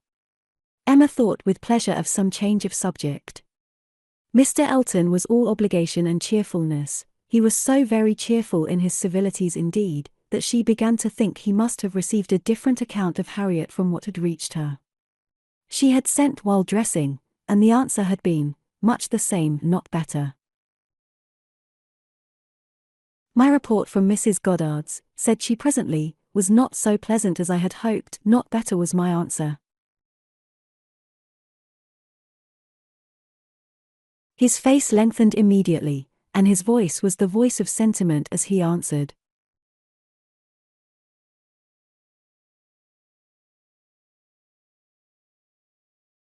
"Oh, no, I am grieved to find I was on the point of telling you that when I called at Mrs. Goddard's door, which I did the very last thing before I returned to dress, I was told that Miss Smith was not better, by no means better, rather worse. Very much grieved and concerned, I had flattered myself that she must be better after such a cordial as I knew had been given her in the morning."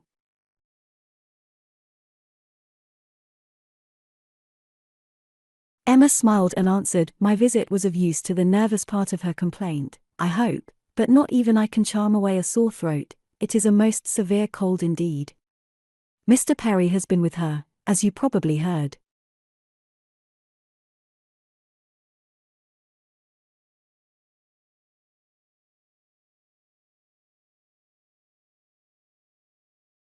"Yes, I imagined, that is, I did not."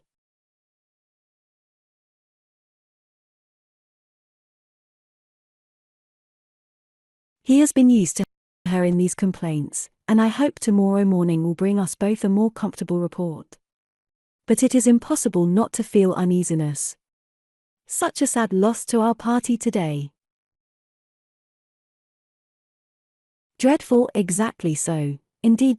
She will be missed every moment."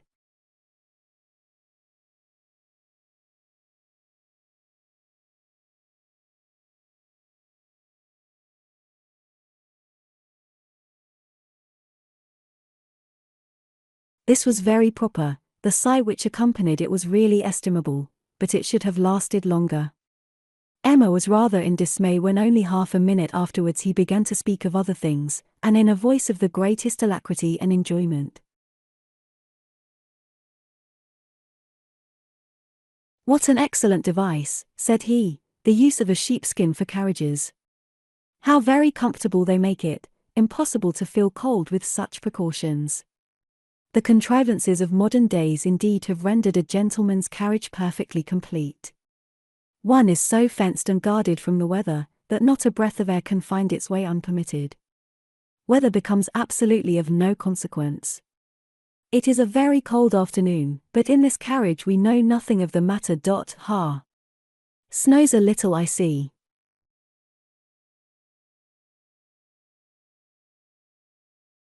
"Yes," said John Knightley, "and I think we shall have a good deal of it." "Christmas weather," observed Mr. Elton. "Quite seasonable, and extremely fortunate we may think ourselves that it did not begin yesterday, and prevent this day's party, which it might very possibly have done, for Mr. Woodhouse would hardly have ventured had there been much snow on the ground, but now it is of no consequence. This is quite the season indeed for friendly meetings. At Christmas everybody invites their friends about them, and people think little of even the worst weather. I was snowed up at a friend's house once for a week. Nothing could be pleasanter. I went for only one night, and could not get away till that very day se'night." Mr. John Knightley looked as if he did not comprehend the pleasure, but said only, coolly, I cannot wish to be snowed up a week at Randall's. At another time Emma might have been amused, but she was too much astonished now at Mr. Elton's spirits for other feelings. Harriet seemed quite forgotten in the expectation of a pleasant party. We are sure of excellent fires, continued he, and everything in the greatest comfort. Charming people, Mr. and Mrs. Weston. Mrs. Weston indeed is much beyond praise, and he is exactly what one values, so hospitable, and so fond of society. It will be a small party, but where small parties are select, they are perhaps the most agreeable of any. Mr. Weston's dining room does not accommodate more than 10 comfortably, and for my part, I would rather, under such circumstances, fall short by 2 than exceed by 2. I think you will agree with me, turning with a soft air to Emma. I think I shall certainly have your approbation, though Mr. Knightley perhaps, from being used to the large parties of London, may not quite enter into our feelings. I know nothing of the large parties of London, sir. I never dine with anybody. Indeed. In a tone of wonder and pity, I had no idea that the law had been so great a slavery.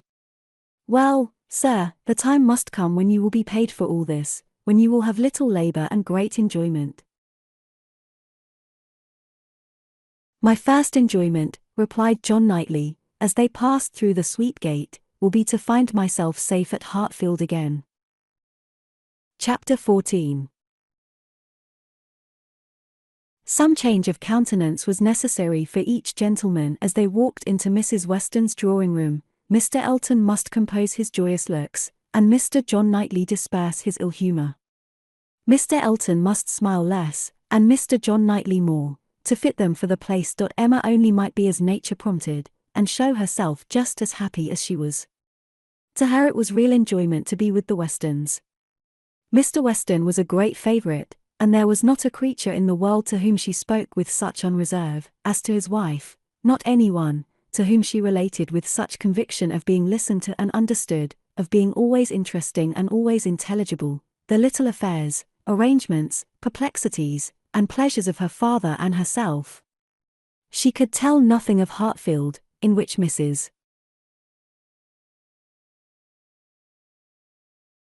Weston had not a lively concern, and half an hour's uninterrupted communication of all those little matters on which the daily happiness of private life depends, was one of the first gratifications of each.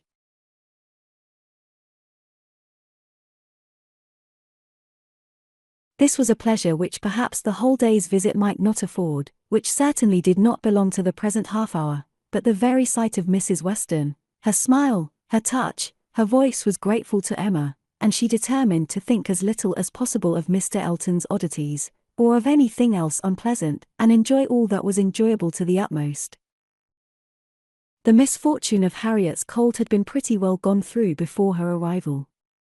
Mr. Woodhouse had been safely seated long enough to give the history of it, besides all the history of his own and Isabella's coming, and of Emma's being to follow, and had indeed just got to the end of his satisfaction that James should come and see his daughter, when the others appeared, and Mrs. Weston, who had been almost wholly engrossed by her attentions to him, was able to turn away and welcome her dear Emma. Emma's project of forgetting Mr. Elton for a while made her rather sorry to find, when they had all taken their places, that he was close to her. The difficulty was great of driving his strange insensibility towards Harriet from her mind, while he not only sat at her elbow, but was continually obtruding his happy countenance on her notice, and solicitously addressing her upon every occasion. Instead of forgetting him, his behaviour was such that she could not avoid the internal suggestion of, can it really be as my brother imagined? Can it be possible for this man to be beginning to transfer his affections from Harriet to me, absurd and insufferable? Yet he would be so anxious for her being perfectly warm, would be so interested about her father, and so delighted with Mrs. Weston, and at last would begin admiring her drawings with so much zeal and so little knowledge as seemed terribly like a would-be lover, and made it some effort with her to preserve her good manners.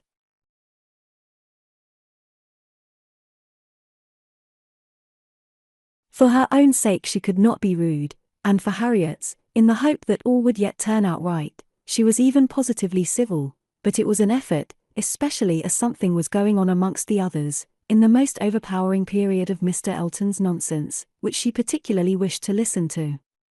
She heard enough to know that Mr. Weston was giving some information about his son. She heard the words "my son," and "Frank," and "my son," repeated several times over, and, from a few other half-syllables, very much suspected that he was announcing an early visit from his son. But before she could quiet Mr. Elton, the subject was so completely past that any reviving question from her would have been awkward.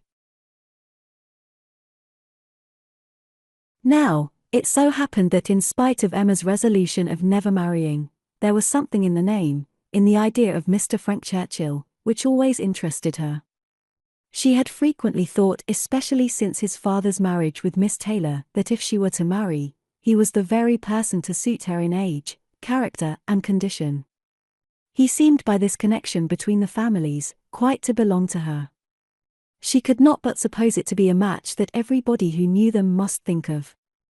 That Mr. and Mrs. Weston did think of it, she was very strongly persuaded, and though not meaning to be induced by him, or by anybody else, to give up a situation which she believed more replete with good than any she could change it for, she had a great curiosity to see him, a decided intention of finding him pleasant, of being liked by him to a certain degree, and a sort of pleasure in the idea of their being coupled in their friends' imaginations.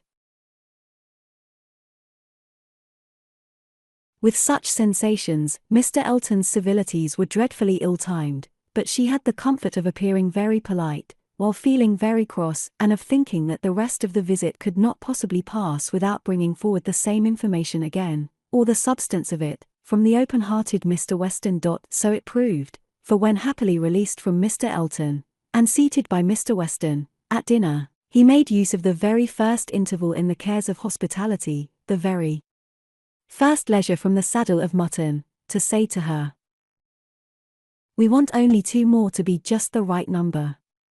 I should like to see 2 more here, your pretty little friend, Miss Smith, and my son, and then I should say we were quite complete. I believe you did not hear me telling the others in the drawing-room that we are expecting Frank. I had a letter from him this morning, and he will be with us within a fortnight." Emma spoke with a very proper degree of pleasure, and fully assented to his proposition of Mr. Frank Churchill and Miss Smith making their party quite complete. "He has been wanting to come to us," continued Mr. Weston, "ever since September. Every letter has been full of it, but he cannot command his own time. He has those to please who must be pleased, and who, between ourselves, are sometimes to be pleased only by a good many sacrifices. But now I have no doubt of seeing him here about the 2nd week in January. What a very great pleasure it will be to you. And Mrs. Weston is so anxious to be acquainted with him, that she must be almost as happy as yourself." Yes, she would be, but that she thinks there will be another put-off. She does not depend upon his coming so much as I do, but she does not know the parties so well as I do. The case, you see, is, but this is quite between ourselves, I did not mention a syllable of it in the other room. There are secrets in all families, you know. The case is, that a party of friends are invited to pay a visit at Enscombe in January, and that Frank's coming depends upon their being put off. If they are not put off, he cannot stir. But I know they will, because it is a family that a certain lady, of some consequence, at Enscombe, has a particular dislike to, and though it is thought necessary to invite them once in 2 or 3 years, they always are put off when it comes to the point. I have not the smallest doubt of the issue. I am as confident of seeing Frank here before the middle of January, as I am of being here myself, but your good friend there, nodding towards the upper end of the table, has so few vagaries herself, and has been so little used to them at Hartfield, that she cannot calculate on their effects, as I have been long in the practice of doing. I am sorry there should be anything like doubt in the case, replied Emma, but am disposed to side with you, Mr. Weston. If you think he will come, I shall think so too, for you know Enscombe. Yes, I have some right to that knowledge, though I have never been at the place in my life. She is an odd woman, but I never allow myself to speak ill of her, on Frank's account, for I do believe her to be very fond of him. I used to think she was not capable of being fond of anybody, except herself, but she has always been kind to him, in her way allowing for little whims and caprices, and expecting everything to be as she likes. And it is no small credit, in my opinion, to him, that he should excite such an affection, for, though I would not say it to anybody else, she has no more heart than a stone to people in general, and the devil of a temper.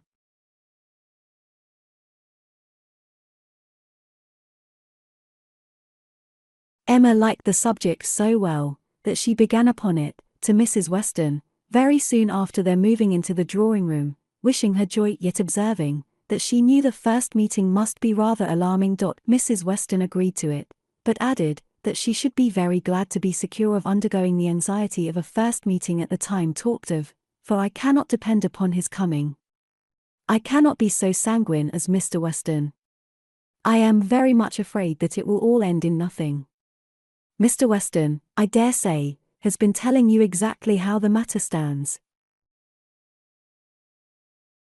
Yes, it seems to depend upon nothing but the ill humour of Mrs. Churchill, which I imagine to be the most certain thing in the world. My Emma, replied Mrs. Weston, smiling, what is the certainty of caprice? Then turning to Isabella, who had not been attending before, you must know, my dear Mrs. Knightley, that we are by no means so sure of seeing Mr. Frank Churchill, in my opinion, as his father thinks. It depends entirely upon his aunt's spirits and pleasure, in short, upon her temper. To you, to my two daughters, I may venture on the truth. Mrs. Churchill rules at Enscombe, and is a very odd-tempered woman, and his coming now, depends upon her being willing to spare him. Oh, Mrs. Churchill, everybody knows Mrs. Churchill, replied Isabella, and I am sure I never think of that poor young man without the greatest compassion. To be constantly living with an ill-tempered person, must be dreadful. It is what we happily have never known anything of, but it must be a life of misery. What a blessing, that she never had any children. Poor little creatures, how unhappy she would have made them. Emma wished she had been alone with Mrs. Weston. She should then have heard more. Mrs. Weston would speak to her, with a degree of unreserve which she would not hazard with Isabella, and, she really believed, would scarcely try to conceal anything relative to the Churchills from her, excepting those views on the young man, of which her own imagination had already given her such instinctive knowledge. But at present there was nothing more to be said. Mr. Woodhouse very soon followed them into the drawing-room. To be sitting long after dinner was a confinement that he could not endure. Neither wine nor conversation was anything to him, and gladly did he move to those with whom he was always comfortable. While he talked to Isabella, however, Emma found an opportunity of saying, "And so you do not consider this visit from your son as by any means certain? I am sorry for it. The introduction must be unpleasant, whenever it takes place, and the sooner it could be over, the better." Yes, and every delay makes one more apprehensive of other delays. Even if this family, the Braithwaites, are put off, I am still afraid that some excuse may be found for disappointing us. I cannot bear to imagine any reluctance on his side, but I am sure there is a great wish on the Churchills to keep him to themselves. There is jealousy. They are jealous even of his regard for his father. In short, I can feel no dependence on his coming, and I wish Mr. Weston were less sanguine. He ought to come, said Emma. If he could stay only a couple of days, he ought to come, and one can hardly conceive a young man's not having it in his power to do as much as that. A young woman, if she fall into bad hands, may be teased, and kept at a distance from those she wants to be with, but one cannot comprehend a young man's being under such restraint as not to be able to spend a week with his father, if he likes it. One ought to be at Enscombe, and know the ways of the family, before one decides upon what he can do, replied Mrs. Weston. One ought to use the same caution, perhaps, in judging of the conduct of any one individual of any one family, but Enscombe, I believe, certainly must not be judged by general rules. She is so very unreasonable, and everything gives way to her. But she is so fond of the nephew, he is so very great a favourite. Now, according to my idea of Mrs. Churchill, it would be most natural, that while she makes no sacrifice for the comfort of the husband, to whom she owes everything, while she exercises incessant caprice towards him, she should frequently be governed by the nephew, to whom she owes nothing at all. My dearest Emma, do not pretend, with your sweet temper, to understand a bad one, or to lay down rules for it. You must let it go its own way. I have no doubt of his having, at times, considerable influence, but it may be perfectly impossible for him to know beforehand when it will be. Emma listened, and then coolly said, I shall not be satisfied, unless he comes.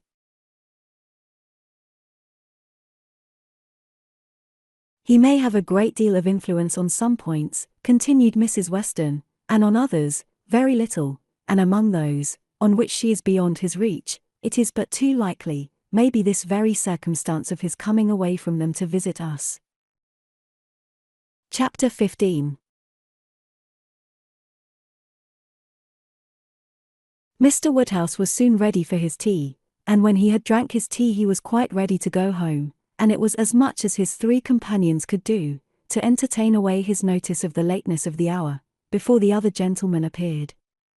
Mr. Weston was chatty and convivial, and no friend to early separations of any sort, but at last the drawing-room party did receive an augmentation. Mr. Elton, in very good spirits, was one of the first to walk in. Mrs. Weston and Emma were sitting together on a sofa. He joined them immediately, and, with scarcely an invitation, seated himself between them.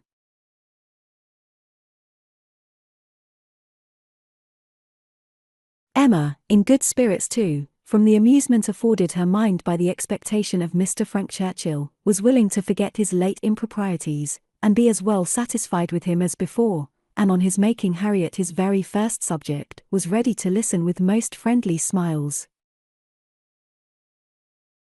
He professed himself extremely anxious about her fair friend, her fair, lovely, amiable friend. Did she know, had she heard anything about her, since their being at Randalls? He felt much anxiety. He must confess that the nature of her complaint alarmed him considerably. And in this style he talked on for some time very properly, not much attending to any answer, but altogether sufficiently awake to the terror of a bad sore throat, and Emma was quite in charity with him. But at last there seemed a perverse turn. It seemed all at once as if he were more afraid of its being a bad sore throat on her account, than on Harriet's, more anxious that she should escape the infection, than that there should be no infection in the complaint.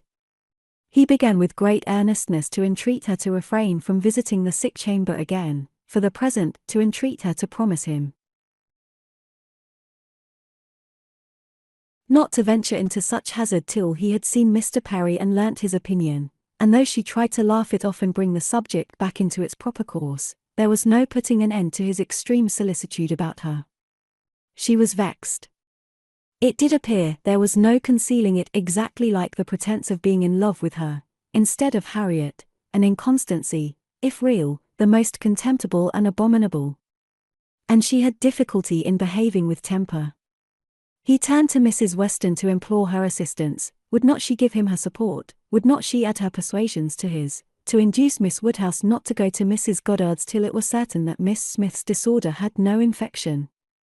He could not be satisfied without a promise. Would not she give him her influence in procuring it? So scrupulous for others, he continued, and yet so careless for herself. She wanted me to nurse my cold by staying at home today, and yet will not promise to avoid the danger of catching an ulcerated sore throat herself. Is this fair, Mrs. Weston? Judge between us. Have not I some right to complain? I am sure of your kind support and aid. Emma saw Mrs. Weston's surprise, and felt that it must be great, at an address which, in words and manner, was assuming to himself the right of first interest in her, and as for herself, she was too much provoked and offended to have the power of directly saying anything to the purpose. She could only give him a look, but it was such a look as she thought must restore him to his senses, and then left the sofa, removing to a seat by her sister, and giving her all her attention. She had not time to know how Mr. Elton took the reproof, so rapidly did another subject succeed, for Mr. John Knightley now came into the room from examining the weather, and opened on them all with the information of the ground being covered with snow, and of it still snowing fast, with a strong drifting wind, concluding with these words to Mr. Woodhouse. "This will prove a spirited beginning of your winter engagements, sir. Something new for your coachman and horses to be making their way through a storm of snow." Poor Mr. Woodhouse was silent from consternation, but everybody else had something to say. Everybody was either surprised or not surprised, and had some question to ask, or some comfort to offer. Mrs. Weston and Emma tried earnestly to cheer him and turn his attention from his son-in-law, who was pursuing his triumph rather unfeelingly. "I admired your resolution very much, sir," said he, "in venturing out in such weather, for of course you saw there would be snow very soon. Everybody must have seen the snow coming on. I admired your spirit, and I dare say we shall get home very well. Another hour or two snow can hardly make the road impassable, and we are two carriages. If one is blown over in the bleak part of the common field there will be the other at hand. I dare say we shall be all safe at Hartfield before midnight." Mr. Weston, with triumph of a different sort, was confessing that he had known it to be snowing some time, but had not said a word, lest it should make Mr. Woodhouse uncomfortable, and be an excuse for his hurrying away. As to there being any quantity of snow fallen or likely to fall to impede their return, that was a mere joke. He was afraid they would find no difficulty. He wished the road might be impassable, that he might be able to keep them all at Randalls, and with the utmost goodwill was sure that accommodation might be found for everybody, calling on his wife to agree with him, that with a little contrivance, everybody might be lodged, which she hardly knew how to do, from the consciousness of there being but 2 spare rooms in the house. "What is to be done, my dear Emma, what is to be done?" was Mr. Woodhouse's first exclamation, and all that he could say for some time. To her he looked for comfort, and her assurances of safety, her representation of the excellence of the horses, and of James, and of their having so many friends about them, revived him a little. His eldest daughter's alarm was equal to his own. The horror of being blocked up at Randalls, while her children were at Hartfield, was full in her imagination, and fancying the road to be now just passable for adventurous people, but in a state that admitted no delay, she was eager to have it settled, that her father and Emma should remain at Randalls, while she and her husband set forward instantly through all the possible accumulations of drifted snow that might impede them. "You had better order the carriage directly, my love," said she. "I dare say we shall be able to get along, if we set off directly, and if we do come to anything very bad, I can get out and walk. I am not at all afraid. I should not mind walking half the way. I could change my shoes, you know, the moment I got home, and it is not the sort of thing that gives me cold." "Indeed," replied he. "Then, my dear Isabella, it is the most extraordinary sort of thing in the world, for in general everything does give you cold. Walk home, you are prettily shod for walking home, I dare say. It will be bad enough for the horses." Isabella turned to Mrs. Weston for her approbation of the plan. Mrs. Weston could only approve. Isabella then went to Emma, but Emma could not so entirely give up the hope of their being all able to get away, and they were still discussing the point, when Mr. Knightley, who had left the room immediately after his brother's first report of the snow, came back again, and told them that he had been out of doors to examine, and could answer for there not being the smallest difficulty in their getting home, whenever they liked it, either now or an hour hence. He had gone beyond the sweep, some way along the Highbury road. The snow was nowhere above half an inch deep, in many places hardly enough to whiten the ground. A very few flakes were falling at present, but the clouds were parting, and there was every appearance of its being soon over. He had seen the coachman, and they both agreed with him in there being nothing to apprehend.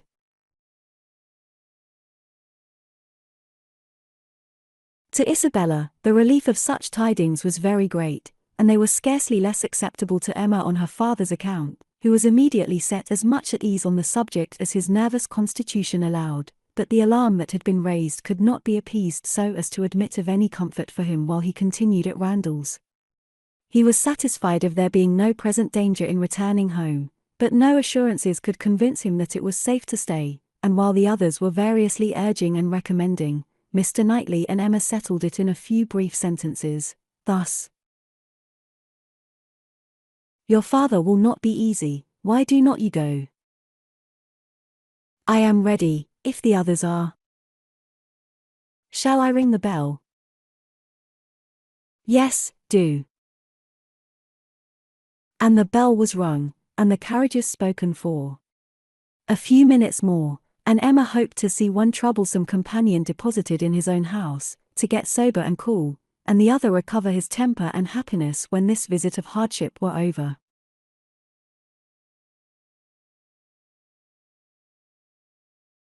The carriage came, and Mr. Woodhouse, always the first object on such occasions, was carefully attended to his own by Mr. Knightley and Mr. Weston, but not all that either could say could prevent some renewal of alarm at the sight of the snow which had actually fallen, and the discovery of a much darker night than he had been prepared for.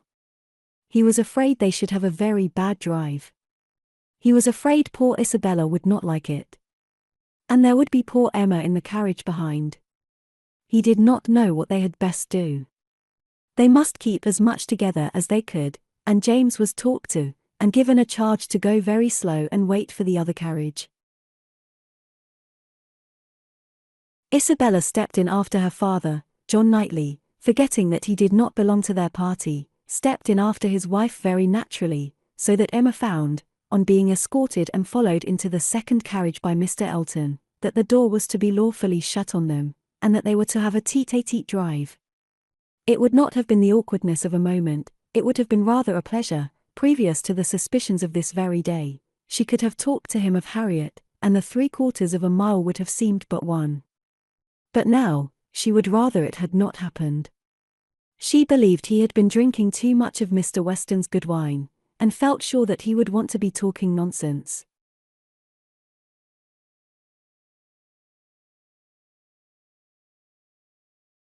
To restrain him as much as might be, by her own manners, she was immediately preparing to speak with exquisite calmness and gravity of the weather and the night, but scarcely had she begun, scarcely had they passed the sweet gate and joined the other carriage, than she found her subject cut up, her hand seized, her attention demanded, and Mr. Elton actually making violent love to her, availing himself of the precious opportunity, declaring sentiments which must be already well known, hoping, fearing, adoring, ready to die if she refused him, but flattering himself that his ardent attachment and unequalled love and unexampled passion could not fail of having some effect, and in short, very much resolved on being seriously accepted as soon as possible.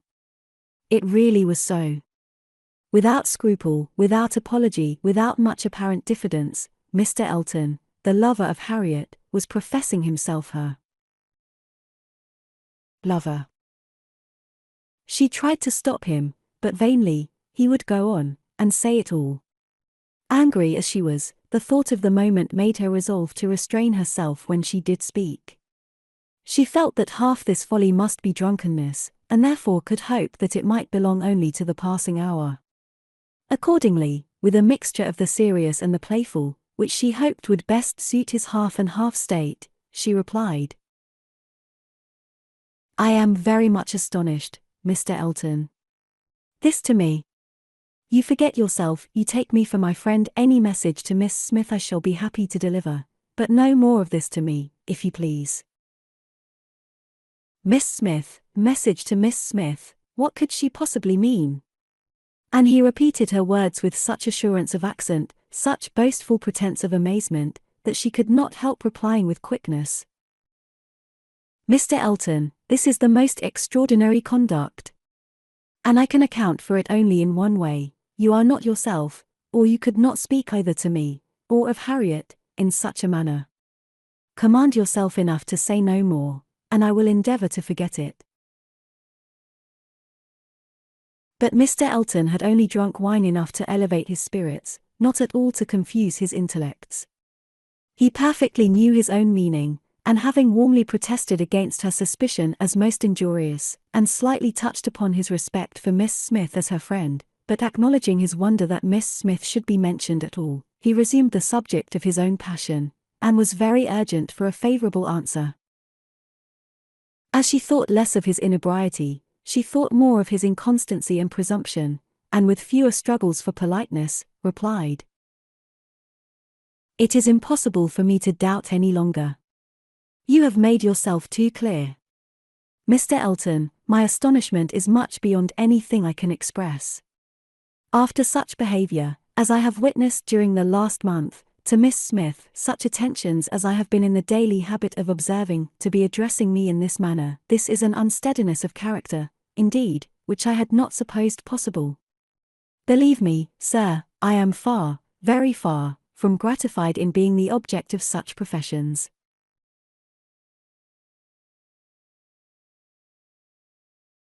"Good heaven," cried Mr. Elton, "what can be the meaning of this, Miss Smith? I never thought of Miss Smith in the whole course of my existence, never paid her any attentions, but as your friend, never cared whether she were dead or alive, but as your friend.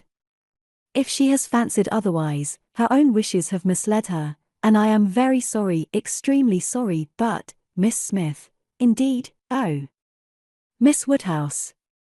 Who can think of Miss Smith when Miss Woodhouse is near? No, upon my honour, there is no unsteadiness of character. I have thought only of you. I protest against having paid the smallest attention to anyone else. Everything that I have said or done, for many weeks past, has been with the sole view of marking my adoration of yourself. You cannot really, seriously, doubt it. No, in an accent meant to be insinuating, I am sure you have seen and understood me." It would be impossible to say what Emma felt, on hearing this, which of all her unpleasant sensations was uppermost. She was too completely overpowered to be immediately able to reply, and 2 moments of silence being ample encouragement for Mr. Elton's sanguine state of mind, he tried to take her hand again, as he joyously exclaimed, "Charming Miss Woodhouse! Allow me to interpret this interesting silence. It confesses that you have long understood me." "No, sir," cried Emma, "it confesses no such thing. So far from having long understood you, I have been in a most complete error with respect to your views, till this moment. As to myself, I am very sorry that you should have been giving way to any feelings, nothing could be farther from my wishes. Your attachment to my friend Harriet, your pursuit of her, it appeared, gave me great pleasure, and I have been very earnestly wishing you success, but had I supposed that she were not your attraction to Hartfield, I should certainly have thought you judged ill in making your visits so frequent. Am I to believe that you have never sought to recommend yourself particularly to Miss Smith, that you have never thought seriously of her?" "Never, madam," cried he, affronted in his turn, "never, I assure you. I think seriously of Miss Smith. Miss Smith is a very good sort of girl, and I should be happy to see her respectably settled.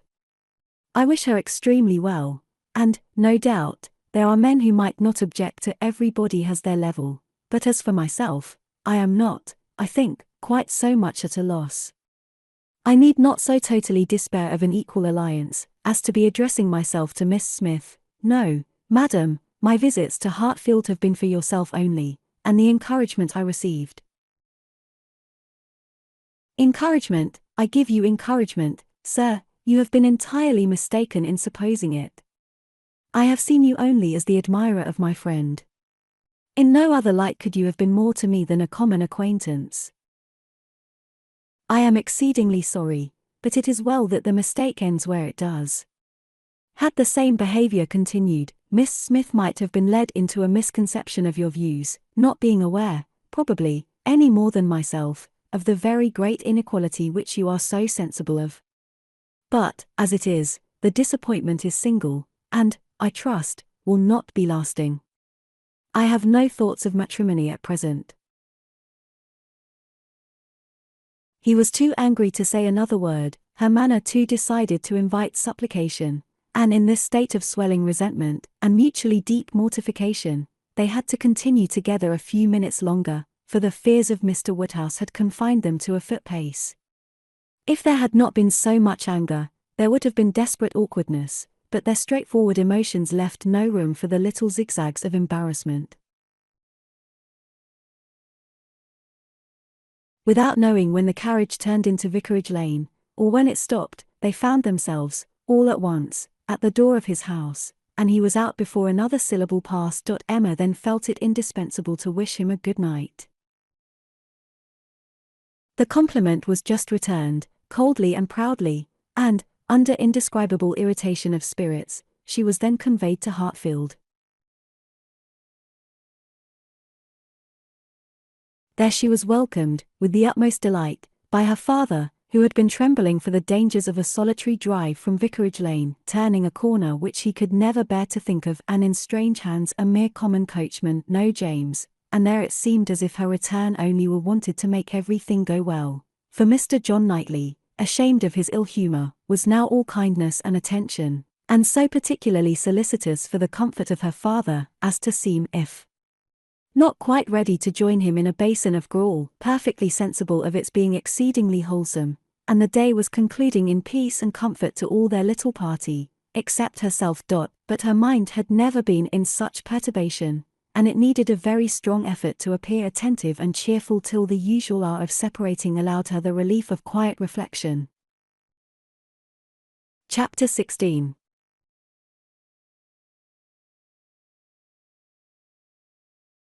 The hair was curled, and the maid sent away, and Emma sat down to think and be miserable.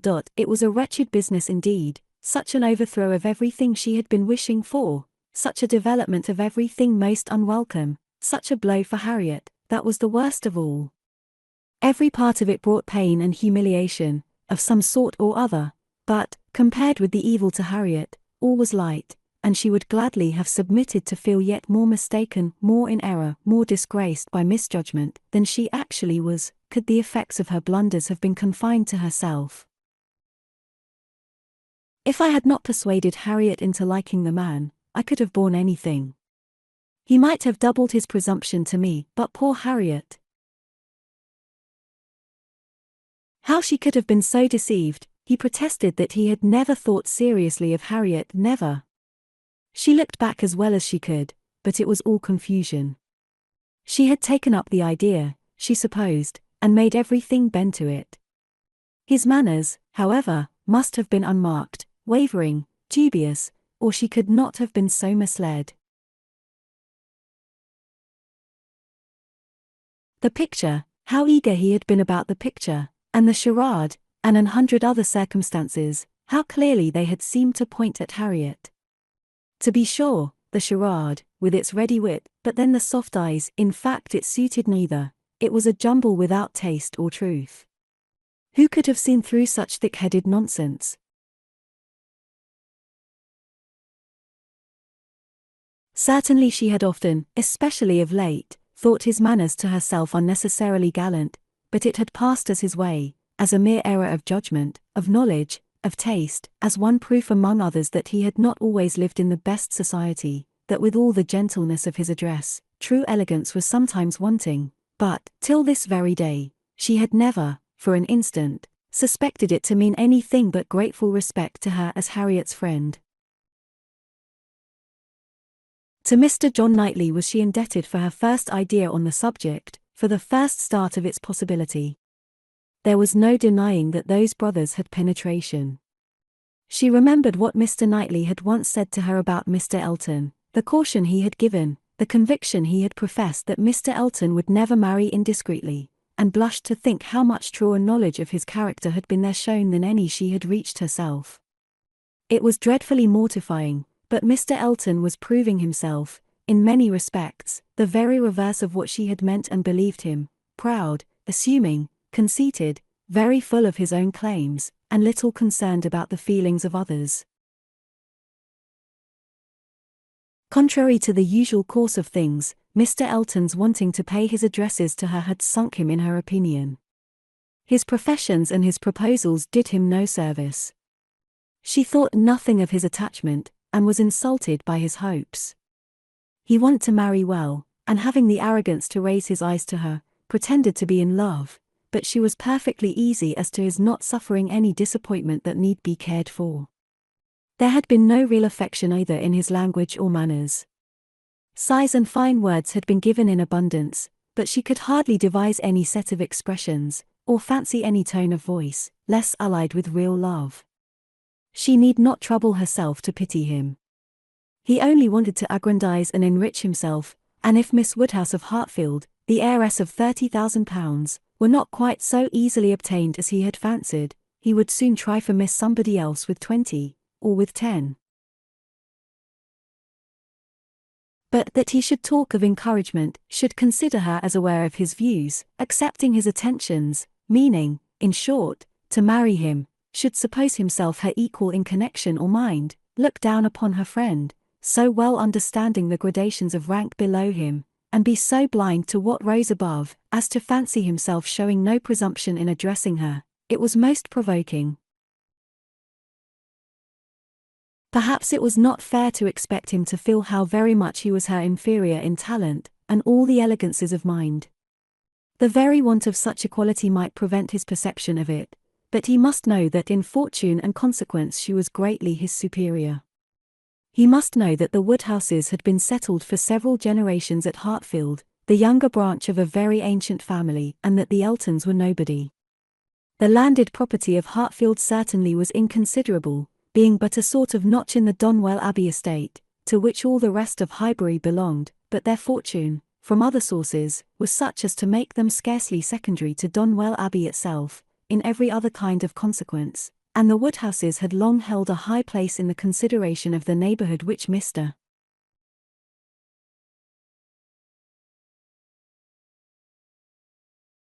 Elton had first entered not 2 years ago, to make his way as he could, without any alliances but in trade, or anything to recommend him to notice but his situation and his civility. But he had fancied her in love with him, that evidently must have been his dependence, and after raving a little about the seeming incongruity of gentle manners and a conceited head, Emma was obliged in common honesty to stop and admit that her own behaviour to him had been so complaisant and obliging, so full of courtesy and attention, as, supposing her real motive unperceived, might warrant a man of ordinary observation and delicacy, like Mr. Elton, in fancying himself a very decided favourite. If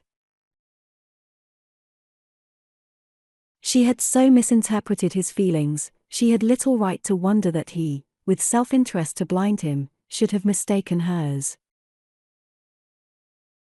The first error and the worst lay at her door. It was foolish, it was wrong, to take so active a part in bringing any two people together.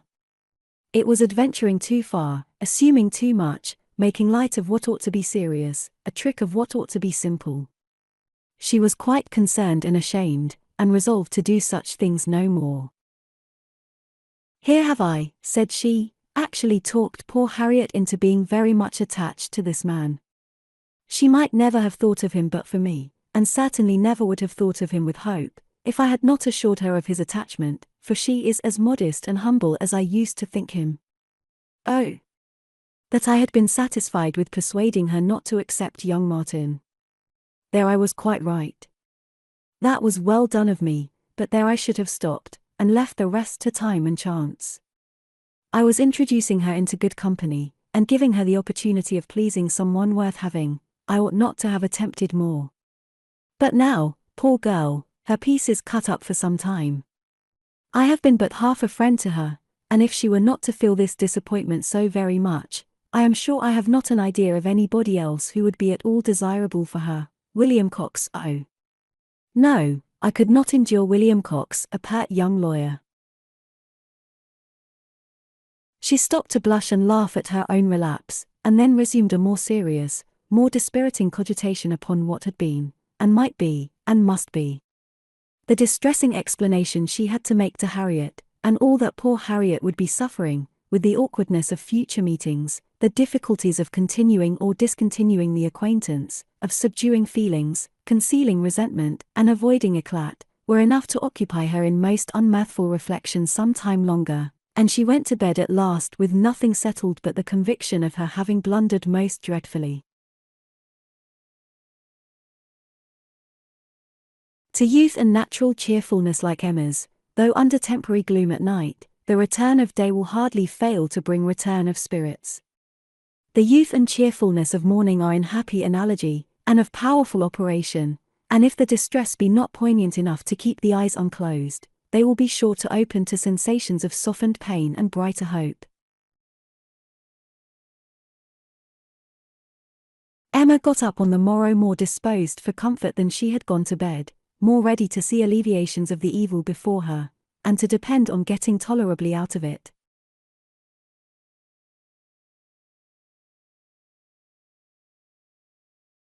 It was a great consolation that Mr. Elton should not be really in love with her, or so particularly amiable as to make it shocking to disappoint him, that Harriet's nature should not be of that superior sort in which the feelings are most acute and retentive, and that there could be no necessity for anybody's knowing what had passed except the three principals, and especially for her father's being given a moment's uneasiness about it.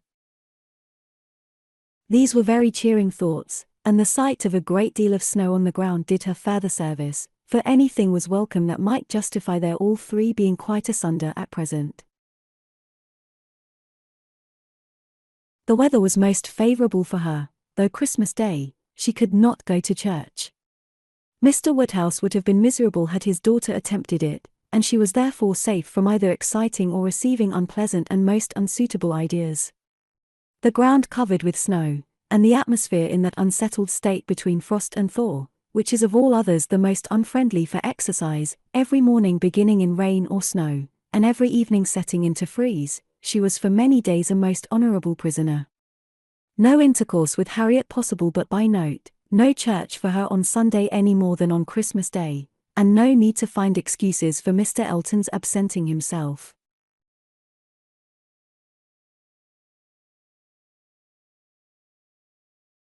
It was weather which might fairly confine everybody at home, and though she hoped and believed him to be really taking comfort in some society or other, it was very pleasant to have her father so well satisfied with his being all alone in his own house, too wise to stir out, and to hear him say to Mr. Knightley, whom no weather could keep entirely from them, "Ah, Mr. Knightley, why do not you stay at home like poor Mr. Elton?"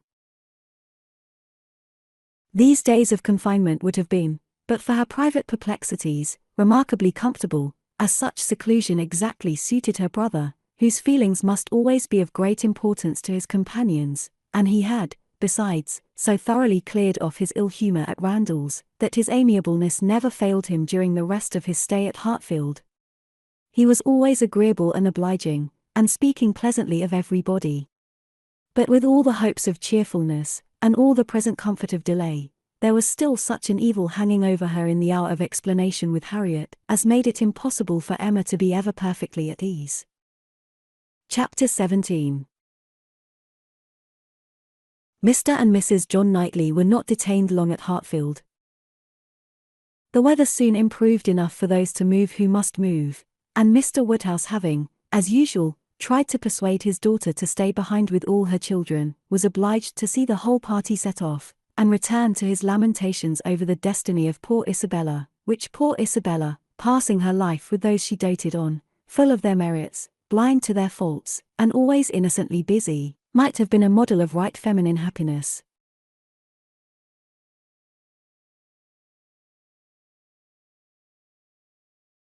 The evening of the very day on which they went brought a note from Mr. Elton to Mr. Woodhouse, a long, civil, ceremonious note, to say, with Mr. Elton's best compliments, that he was proposing to leave Highbury the following morning in his way to Bath, where, in compliance with the pressing entreaties of some friends, he had engaged to spend a few weeks, and very much regretted the impossibility he was under, from various circumstances of weather and business, of taking a personal leave of Mr. Woodhouse, of whose friendly civilities he should ever retain a grateful sense, and had Mr. Woodhouse any commands, should be happy to attend to them.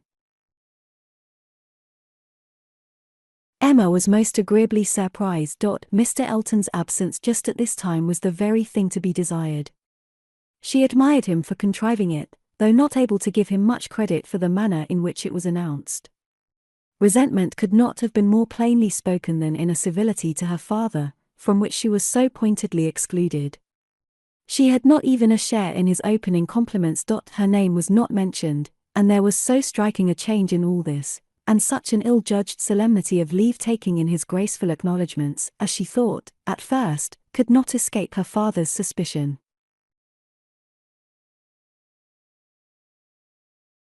It did, however. Her father was quite taken up with the surprise of so sudden a journey, and his fears that Mr. Elton might never get safely to the end of it, and saw nothing extraordinary in his language. It was a very useful note, for it supplied them with fresh matter for thought and conversation during the rest of their lonely evening. Mr. Woodhouse talked over his alarms, and Emma was in spirits to persuade them away with all her usual promptitude. She now resolved to keep Harriet no longer in the dark. She had reason to believe her nearly recovered from her cold, and it was desirable that she should have as much time as possible for getting the better of her other complaint before the gentleman's return. She went to Mrs. Goddard's accordingly the very next day, to undergo the necessary penance of communication, and a severe one it was. She had to destroy all the hopes which she had been so industriously feeding, to appear in the ungracious character of the one preferred, and acknowledge herself grossly mistaken and misjudging in all her ideas on one subject, all her observations, all her convictions, all her prophecies for the last 6 weeks. The confession completely renewed her first shame, and the sight of Harriet's tears made her think that she should never be in charity with herself again. Harriet bore the intelligence very well, blaming nobody, and in everything testifying such an ingenuousness of disposition and lowly opinion of herself, as must appear with particular advantage at that moment to her friend. Emma was in the humour to value simplicity and modesty to the utmost, and all that was amiable, all that ought to be attaching, seemed on Harriet's side, not her own. Harriet did not consider herself as having anything to complain of. The affection of such a man as Mr. Elton would have been too great a distinction. She never could have deserved him, and nobody but so partial and kind a friend as Miss Woodhouse would have thought it possible.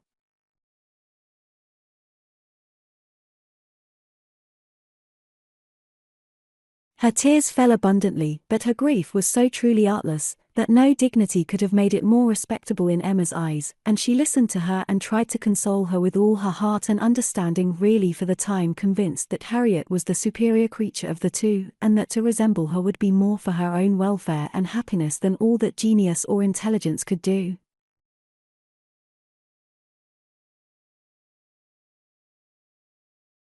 It was rather too late in the day to set about being simple-minded and ignorant, but she left her with every previous resolution confirmed of being humble and discreet, and repressing imagination all the rest of her life. Her second duty now, inferior only to her father's claims, was to promote Harriet's comfort, and endeavour to prove her own affection in some better method than by matchmaking. She got her to Hartfield, and showed her the most unvarying kindness, striving to occupy and amuse her, and by books and conversation, to drive Mr. Elton from her thoughts. Time, she knew, must be allowed for this being thoroughly done, and she could suppose herself but an indifferent judge of such matters in general, and very inadequate to sympathize in an attachment to Mr. Elton in particular, but it seemed to her reasonable that at Harriet's age, and with the entire extinction of all hope, such a progress might be made towards a state of composure by the time of Mr. Elton's return, as to allow them all to meet again in the common routine of acquaintance, without any danger of betraying sentiments or increasing them.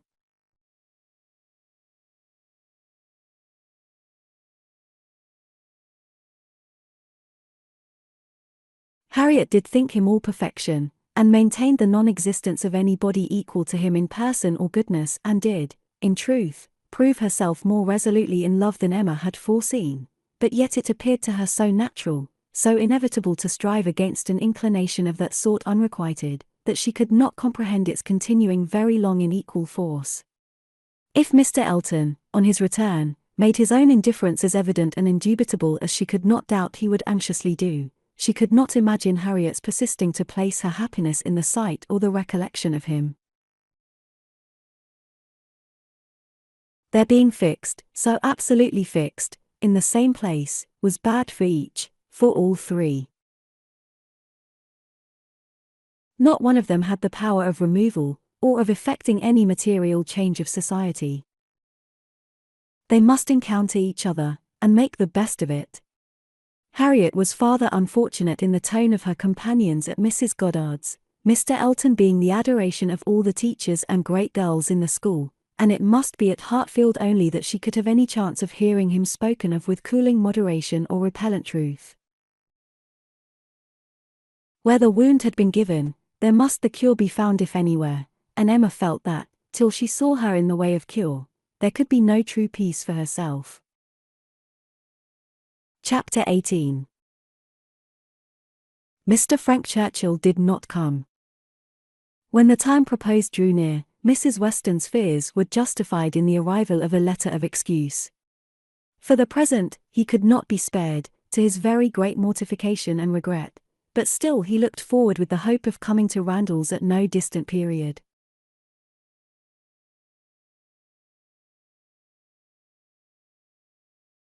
Mrs. Weston was exceedingly disappointed, much more disappointed, in fact, than her husband, though her dependence on seeing the young man had been so much more sober, but a sanguine temper, though forever expecting more good than occurs, does not always pay for its hopes by any proportionate depression. It soon flies over the present failure, and begins to hope again. For half an hour Mr. Weston was surprised and sorry, but then he began to perceive that Frank's coming 2 or 3 months later would be a much better plan, better time of year, better weather, and that he would be able, without any doubt, to stay considerably longer with them than if he had come sooner.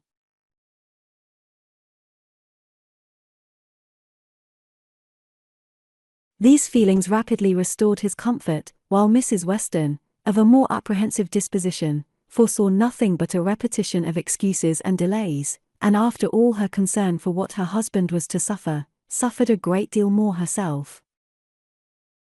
Emma was not at this time in a state of spirits to care really about Mr. Frank Churchill's not coming, except as a disappointment at Randalls. The acquaintance at present had no charm for her. She wanted, rather, to be quiet, and out of temptation, but still, as it was desirable that she should appear, in general, like her usual self, she took care to express as much interest in the circumstance, and enter as warmly into Mr. and Mrs. Weston's disappointment, as might naturally belong to their friendship. She was the first to announce it to Mr. Knightley, and exclaimed quite as much as was necessary, or, being acting a part, perhaps rather more, at the conduct of the Churchills, in keeping him away.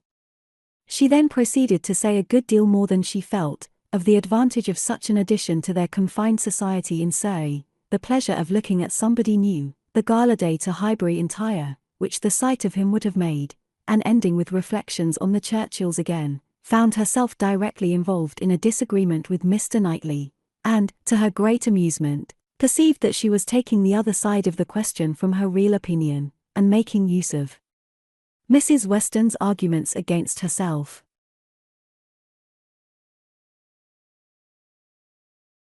"The Churchills are very likely in fault," said Mr. Knightley, coolly, "but I dare say he might come if he would." "I do not know why you should say so. He wishes exceedingly to come, but his uncle and aunt will not spare him." "I cannot believe that he has not the power of coming, if he made a point of it. It is too unlikely, for me to believe it without proof." "How odd you are! What has Mr. Frank Churchill done, to make you suppose him such an unnatural creature?"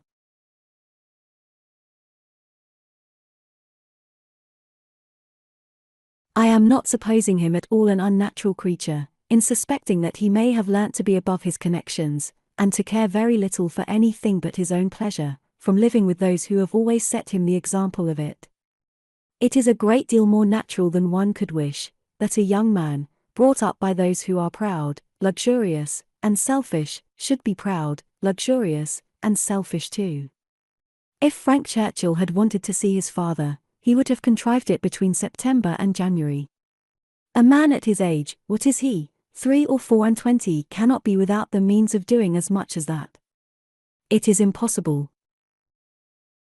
"That's easily said, and easily felt by you, who have always been your own master. You are the worst judge in the world, Mr. Knightley, of the difficulties of dependence. You do not know what it is to have tempers to manage. It is not to be conceived that a man of 3 or 24 should not have liberty of mind or limb to that amount. He cannot want money, he cannot want leisure. We know, on the contrary, that he has so much of both, that he is glad to get rid of them at the idlest haunts in the kingdom. We hear of him forever at some watering place or other. A little while ago, he was at Weymouth. This proves that he can leave the Churchills. Yes, sometimes he can. And those times are whenever he thinks it worth his while, whenever there is any temptation of pleasure. It is very unfair to judge of anybody's conduct, without an intimate knowledge of their situation. Nobody, who has not been in the interior of a family, can say what the difficulties of any individual of that family may be. We ought to be acquainted with Enscombe, and with Mrs. Churchill's temper, before we pretend to decide upon what her nephew can do. He may, at times, be able to do a great deal more than he can at others.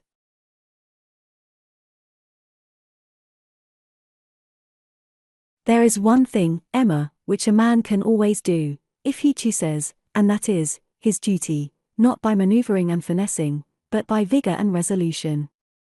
It is Frank Churchill's duty to pay this attention to his father. He knows it to be so, by his promises and messages, but if he wished to do it, it might be done. A man who felt rightly would say at once, simply and resolutely, to Mrs. Churchill, every sacrifice of mere pleasure you will always find me ready to make to your convenience, but I must go and see my father immediately. I know he would be hurt by my failing in such a mark of respect to him on the present occasion. I shall, therefore, set off tomorrow. If he would say so to her at once, in the tone of decision becoming a man, there would be no opposition made to his going. No, said Emma, laughing, but perhaps there might be some made to his coming back again. Such language for a young man entirely dependent, to use, nobody but you, Mr. Knightley, would imagine it possible. But you have not an idea of what is requisite in situations directly opposite to your own. Mr. Frank Churchill to be making such a speech as that to the uncle and aunt, who have brought him up, and are to provide for him, standing up in the middle of the room, I suppose, and speaking as loud as he could, how can you imagine such conduct practicable? Depend upon it, Emma, a sensible man would find no difficulty in it. He would feel himself in the right, and the declaration made, of course, as a man of sense would make it, in a proper manner, would do him more good, raise him higher, fix his interest stronger with the people he depended on, than all that a line of shifts and expedients can ever do. Respect would be added to affection. They would feel that they could trust him, that the nephew who had done rightly by his father, would do rightly by them, for they know, as well as he does, as well as all the world must know, that he ought to pay this visit to his father, and while meanly exerting their power to delay it, are in their hearts not thinking the better of him for submitting to their whims. Respect for right conduct is felt by everybody. If he would act in this sort of manner, on principle, consistently, regularly, their little minds would bend to his. I rather doubt that. You are very fond of bending little minds, but where little minds belong to rich people in authority, I think they have a knack of swelling out, till they are quite as unmanageable as great ones. I can imagine, that if you, as you are, Mr. Knightley, were to be transported and placed all at once in Mr. Frank Churchill's situation, you would be able to say and do just what you have been recommending for him, and it might have a very good effect. The Churchills might not have a word to say in return, but then, you would have no habits of early obedience and long observance to break through. To him who has, it might not be so easy to burst forth at once into perfect independence, and set all their claims on his gratitude and regard at naught. He may have as strong a sense of what would be right, as you can have, without being so equal, under particular circumstances, to act up to it. Then it would not be so strong a sense. If it failed to produce equal exertion, it could not be an equal conviction. Oh, the difference of situation and habit! I wish you would try to understand what an amiable young man may be likely to feel in directly opposing those, whom as child and boy he has been looking up to all his life.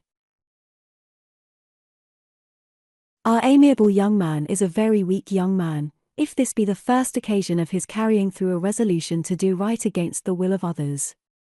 It ought to have been a habit with him by this time, of following his duty, instead of consulting expediency. I can allow for the fears of the child, but not of the man. As he became rational, he ought to have roused himself and shaken off all that was unworthy in their authority. He ought to have opposed the first attempt on their side to make him slight his father. Had he begun as he ought, there would have been no difficulty now. "We shall never agree about him," cried Emma, "but that is nothing extraordinary. I have not the least idea of his being a weak young man. I feel sure that he is not.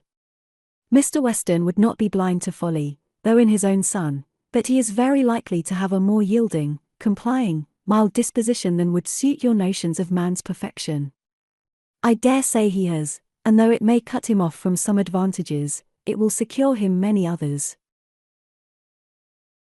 Yes, all the advantages of sitting still when he ought to move, and of leading a life of mere idle pleasure, and fancying himself extremely expert in finding excuses for it. He can sit down and write a fine flourishing letter, full of professions and falsehoods, and persuade himself that he has hit upon the very best method in the world of preserving peace at home and preventing his father's having any right to complain. His letters disgust me." "Your feelings are singular. They seem to satisfy everybody else." "I suspect they do not satisfy Mrs. Weston. They hardly can satisfy a woman of her good sense and quick feelings, standing in a mother's place, but without a mother's affection to blind her. It is on her account that attention to Randalls is doubly due, and she must doubly feel the omission. Had she been a person of consequence herself, he would have come, I dare say, and it would not have signified whether he did or no. Can you think your friend behindhand in these sort of considerations? Do you suppose she does not often say all this to herself? No, Emma, your amiable young man can be amiable only in French, not in English. He may be very amiable, have very good manners, and be very agreeable, but he can have no English delicacy towards the feelings of other people, nothing really amiable about him." "You seem determined to think ill of him." "Me, not at all," replied Mr. Knightley, rather displeased. "I do not want to think ill of him. I should be as ready to acknowledge his merits as any other man, but I hear of none, except what are merely personal, that he is well grown and good-looking, with smooth, plausible manners." "Well, if he have nothing else to recommend him, he will be a treasure at Highbury. We do not often look upon fine young men, well-bred and agreeable. We must not be nice and ask for all the virtues into the bargain. Cannot you imagine, Mr. Knightley, what a sensation his coming will produce? There will be but one subject throughout the parishes of Donwell and Highbury, but one interest, one object of curiosity. It will be all Mr. Frank Churchill. We shall think and speak of nobody else. You will excuse my being so much overpowered. If I find him conversable, I shall be glad of his acquaintance, but if he is only a chattering coxcomb, he will not occupy much of my time or thoughts. My idea of him is, that he can adapt his conversation to the taste of everybody, and has the power as well as the wish of being universally agreeable. To you, he will talk of farming, to me, of drawing or music, and so on to everybody, having that general information on all subjects which will enable him to follow the lead, or take the lead, just as propriety may require, and to speak extremely well on each. That is my idea of him." "And mine," said Mr. Knightley warmly, "is, that if he turn out anything like it, he will be the most insufferable fellow breathing. What? At 23 to be the king of his company, the great man, the practised politician, who is to read everybody's character, and make everybody's talents conduce to the display of his own superiority, to be dispensing his flatteries around, that he may make all appear like fools compared with himself. My dear Emma, your own good sense could not endure such a puppy when it came to the point. I will say no more about him, cried Emma, you turn everything to evil. We are both prejudiced, you against, I for him, and we have no chance of agreeing till he is really here. Prejudiced? I am not prejudiced. But I am very much, and without being at all ashamed of it. My love for Mr. and Mrs. Weston gives me a decided prejudice in his favour. He is a person I never think of from one month's end to another, said Mr. Knightley, with a degree of vexation, which made Emma immediately talk of something else, though she could not comprehend why he should be angry.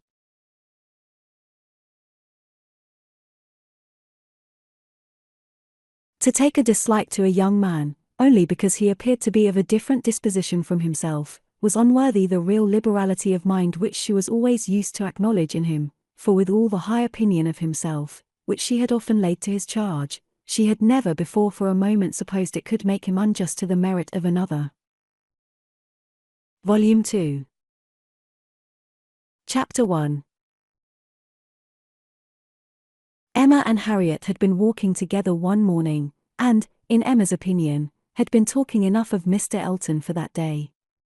She could not think that Harriet's solace or her own sins required more, and she was therefore industriously getting rid of the subject as they returned, but it burst out again when she thought she had succeeded, and after speaking some time of what the poor must suffer in winter, and receiving no other answer than a very plaintive, Mr. Elton is so good to the poor, she found something else must be done. They were just approaching the house where lived Mrs. and Miss Bates.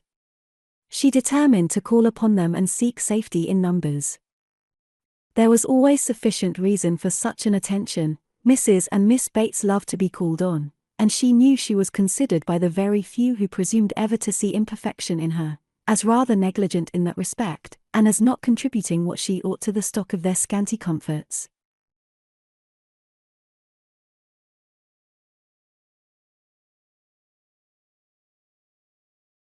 She had had many a hint from Mr. Knightley and some from her own heart, as to her deficiency, but none were equal to counteract the persuasion of its being very disagreeable, a waste of time, tiresome women, and all the horror of being in danger of falling in with the second-rate and third-rate of Highbury, who were calling on them for ever, and therefore she seldom went near them. But now she made the sudden resolution of not passing their door without going in, observing, as she proposed it to Harriet, that, as well as she could calculate, they were just now quite safe from any letter from Jane Fairfax. The house belonged to people in business.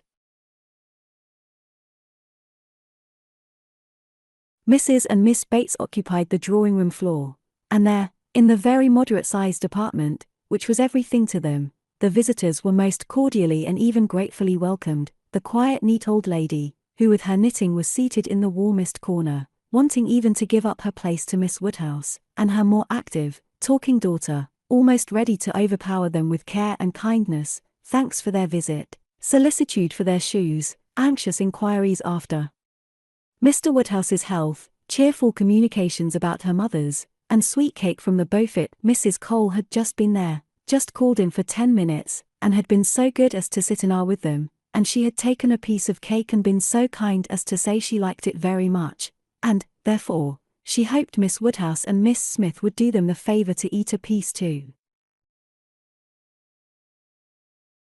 The mention of the Coles was sure to be followed by that of Mr. Elton. There was intimacy between them, and Mr. Cole had heard from Mr. Elton since his going away.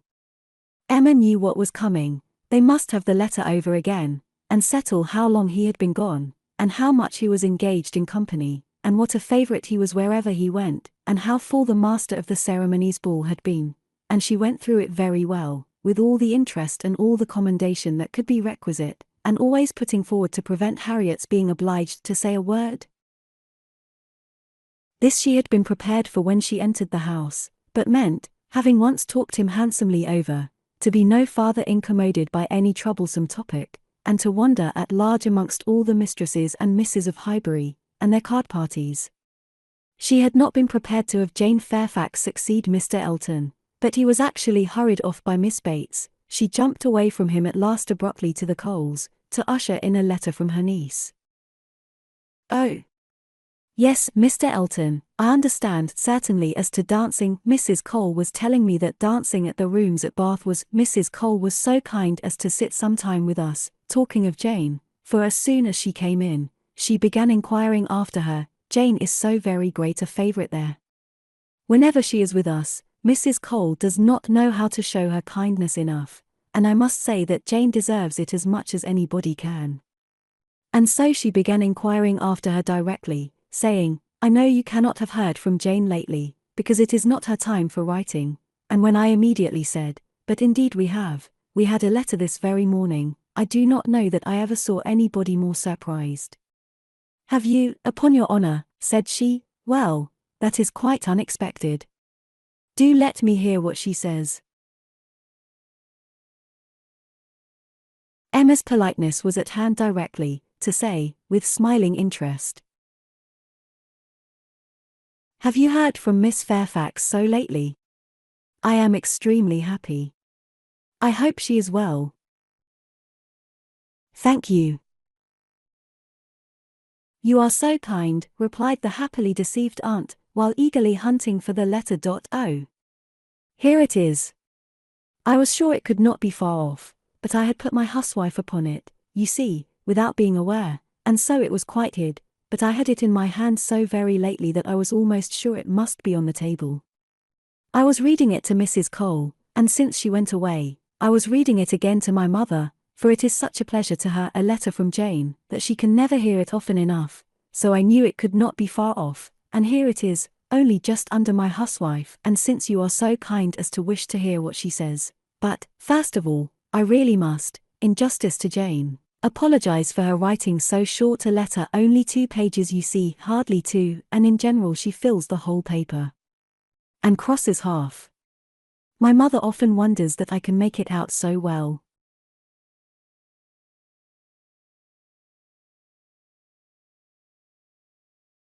She often says, when the letter is first opened, well, Hetty, now I think you will be put to it to make out all that checker work, don't you? And then I tell her, I am sure she would contrive to make it out herself, if she had nobody to do it for her. Every word of it I am sure she would pore over it till she had made out every word. And, indeed, though my mother's eyes are not so good as they were, she can see amazingly well still, thank God. With the help of spectacles. It is such a blessing. My mothers are really very good indeed. Jane often says, when she is here, I am sure, grandmamma, you must have had very strong eyes to see as you do, and so much fine work as you have done too. I only wish my eyes may last me as well. All this spoken extremely fast obliged Miss Bates to stop for breath, and Emma said something very civil about the excellence of Miss Fairfax's handwriting. You are extremely kind, replied Miss Bates, highly gratified, you who are such a judge, and write so beautifully yourself. I am sure there is nobody's praise that could give us so much pleasure as Miss Woodhouse's. My mother does not hear, she is a little deaf, you know. Addressing her, do you hear what Miss Woodhouse is so obliging to say about Jane's handwriting? And Emma had the advantage of hearing her own silly compliment repeated twice over before the good old lady could comprehend it. She was pondering, in the meanwhile, upon the possibility, without seeming very rude, of making her escape from Jane Fairfax's letter, and had almost resolved on hurrying away directly under some slight excuse, when Miss Bates turned to her again and seized her attention. My mother's deafness is very trifling, you see, just nothing at all.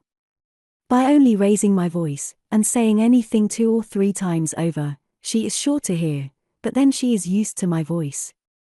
But it is very remarkable that she should always hear Jane better than she does me. Jane speaks so distinct. However, she will not find her grandmamma at all deafer than she was 2 years ago, which is saying a great deal at my mother's time of life, and it really is full 2 years, you know, since she was here. We never was so long without seeing her before, and as I was telling Mrs. Cole, we shall hardly know how to make enough of her now. Are you expecting Miss Fairfax here soon? Oh yes, next week. Indeed, that must be a very great pleasure. Thank you. You are very kind. Yes, next week. Everybody is so surprised, and everybody says the same obliging things. I am sure she will be as happy to see her friends at Highbury as they can be to see her. Yes, Friday or Saturday, she cannot say which, because Colonel Campbell will be wanting the carriage himself one of those days. So very good of them to send her the whole way. But they always do, you know. Oh yes, Friday or Saturday next. That is what she writes about. That is the reason of her writing out of rule, as we call it, for, in the common course, we should not have heard from her before next Tuesday or Wednesday. Yes, so I imagined. I was afraid there could be little chance of my hearing anything of Miss Fairfax today. So obliging of you. No, we should not have heard, if it had not been for this particular circumstance, of her being to come here so soon. My mother is so delighted, for she is to be 3 months with us at least. 3 months, she says so, positively, as I am going to have the pleasure of reading to you. The case is, you see, that the Campbells are going to Ireland. Mrs. Dixon has persuaded her father and mother to come over and see her directly. They had not intended to go over till the summer, but she is so impatient to see them again, for till she married, last October, she was never away from them so much as a week, which must make it very strange to be in different kingdoms, I was going to say, but however different countries, and so she wrote a very urgent letter to her mother or her father. I declare I do not know which it was, but we shall see presently in Jane's letter wrote in Mr.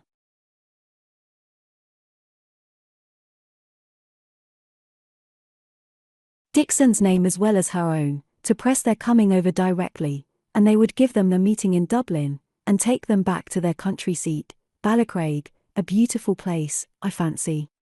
Jane has heard a great deal of its beauty, from Mr. Dixon. I do not know that she ever heard about it from anybody else, but it was very natural, you know, that he should like to speak of his own place while he was paying his addresses, and as Jane used to be very often walking out with them, for Colonel and Mrs. Campbell were very particular about their daughters not walking out often with only Mr. Dixon, for which I do not at all blame them. Of course she heard everything he might be telling Miss Campbell about his own home in Ireland, and I think she wrote us word that he had shown them some drawings of the place, views that he had taken himself. He is a most amiable, charming young man, I believe. Jane was quite longing to go to Ireland, from his account of things. At this moment, an ingenious and animating suspicion entering Emma's brain with regard to Jane Fairfax, this charming Mr. Dixon, and the not going to Ireland, she said, with the insidious design of farther discovery. You must feel it very fortunate that Miss Fairfax should be allowed to come to you at such a time. Considering the very particular friendship between her and Mrs. Dixon, you could hardly have expected her to be excused from accompanying Colonel and Mrs. Campbell. Very true, indeed. The very thing that we have always been rather afraid of, for we should not have liked to have her at such a distance from us, for months together, not able to come if anything was to happen. But you see, everything turns out for the best. They want her, Mr. and Mrs. Dixon, excessively to come over with Colonel and Mrs. Campbell, quite depend upon it, nothing can be more kind or pressing than their joint invitation. Jane says, as you will hear presently, Mr. Dixon does not seem in the least backward in any attention. He is a most charming young man. Ever since the service he rendered Jane at Weymouth, when they were out in that party on the water, and she, by the sudden whirling round of something or other among the sails, would have been dashed into the sea at once, and actually was all but gone, if he had not, with the greatest presence of mind, caught hold of her habit. I can never think of it without trembling. But ever since we had the history of that day, I have been so fond of Mr. Dixon. But, in spite of all her friend's urgency, and her own wish of seeing Ireland, Miss Fairfax prefers devoting the time to you and Mrs. Bates.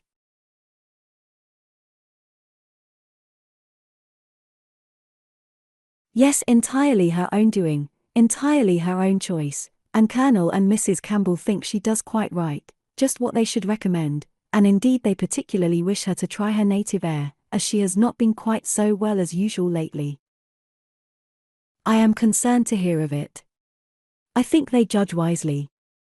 But Mrs. Dixon must be very much disappointed. Mrs. Dixon, I understand, has no remarkable degree of personal beauty, is not, by any means, to be compared with Miss Fairfax. Oh. No. You are very obliging to say such things, but certainly not. There is no comparison between them. Miss Campbell always was absolutely plain, but extremely elegant and amiable. Yes, that of course. Jane caught a bad cold, poor thing. So long ago as the 7th of November, as I am going to read to you, and has never been well since. A long time, is not it, for a cold to hang upon her? She never mentioned it before, because she would not alarm us. Just like her. So considerate, but however, she is so far from well, that her kind friends the Campbells think she had better come home, and try an air that always agrees with her, and they have no doubt that 3 or 4 months at Highbury will entirely cure her, and it is certainly a great deal better that she should come here, than go to Ireland, if she is unwell.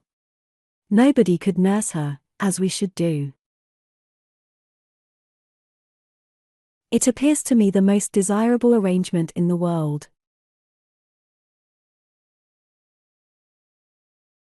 And so she is to come to us next Friday or Saturday, and the Campbells leave town in their way to Holyhead the Monday following, as you will find from Jane's letter.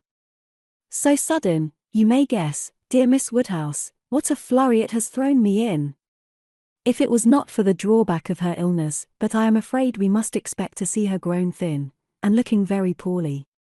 I must tell you what an unlucky thing happened to me, as to that.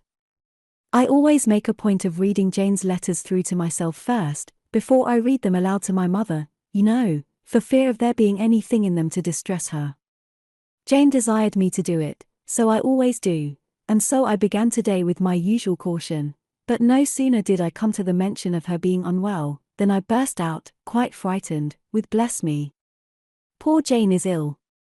Which my mother, being on the watch, heard distinctly, and was sadly alarmed at.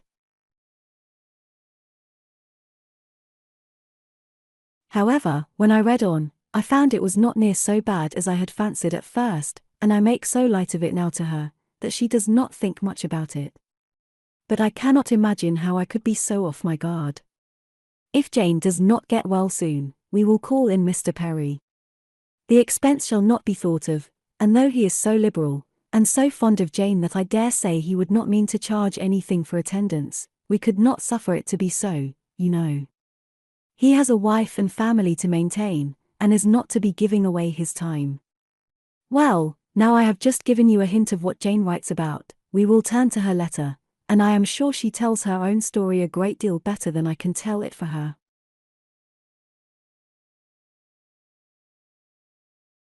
I am afraid we must be running away, said Emma, glancing at Harriet, and beginning to rise. My father will be expecting us. I had no intention, I thought I had no power of staying more than 5 minutes, when I first entered the house. I merely called, because I would not pass the door without inquiring after Mrs. Bates, but I have been so pleasantly detained. Now, however, we must wish you and Mrs. Bates good morning. And not all that could be urged to detain her succeeded. She regained the street, happy in this, that though much had been forced on her against her will, though she had in fact heard the whole substance of Jane Fairfax's letter, she had been able to escape the letter itself. Chapter 2. Jane Fairfax was an orphan, the only child of Mrs. Bates's youngest daughter.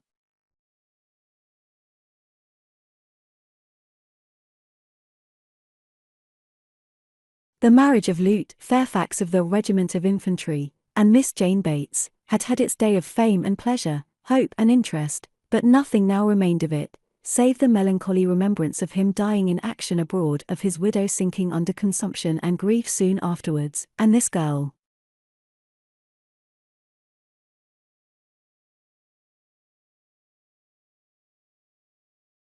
By birth she belonged to Highbury, and when at 3 years old, on losing her mother, she became the property, the charge, the consolation, the fondling of her grandmother and aunt. There had seemed every probability of her being permanently fixed there, of her being taught only what very limited means could command, and growing up with no advantages of connection or improvement, to be engrafted on what nature had given her in a pleasing person, good understanding, and warm-hearted, well-meaning relations.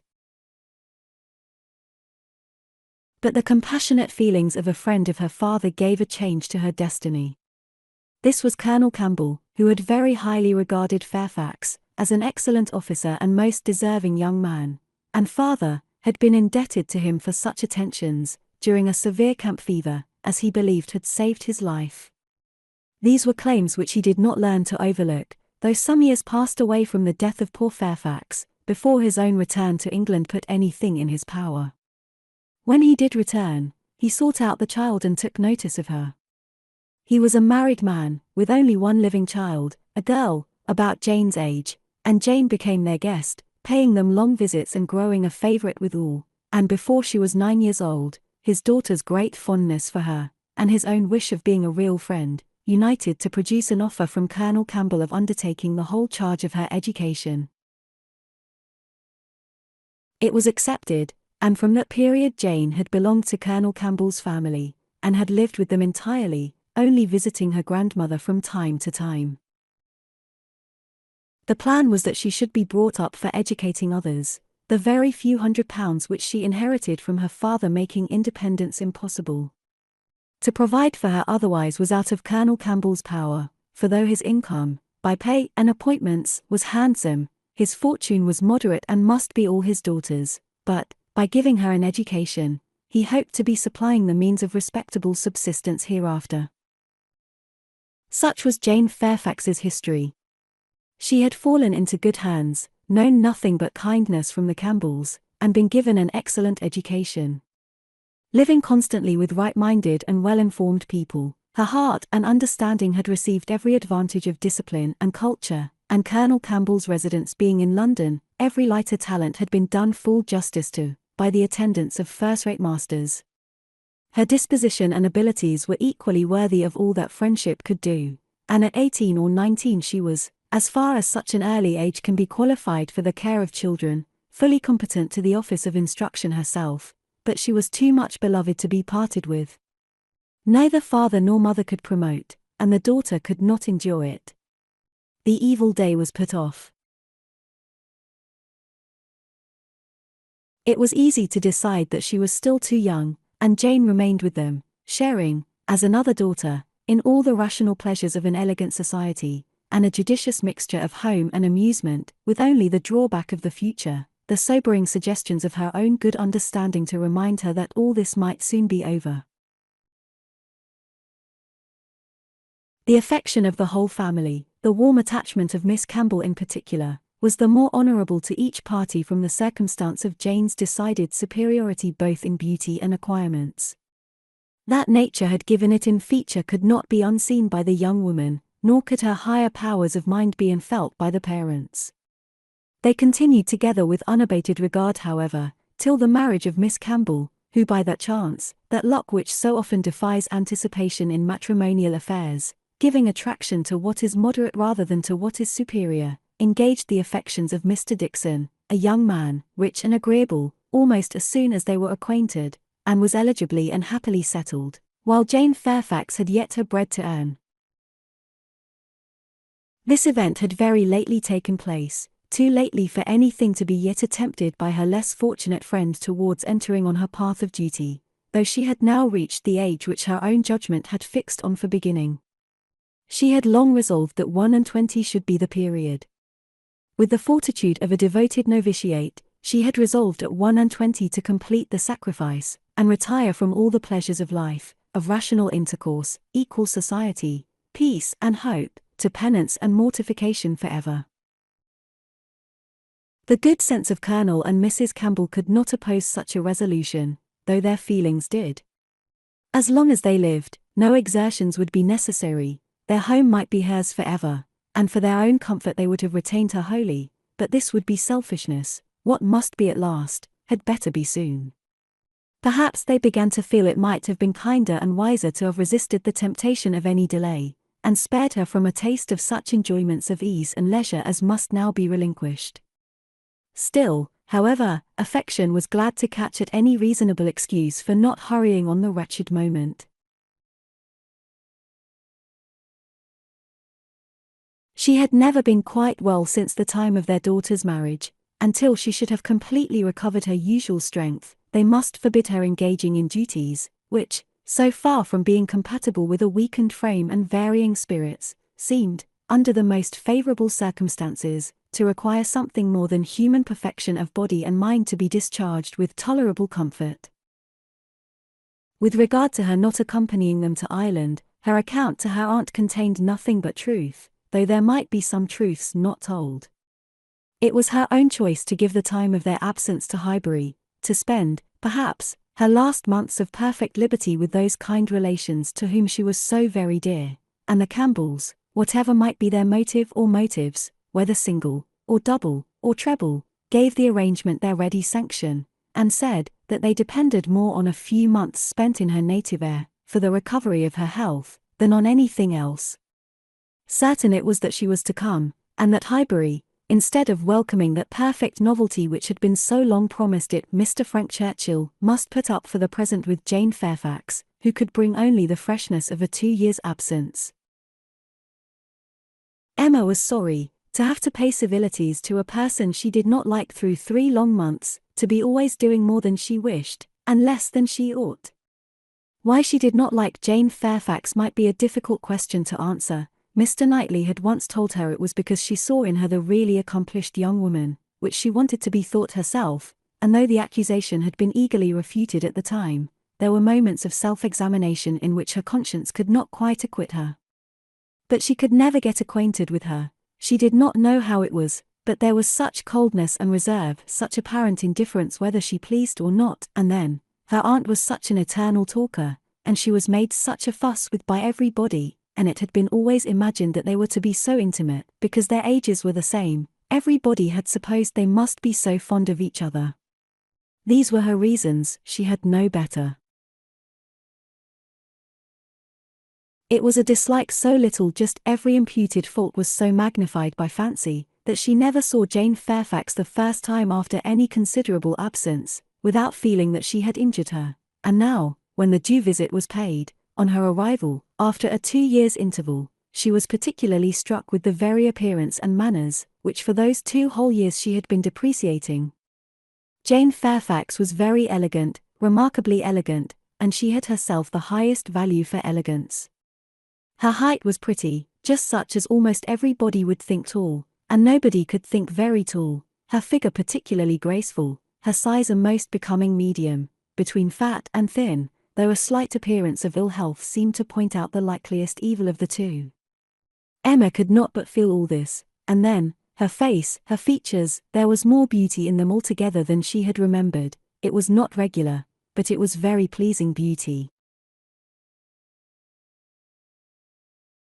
Her eyes, a deep grey, with dark eyelashes and eyebrows, had never been denied their praise, but the skin, which she had been used to cavil at as wanting colour, had a clearness and delicacy which really needed no fuller bloom. It was a style of beauty, of which elegance was the reigning character, and as such, she must, in honour, by all her principles, admire it, elegance, which, whether of person or of mind, she saw so little in Highbury. There, not to be vulgar, was distinction, and merit. In short, she sat, during the first visit, looking at Jane Fairfax with twofold complacency, the sense of pleasure and the sense of rendering justice, and was determining that she would dislike her no longer. When she took in her history, indeed, her situation, as well as her beauty, when she considered what all this elegance was destined to, what she was going to sink from, how she was going to live, it seemed impossible to feel anything but compassion and respect, especially, if to every well-known particular entitling her to interest, were added the highly probable circumstance of an attachment to Mr. Dixon, which she had so naturally started to herself. In that case, nothing could be more pitiable or more honourable than the sacrifices she had resolved on. Emma was very willing now to acquit her of having seduced Mr. Dixon's actions from his wife, or of anything mischievous which her imagination had suggested at first. If it were love, it might be simple, single, successless love on her side alone. She might have been unconsciously sucking in the sad poison, while a sharer of his conversation with her friend, and from the best, the purest of motives, might now be denying herself this visit to Ireland, and resolving to divide herself effectually from him and his connections by soon beginning her career of laborious duty. Upon the whole, Emma left her with such softened, charitable feelings, as made her look around in walking home, and lament that Highbury afforded no young man worthy of giving her independence, nobody that she could wish to scheme about for her. These were charming feelings, but not lasting. Before she had committed herself by any public profession of eternal friendship for Jane Fairfax, or done more towards a recantation of past prejudices and errors, than saying to Mr. Knightley, "She certainly is handsome, she is better than handsome." Jane had spent an evening at Hartfield with her grandmother and aunt, and everything was relapsing much into its usual state. Former provocations reappeared. The aunt was as tiresome as ever, more tiresome, because anxiety for her health was now added to admiration of her powers, and they had to listen to the description of exactly how little bread and butter she ate for breakfast, and how small a slice of mutton for dinner, as well as to see exhibitions of new caps and new workbags for her mother and herself, and Jane's offences rose again. They had music, Emma was obliged to play, and the thanks and praise which necessarily followed appeared to her an affectation of candour, an air of greatness, meaning only to show off in higher style her own very superior performance. She was, besides, which was the worst of all, so cold, so cautious. There was no getting at her real opinion. Wrapped up in a cloak of politeness, she seemed determined to hazard nothing. She was suspiciously reserved. If anything could be more, where all was most, she was more reserved on the subject of Weymouth and the Dixons than anything. She seemed bent on giving no real insight into Mr. Dixon's character, or her own value for his company, or opinion of the suitableness of the match. It was all general approbation and smoothness, nothing delineated or distinguished. It did her no service, however. Her caution was thrown away. Emma saw its artifice, and returned to her first surmises. There probably was something more to conceal than her own preference. Mr. Dixon, perhaps, had been very near changing one friend for the other, or been fixed only to Miss Campbell, for the sake of the future £12,000. The like reserve prevailed on other topics. She and Mr. Frank Churchill had been at Weymouth at the same time. It was known that they were a little acquainted, but not a syllable of real information could Emma procure as to what he truly was. Was he handsome? She believed he was reckoned a very fine young man. Was he agreeable? He was generally thought so. Did he appear a sensible young man of information? At a watering place, or in a common London acquaintance, it was difficult to decide on such points. Manners were all that could be safely judged of, under a much longer knowledge than they had yet had of Mr. Churchill. She believed everybody found his manners pleasing. Emma could not forgive her. Chapter 3. Emma could not forgive her, but as neither provocation nor resentment were discerned by Mr. Knightley, who had been of the party, and had seen only proper attention and pleasing behaviour on each side, he was expressing the next morning, being at Hartfield again on business with Mr. Woodhouse, his approbation of the whole, not so openly as he might have done had her father been out of the room, but speaking plain enough to be very intelligible to Emma. He had been used to think her unjust to Jane, and had now great pleasure in marking an improvement. A very pleasant evening, he began, as soon as Mr. Woodhouse had been talked into what was necessary, told that he understood, and the papers swept away, particularly pleasant. You and Miss Fairfax gave us some very good music. I do not know a more luxurious state, sir, than sitting at one's ease to be entertained a whole evening by two such young women, sometimes with music and sometimes with conversation. I am sure Miss Fairfax must have found the evening pleasant, Emma. You left nothing undone. I was glad you made her play so much, for having no instrument at her grandmother's, it must have been a real indulgence. I am happy you approved, said Emma, smiling, but I hope I am not often deficient in what is due to guests at Hartfield. No, my dear, said her father instantly, that I am sure you are not. There is nobody half so attentive and civil as you are. If anything, you are too attentive. The muffin last night, if it had been handed round once, I think it would have been enough. No, said Mr. Knightley, nearly at the same time, you are not often deficient either in manner or comprehension. I think you understand me, therefore. An arch look expressed, I understand you well enough, but she said only, Miss Fairfax is reserved. I always told you she was a little, but you will soon overcome all that part of her reserve which ought to be overcome, all that has its foundation in diffidence. What arises from discretion must be honoured. You think her diffident? I do not see it. My dear Emma, said he, moving from his chair into one close by her, you are not going to tell me, I hope, that you had not a pleasant evening. Oh.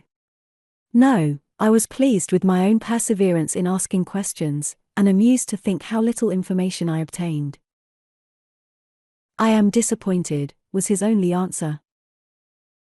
I hope everybody had a pleasant evening, said Mr. Woodhouse, in his quiet way. I had. Once, I felt the fire rather too much, but then I moved back my chair a little, a very little, and it did not disturb me. Miss Bates was very chatty and good-humoured, as she always is, though she speaks rather too quick. However, she is very agreeable, and Mrs. Bates too, in a different way. I like old friends, and Miss Jane Fairfax is a very pretty sort of young lady, a very pretty and a very well-behaved young lady indeed. She must have found the evening agreeable, Mr. Knightley, because she had Emma. True, sir, and Emma, because she had Miss Fairfax. Emma saw his anxiety, and wishing to appease it, at least for the present, said, and with a sincerity which no one could question. She is a sort of elegant creature that one cannot keep one's eyes from. I am always watching her to admire, and I do pity her from my heart. Mr. Knightley looked as if he were more gratified than he cared to express, and before he could make any reply, Mr. Woodhouse, whose thoughts were on the Bateses, said, It is a great pity that their circumstances should be so confined. A great pity indeed. And I have often wished, but it is so little one can venture to do small, trifling presents, of anything uncommon. Now we have killed a porker, and Emma thinks of sending them a loin or a leg. It is very small and delicate. Hartfield pork is not like any other pork, but still it is pork and, my dear Emma, unless one could be sure of their making it into steaks, nicely fried, as ours are fried, without the smallest grease, and not roast it, for no stomach can bear roast pork, I think we had better send the leg. Do not you think so, my dear? My dear Papa, I sent the whole hind quarter. I knew you would wish it. There will be the leg to be salted, you know, which is so very nice, and the loin to be dressed directly in any manner they like. That's right, my dear, very right. I had not thought of it before, but that is the best way. They must not oversalt the leg, and then, if it is not oversalted, and if it is very thoroughly boiled, just as Sal boils ours, and eaten very moderately of, with a boiled turnip, and a little carrot or parsnip, I do not consider it unwholesome. Emma, said Mr. Knightley presently, I have a piece of news for you. You like news, and I heard an article in my way hither that I think will interest you. News? Oh. Yes, I always like news. What is it? Why do you smile so? Where did you hear it? At Randall's? He had time only to say, No, not at Randall's. I have not been near Randall's, when the door was thrown open, and Miss Bates and Miss Fairfax walked into the room. Full of thanks, and full of news, Miss Bates knew not which to give quickest. Mr. Knightley soon saw that he had lost his moment, and that not another syllable of communication could rest with him. "Oh, my dear sir, how are you this morning? My dear Miss Woodhouse, I come quite overpowered. Such a beautiful hindquarter of pork. You are too bountiful. Have you heard the news? Mr. Elton is going to be married." Emma had not had time even to think of Mr. Elton, and she was so completely surprised that she could not avoid a little start, and a little blush, at the sound. "There is my news. I thought it would interest you," said Mr. Knightley, with a smile which implied a conviction of some part of what had passed between them. "But where could you hear it?" cried Miss Bates. "Where could you possibly hear it, Mr. Knightley? For it is not 5 minutes since I received Mrs. Cole's note. No, it cannot be more than 5, or at least 10, for I had got my bonnet and spencer on, just ready to come out. I was only gone down to speak to Patty again about the pork. Jane was standing in the passage, were not you, Jane? For my mother was so afraid that we had not any salting pan large enough. So I said I would go down and see, and Jane said, 'Shall I go down instead? For I think you have a little cold, and Patty has been washing the kitchen.' 'Oh, my dear,' said I. 'Well,' and just then came the note. A Miss Hawkins, that's all I know. A Miss Hawkins of Bath." "But, Mr. Knightley, how could you possibly have heard it?" "For the very moment Mr. Cole told Mrs. Cole of it, she sat down and wrote to me. A Miss Hawkins. I was with Mr. Cole on business an hour and a half ago. He had just read Elton's letter as I was shown in, and handed it to me directly." "Well, that is quite. I suppose there never was a piece of news more generally interesting. My dear sir, you really are too bountiful. My mother desires her very best compliments and regards, and 1,000 thanks, and says you really quite oppress her." "We consider our Hartfield pork," replied Mr. Woodhouse. "Indeed it certainly is, so very superior to all other pork, that Emma and I cannot have a greater pleasure than." "Oh, my dear sir, as my mother says, our friends are only too good to us. If ever there were people who, without having great wealth themselves, had everything they could wish for, I am sure it is us. We may well say that our lot is cast in a goodly heritage. Well, Mr. Knightley, and so you actually saw the letter. Well, it was short, merely to announce, but cheerful, exulting, of course." Here was a sly glance at Emma. He had been so fortunate as to, I forget the precise words, one has no business to remember them. The information was, as you state, that he was going to be married to a Miss Hawkins. By his style, I should imagine it just settled. "Mr. Elton going to be married," said Emma, as soon as she could speak. "He will have everybody's wishes for his happiness." "He is very young to settle," was Mr. Woodhouse's observation. "He had better not be in a hurry. He seemed to me very well off as he was. We were always glad to see him at Hartfield." "A new neighbour for us all, Miss Woodhouse," said Miss Bates, joyfully. "My mother is so pleased. She says she cannot bear to have the poor old vicarage without a mistress. This is great news, indeed. Jane, you have never seen Mr. Elton. No wonder that you have such a curiosity to see him." Jane's curiosity did not appear of that absorbing nature as wholly to occupy her. "No, I have never seen Mr. Elton," she replied, starting on this appeal. Is he a tall man?" "Who shall answer that question?" cried Emma. "My father would say yes, Mr. Knightley no, and Miss Bates and I that he is just the happy medium. When you have been here a little longer, Miss Fairfax, you will understand that Mr. Elton is the standard of perfection in Highbury, both in person and mind." "Very true, Miss Woodhouse, so she will. He is the very best young man, but, my dear Jane, if you remember, I told you yesterday he was precisely the height of Mr. Perry. Miss Hawkins, I dare say, an excellent young woman. His extreme attention to my mother, wanting her to sit in the vicarage pew, that she might hear the better, for my mother is a little deaf, It is not much, but she does not hear quite quick. Jane says that Colonel Campbell is a little deaf. He fancied bathing might be good for it, the warm bath, but she says it did him no lasting benefit. Colonel Campbell, is quite our angel. And Mr. Dixon seems a very charming young man, quite worthy of him. It is such a happiness when good people get together, and they always do.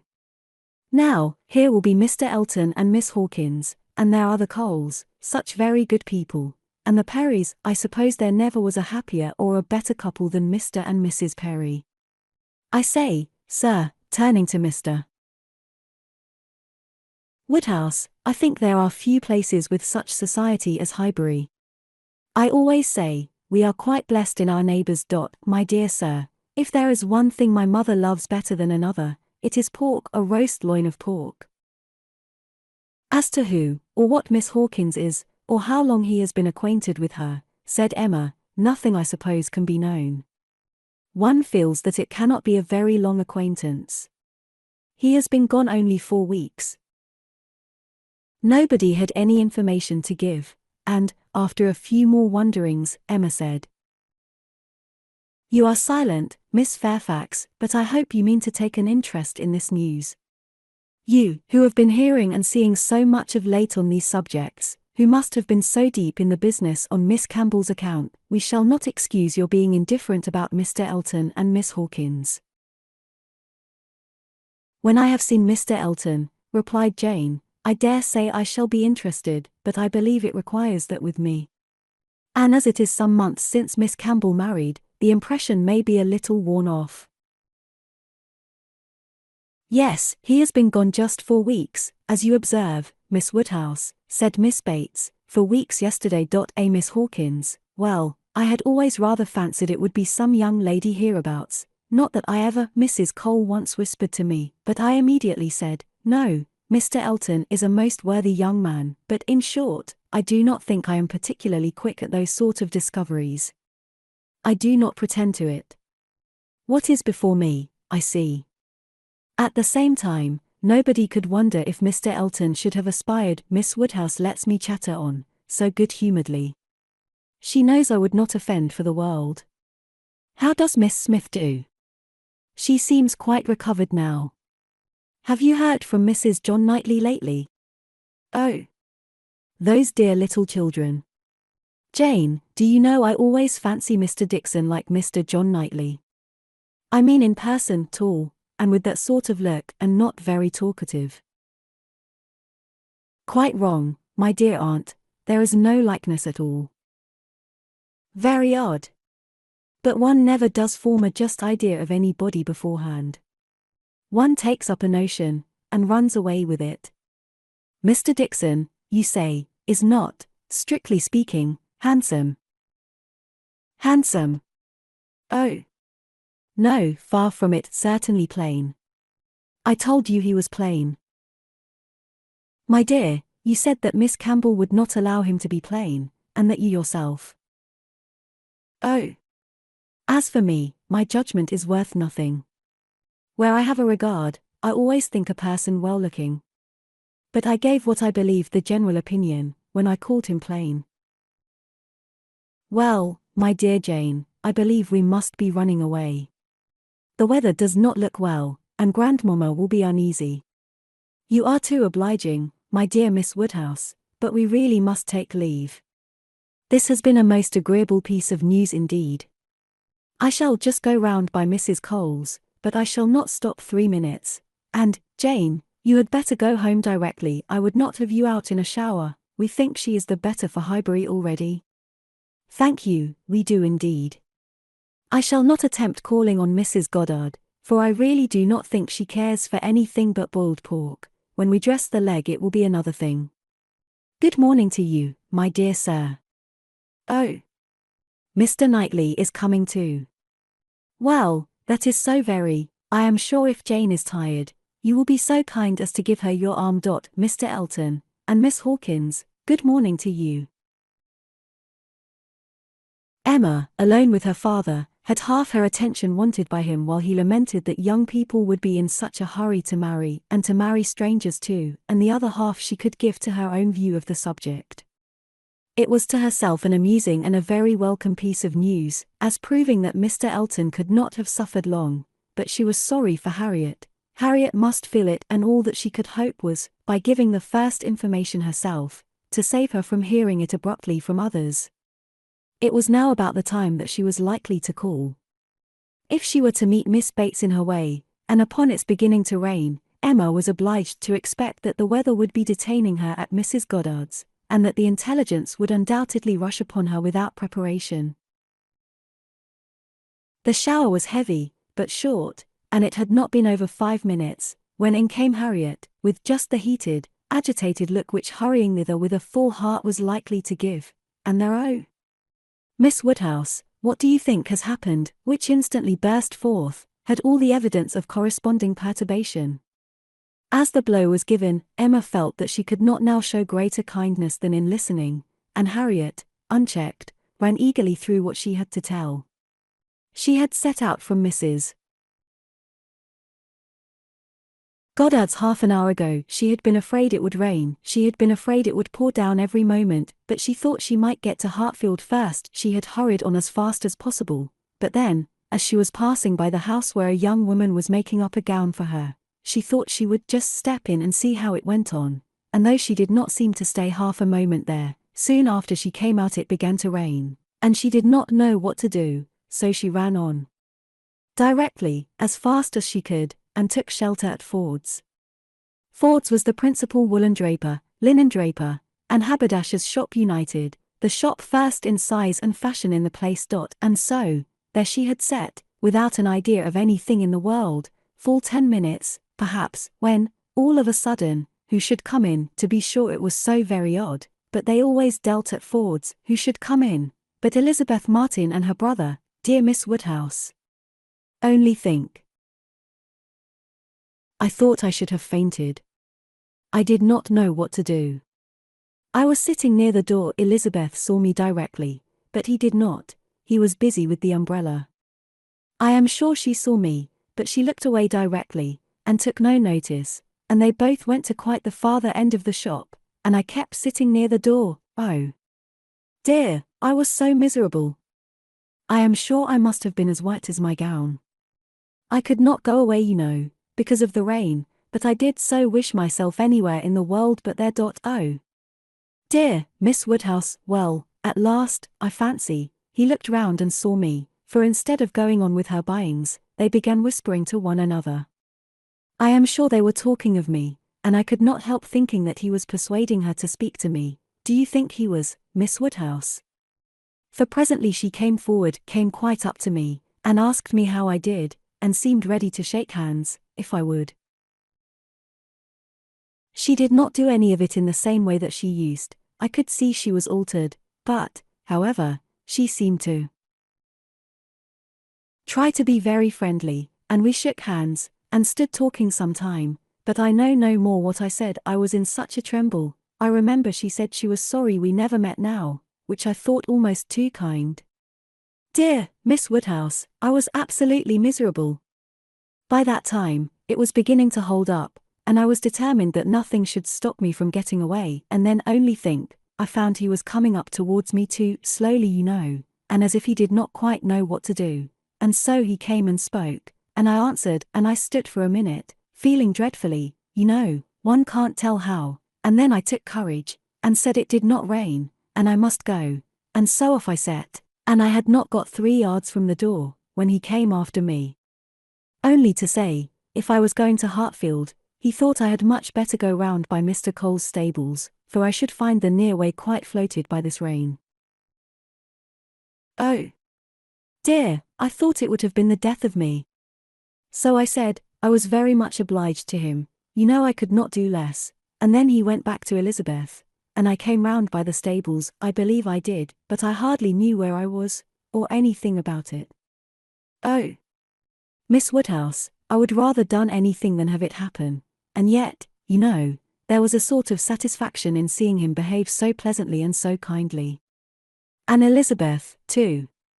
Oh Miss Woodhouse, do talk to me and make me comfortable again. Very sincerely did Emma wish to do so, but it was not immediately in her power. She was obliged to stop and think. She was not thoroughly comfortable herself.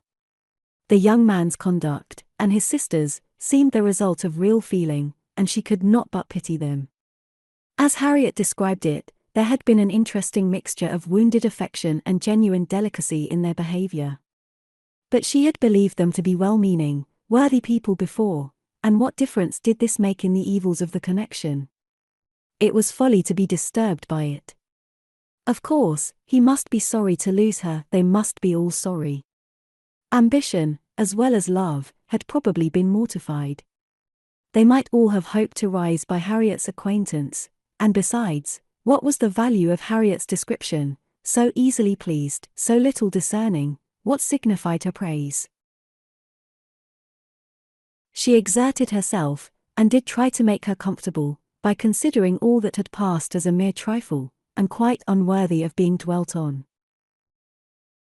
It might be distressing, for the moment, said she, but you seem to have behaved extremely well, and it is over and may never, can never, as a first meeting, occur again, and therefore you need not think about it.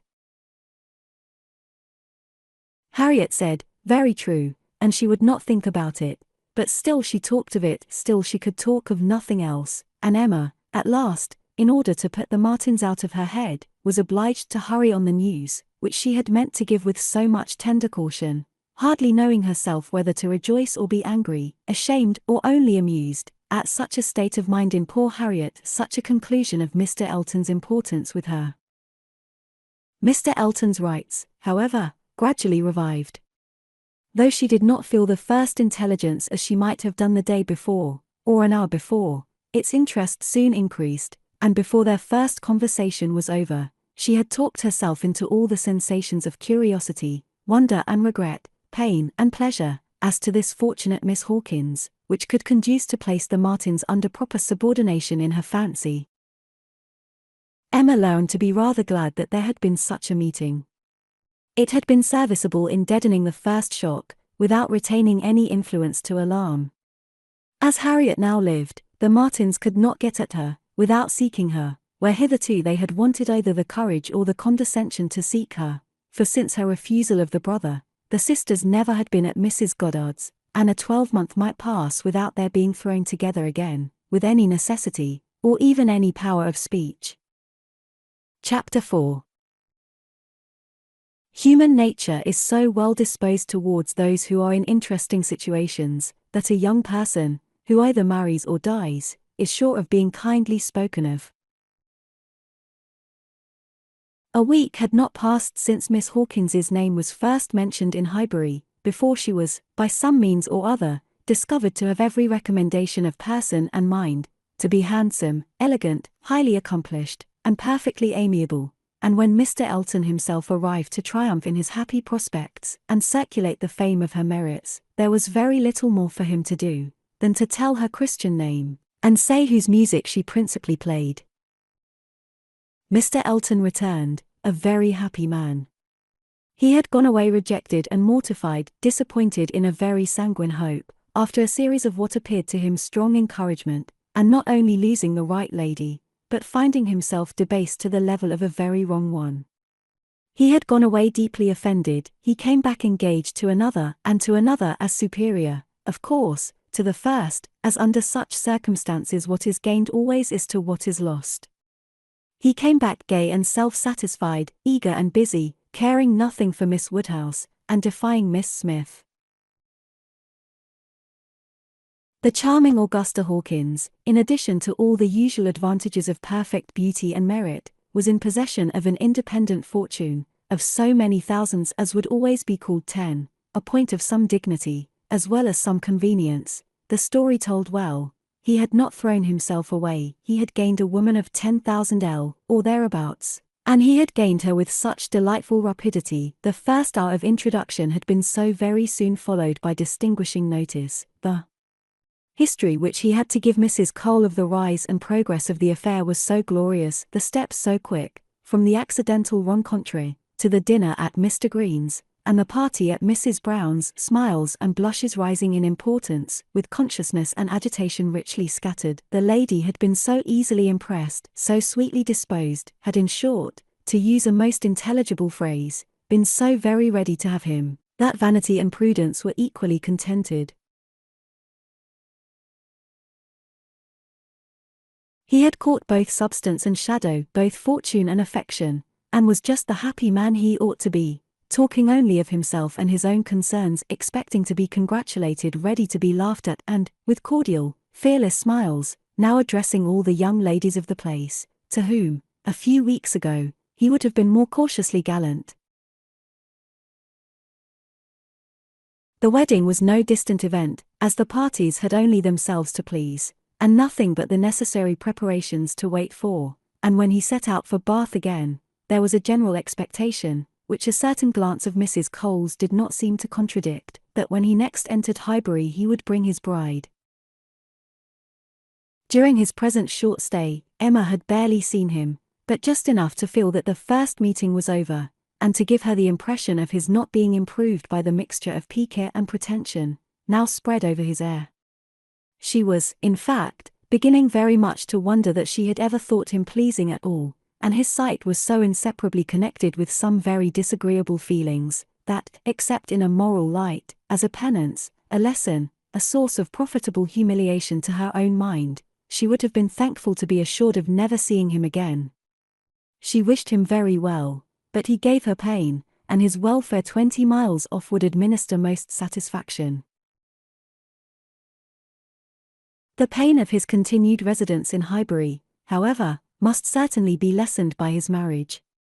Many vain solicitudes would be prevented, many awkwardnesses smoothed by it.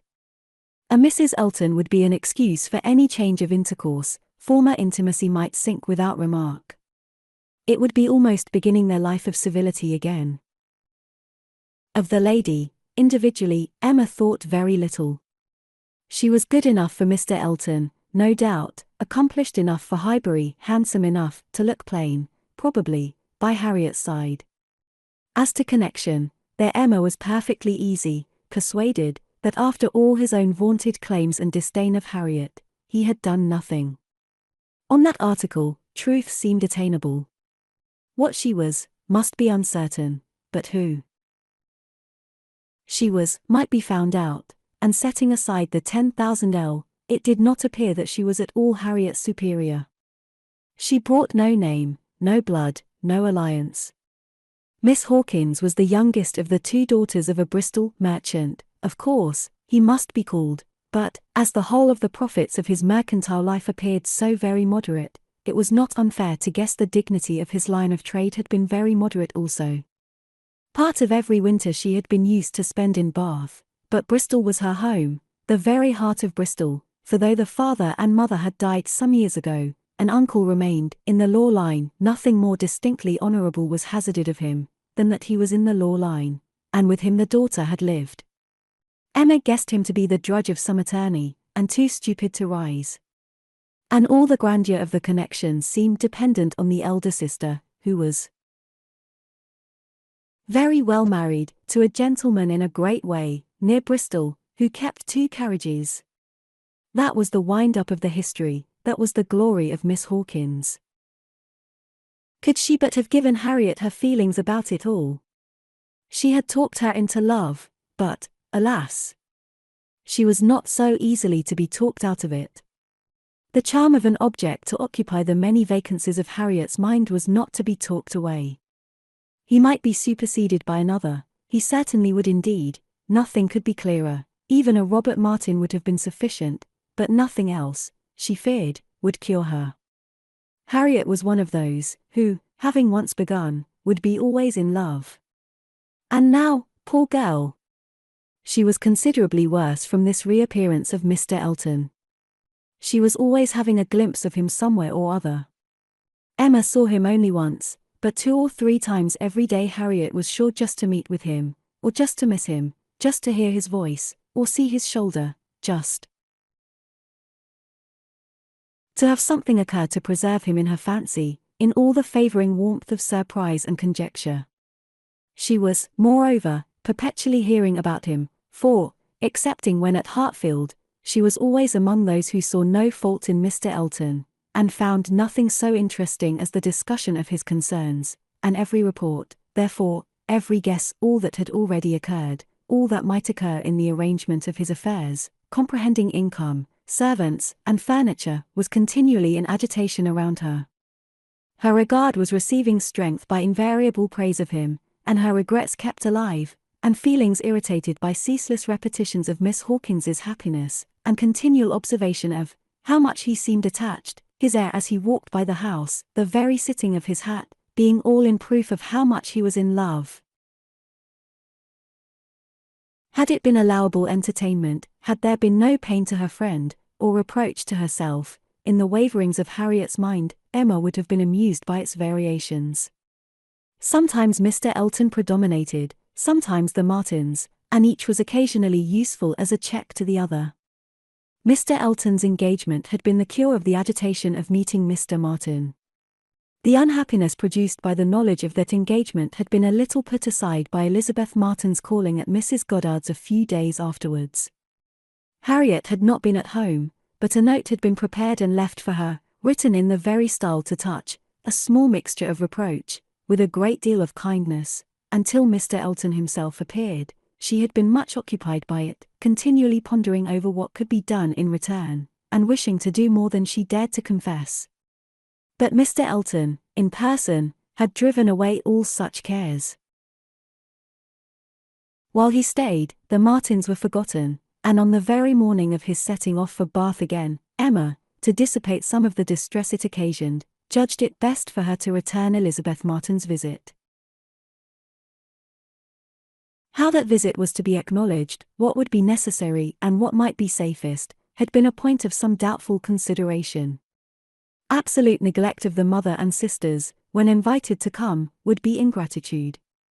It must not be, and yet the danger of a renewal of the acquaintance. After much thinking, she could determine on nothing better than Harriet's returning the visit, but in a way that, if they had understanding, should convince them that it was to be only a formal acquaintance. She meant to take her in the carriage, leave her at the Abbey Mill, while she drove a little farther, and call for her again so soon, as to allow no time for insidious applications or dangerous recurrences to the past, and give the most decided proof of what degree of intimacy was chosen for the future. She could think of nothing better, and though there was something in it which her own heart could not approve, something of ingratitude, merely glossed over, it must be done, or what would become of Harriet? Chapter 5. Small heart had Harriet for visiting. Only half an hour before her friend called for her at Mrs. Goddard's, her evil stars had led her to the very spot where, at that moment, a trunk, directed to the Reverend Philip Elton, White Hart, Bath, was to be seen under the operation of being lifted into the butcher's cart, which was to convey it to where the coaches passed, and everything in this world, excepting that trunk and the direction, was consequently a blank. She went, however, and when they reached the farm, and she was to be put down, at the end of the broad, neat gravel walk, which led between espalier apple trees to the front door, the sight of everything which had given her so much pleasure the autumn before, was beginning to revive a little local agitation, and when they parted, Emma observed her to be looking around with a sort of fearful curiosity, which determined her not to allow the visit to exceed the proposed quarter of an hour. She went on herself, to give that portion of time to an old servant who was married, and settled in Donwell. The quarter of an hour brought her punctually to the White Gate again, and Miss Smith, receiving her summons, was with her without delay, and unattended by any alarming young man. She came solitarily down the gravel walk, and Miss Martin just appearing at the door, and parting with her seemingly with ceremonious civility. Harriet could not very soon give an intelligible account. She was feeling too much, but at last Emma collected from her enough to understand the sort of meeting, and the sort of pain it was creating. She had seen only Mrs. Martin and the two girls. They had received her doubtingly, if not coolly, and nothing beyond the merest commonplace had been talked almost all the time, till just at last, when Mrs. Martin, saying, all of a sudden, that she thought Miss Smith was grown, had brought on a more interesting subject, and a warmer manner. In that very room she had been measured last September, with her two friends. There were the penciled marks and memorandums on the wainscot by the window. He had done it. They all seemed to remember the day, the hour, the party, the occasion, to feel the same consciousness, the same regrets, to be ready to return to the same good understanding, and they were just growing again like themselves, Harriet, as Emma must suspect, as ready as the best of them to be cordial and happy, when the carriage reappeared, and all was over. The style of the visit, and the shortness of it, were then felt to be decisive. 14 minutes to be given to those with whom she had thankfully passed 6 weeks, not 6 months ago. Emma could not but picture it all, and feel how justly they might resent, how naturally Harriet must suffer. It was a bad business. She would have given a great deal, or endured a great deal, to have had the Martins in a higher rank of life. They were so deserving, that a little higher should have been enough, but as it was, how could she have done otherwise? Impossible, she could not repent. They must be separated, but there was a great deal of pain in the process, so much to herself at this time, that she soon felt the necessity of a little consolation, and resolved on going home by way of Randalls to procure it. Her mind was quite sick of Mr. Elton and the Martins. The refreshment of Randalls was absolutely necessary. It was a good scheme, but on driving to the door they heard that neither master nor mistress was at home. They had both been out some time. The man believed they were gone to Hartfield. "This is too bad," cried Emma, as they turned away. "And now we shall just miss them, too provoking. I do not know when I have been so disappointed." And she leaned back in the corner, to indulge her murmurs, or to reason them away, probably a little of both, such being the commonest process of a not ill-disposed mind. Presently the carriage stopped. She looked up. It was stopped by Mr. and Mrs. Weston, who were standing to speak to her. There was instant pleasure in the sight of them, and still greater pleasure was conveyed in sound, for Mr. Weston immediately accosted her with, "How do ye do? How do ye do? We have been sitting with your father, glad to see him so well. Frank comes tomorrow. I had a letter this morning. We see him tomorrow by dinner time to a certainty. He is at Oxford today, and he comes for a whole fortnight. I knew it would be so. If he had come at Christmas he could not have stayed 3 days. I was always glad he did not come at Christmas. Now we are going to have just the right weather for him, fine, dry, settled weather. We shall enjoy him completely. Everything has turned out exactly as we could wish." There was no resisting such news, no possibility of avoiding the influence of such a happy face as Mr. Weston's, confirmed as it all was by the words and the countenance of his wife, fewer and quieter, but not less to the purpose. To know that she thought his coming certain was enough to make Emma consider it so, and sincerely did she rejoice in their joy. It was a most delightful reanimation of exhausted spirits. The worn-out past was sunk in the freshness of what was coming, and in the rapidity of half a moment's thought, she hoped Mr. Elton would now be talked of no more. Mr. Weston gave her the history of the engagements at Inscombe, which allowed his son to answer for having an entire fortnight at his command, as well as the route and the method of his journey, and she listened, and smiled, and congratulated. "I shall soon bring him over to Hartfield," said he, at the conclusion. Emma could imagine she saw a touch of the arm at this speech, from his wife. "We had better move on, Mr. Weston," said she, "we are detaining the girls."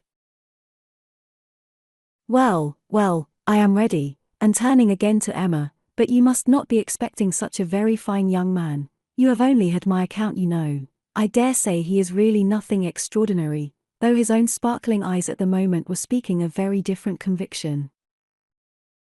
Emma could look perfectly unconscious and innocent, and answer in a manner that appropriated nothing. "Think of me tomorrow, my dear Emma, about 4 o'clock," was Mrs. Weston's parting injunction, spoken with some anxiety, and meant only for her. 4 o'clock, depend upon it he will be here by 3, was Mr. Weston's quick amendment, and so ended a most satisfactory meeting.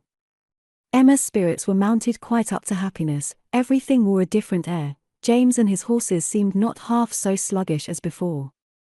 When she looked at the hedges, she thought the elder at least must soon be coming out, and when she turned round to Harriet, she saw something like a look of spring, a tender smile even there. "Will Mr. Frank Churchill pass through Bath as well as Oxford?" was a question, however, which did not augur much. But neither geography nor tranquillity could come all at once, and Emma was now in a humour to resolve that they should both come in time. The morning of the interesting day arrived, and Mrs. Weston's faithful pupil did not forget either at 10, or 11, or 12 o'clock, that she was to think of her at 4.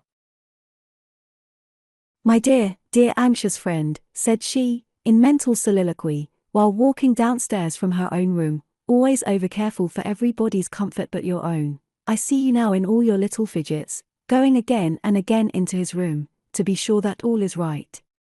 The clock struck 12 as she passed through the hall. "'Tis 12, I shall not forget to think of you 4 hours hence, and by this time tomorrow, perhaps, or a little later, I may be thinking of the possibility of their all calling here. I am sure they will bring him soon." She opened the parlour door, and saw 2 gentlemen sitting with her father, Mr. Weston, and his son. They had been arrived only a few minutes, and Mr. Weston had scarcely finished his explanation of Frank's being a day before his time, and her father was yet in the midst of his very civil welcome and congratulations, when she appeared, to have her share of surprise, introduction, and pleasure. The Frank Churchill so long talked of, so high in interest, was actually before her. He was presented to her, and she did not think too much had been said in his praise. He was a very good-looking young man. Height, air, address, all were unexceptionable, and his countenance had a great deal of the spirit and liveliness of his father's. He looked quick and sensible. She felt immediately that she should like him, and there was a well-bred ease of manner, and a readiness to talk, which convinced her that he came intending to be acquainted with her, and that acquainted they soon must be. He had reached Randalls the evening before. She was pleased with the eagerness to arrive which had made him alter his plan, and travel earlier, later, and quicker, that he might gain half a day. "I told you yesterday," cried Mr. Weston with exultation, "I told you all that he would be here before the time named. I remembered what I used to do myself.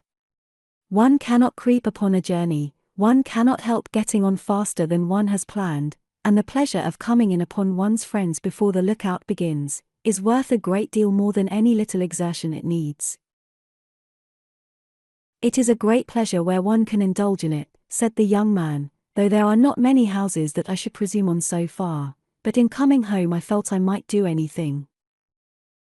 The word home made his father look on him with fresh complacency. Emma was directly sure that he knew how to make himself agreeable. The conviction was strengthened by what followed. He was very much pleased with Randalls, thought it a most admirably arranged house, would hardly allow it even to be very small, admired the situation, the walk to Highbury, Highbury itself, Hartfield still more, and professed himself to have always felt the sort of interest in the country which none but one's own country gives, and the greatest curiosity to visit it. That he should never have been able to indulge so amiable a feeling before, passed suspiciously through Emma's brain, but still, if it were a falsehood, it was a pleasant one, and pleasantly handled. His manner had no air of study or exaggeration. He did really look and speak as if in a state of no common enjoyment. Their subjects in general were such as belong to an opening acquaintance. On his side were the inquiries: was she a horsewoman, pleasant rides, pleasant walks, had they a large neighbourhood, Highbury, perhaps, afforded society enough, there were several very pretty houses in and about it. Balls, had they balls, was it a musical society? But when satisfied on all these points, and their acquaintance proportionably advanced, he contrived to find an opportunity, while their 2 fathers were engaged with each other, of introducing his mother-in-law, and speaking of her with so much handsome praise, so much warm admiration, so much gratitude for the happiness she secured to his father, and her very kind reception of himself, as was an additional proof of his knowing how to please, and of his certainly thinking it worth while to try to please her. He did not advance a word of praise beyond what she knew to be thoroughly deserved by Mrs. Weston, but, undoubtedly he could know very little of the matter. He understood what would be welcome, he could be sure of little else. His father's marriage, he said, had been the wisest measure, every friend must rejoice in it, and the family from whom he had received such a blessing must be ever considered as having conferred the highest obligation on him. He got as near as he could to thanking her for Miss Taylor's merits, without seeming quite to forget that in the common course of things it was to be rather supposed that Miss Taylor had formed Miss Woodhouse's character, than Miss Woodhouse Miss Taylor's. And at last, as if resolved to qualify his opinion completely for travelling round to its object, he wound it all up with astonishment at the youth and beauty of her person. "Elegant, agreeable manners, I was prepared for," said he, "but I confess that, considering everything, I had not expected more than a very tolerably well-looking woman of a certain age. I did not know that I was to find a pretty young woman in Mrs. Weston." "You cannot see too much perfection in Mrs. Weston for my feelings," said Emma. "Were you to guess her to be 18, I should listen with pleasure, but she would be ready to quarrel with you for using such words. Don't let her imagine that you have spoken of her as a pretty young woman." "I hope I should know better," he replied. "No, depend upon it, with a gallant bow, that in addressing Mrs. Weston I should understand whom I might praise without any danger of being thought extravagant in my terms." Emma wondered whether the same suspicion of what might be expected from their knowing each other, which had taken strong possession of her mind, had ever crossed his, and whether his compliments were to be considered as marks of acquiescence, or proofs of defiance. She must see more of him to understand his ways, at present she only felt they were agreeable. She had no doubt of what Mr. Weston was often thinking about. His quick eye she detected again and again glancing towards them with a happy expression, and even, when he might have determined not to look, she was confident that he was often listening. Her own father's perfect exemption from any thought of the kind, the entire deficiency in him of all such sort of penetration or suspicion, was a most comfortable circumstance. Happily he was not farther from approving matrimony than from foreseeing it. Though always objecting to every marriage that was arranged, he never suffered beforehand from the apprehension of any. It seemed as if he could not think so ill of any two persons understanding as to suppose they meant to marry till it were proved against them. She blessed the favouring blindness.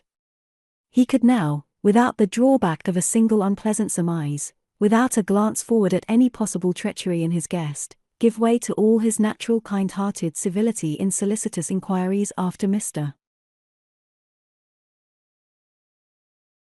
Frank Churchill's accommodation on his journey, through the sad evils of sleeping 2 nights on the road, and express very genuine and mixed anxiety to know that he had certainly escaped catching cold, which, however, he could not allow him to feel quite assured of himself till after another night. A reasonable visit paid, Mr. Weston began to move. He must be going.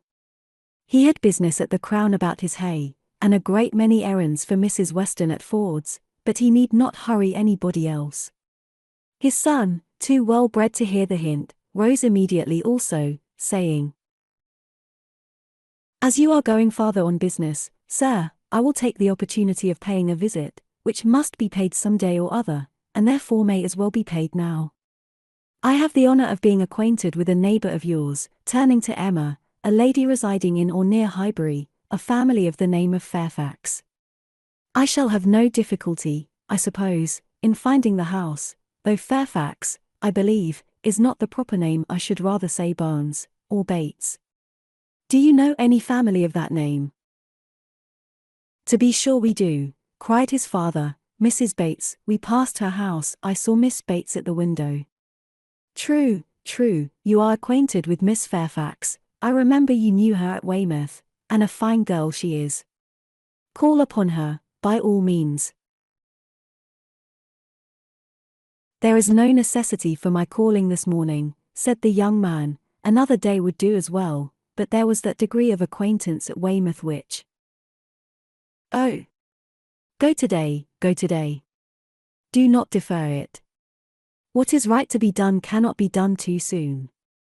And, besides, I must give you a hint, Frank, any want of attention to her here should be carefully avoided. You saw her with the Campbells, when she was the equal of everybody she mixed with, but here she is with a poor old grandmother, who has barely enough to live on. If you do not call early it will be a slight. The son looked convinced. I have heard her speak of the acquaintance, said Emma. She is a very elegant young woman. He agreed to it, but with so quiet a yes, as inclined her almost to doubt his real concurrence, and yet there must be a very distinct sort of elegance for the fashionable world, if Jane Fairfax could be thought only ordinarily gifted with it. If you were never particularly struck by her manners before, said she, I think you will today. You will see her to advantage, see her and hear her. No, I am afraid you will not hear her at all, for she has an aunt who never holds her tongue. You are acquainted with Miss Jane Fairfax, sir, are you? Said Mr. Woodhouse, always the last to make his way in conversation. Then give me leave to assure you that you will find her a very agreeable young lady. She is staying here on a visit to her grandmamma and aunt, very worthy people. I have known them all my life. They will be extremely glad to see you, I am sure, and one of my servants shall go with you to show you the way. My dear sir, upon no account in the world, my father can direct me. But your father is not going so far, he is only going to the Crown, quite on the other side of the street, and there are a great many houses. You might be very much at a loss, and it is a very dirty walk, unless you keep on the footpath, but my coachman can tell you where you had best cross the street. Mr. Frank Churchill still declined it, looking as serious as he could, and his father gave his hearty support by calling out, My good friend, this is quite unnecessary. Frank knows a puddle of water when he sees it, and as to Mrs. Bates's, he may get there from the Crown in a hop, step, and jump. They were permitted to go alone, and with a cordial nod from one, and a graceful bow from the other, the two gentlemen took leave. Emma remained very well pleased with this beginning of the acquaintance, and could now engage to think of them all at Randalls any hour of the day, with full confidence in their comfort. Chapter 6. The next morning brought Mr. Frank Churchill again. He came with Mrs. Weston, to whom and to Highbury he seemed to take very cordially. He had been sitting with her, it appeared, most companionably at home, till her usual hour of exercise, and on being desired to choose their walk, immediately fixed on Highbury. He did not doubt there being very pleasant walks in every direction, but if left to him, he should always choose the same. Highbury, that airy, cheerful, happy-looking Highbury, would be his constant attraction. Highbury, with Mrs. Weston, stood for Hartfield, and she trusted to its bearing the same construction with him. They walked thither directly.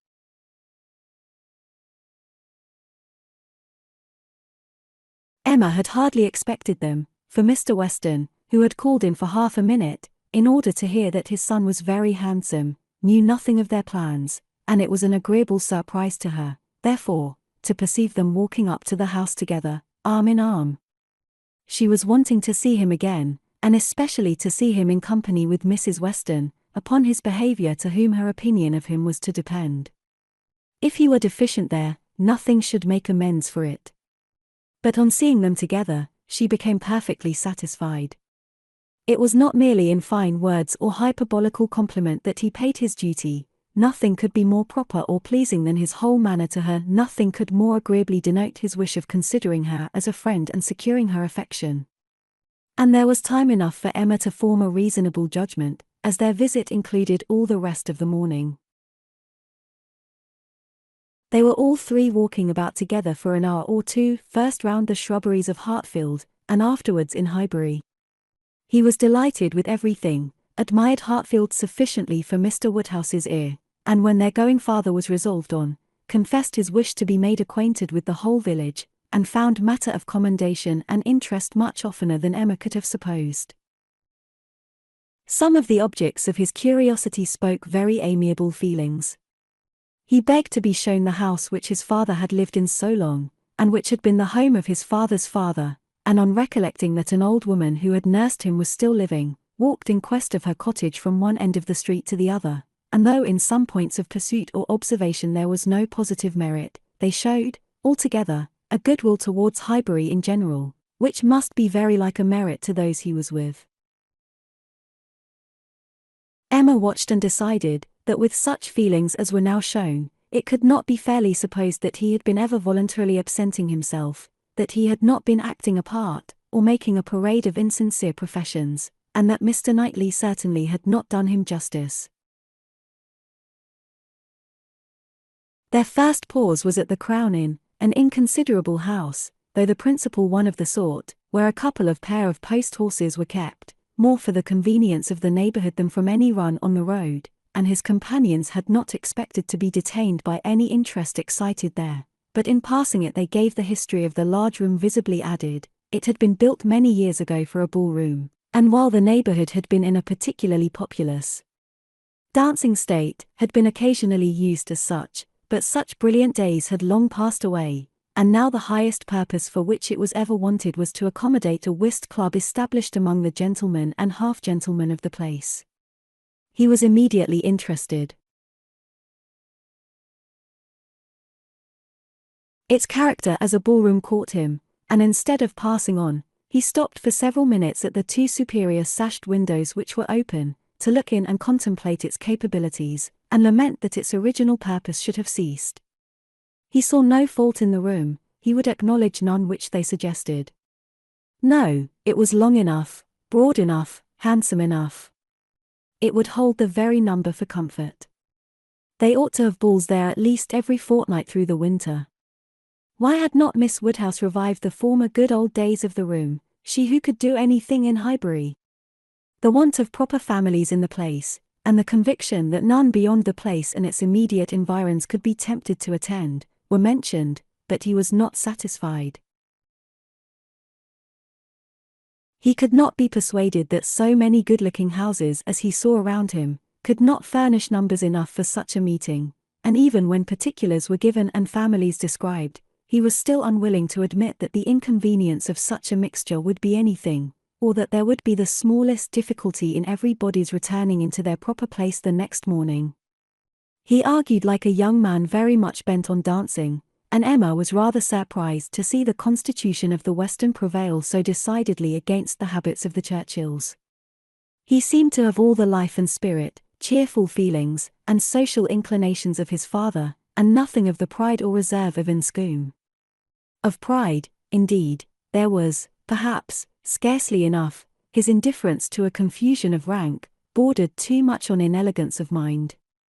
He could be no judge, however, of the evil he was holding cheap. It was but an effusion of lively spirits. At last he was persuaded to move on from the front of the Crown, and being now almost facing the house where the Bateses lodged, Emma recollected his intended visit the day before, and asked him if he had paid it. Yes, oh. Yes, he replied, I was just going to mention it. A very successful visit. I saw all the three ladies, and felt very much obliged to you for your preparatory hint. If the talking aunt had taken me quite by surprise, it must have been the death of me. As it was, I was only betrayed into paying a most unreasonable visit. 10 minutes would have been all that was necessary, perhaps all that was proper, and I had told my father I should certainly be at home before him, but there was no getting away, no pause, and, to my utter astonishment, I found, when he, finding me nowhere else, joined me there at last, that I had been actually sitting with them very nearly 3/4 of an hour. The good lady had not given me the possibility of escape before. And how did you think Miss Fairfax looking? Ill, very ill, that is, if a young lady can ever be allowed to look ill. But the expression is hardly admissible, Mrs. Weston, is it? Ladies can never look ill. And, seriously, Miss Fairfax is naturally so pale, as almost always to give the appearance of ill health. A most deplorable want of complexion. Emma would not agree to this, and began a warm defence of Miss Fairfax's complexion. It was certainly never brilliant, but she would not allow it to have a sickly hue in general, and there was a softness and delicacy in her skin which gave peculiar elegance to the character of her face. He listened with all due deference, acknowledged that he had heard many people say the same, but yet he must confess that to him nothing could make amends for the want of the fine glow of health. Where features were indifferent, a fine complexion gave beauty to them all, and where they were good, the effect was. Fortunately, he need not attempt to describe what the effect was.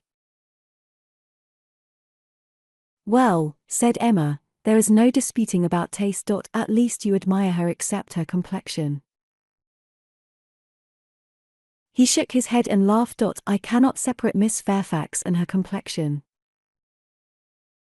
"Did you see her often at Weymouth? Were you often in the same society?"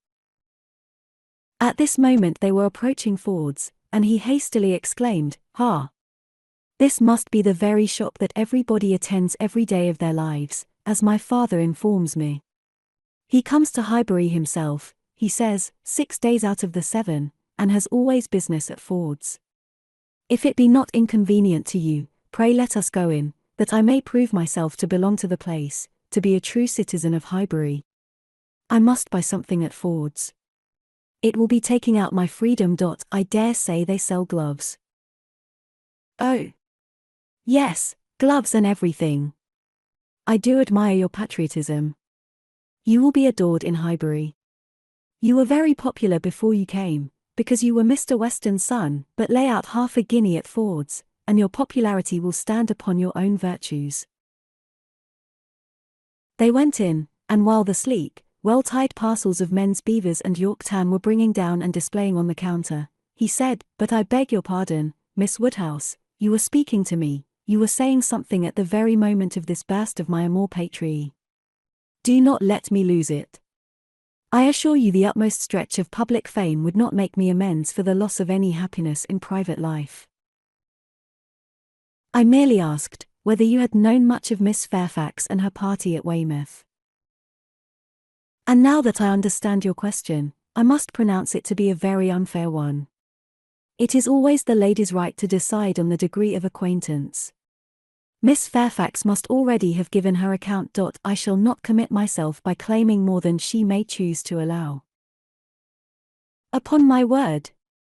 You answer as discreetly as she could do herself.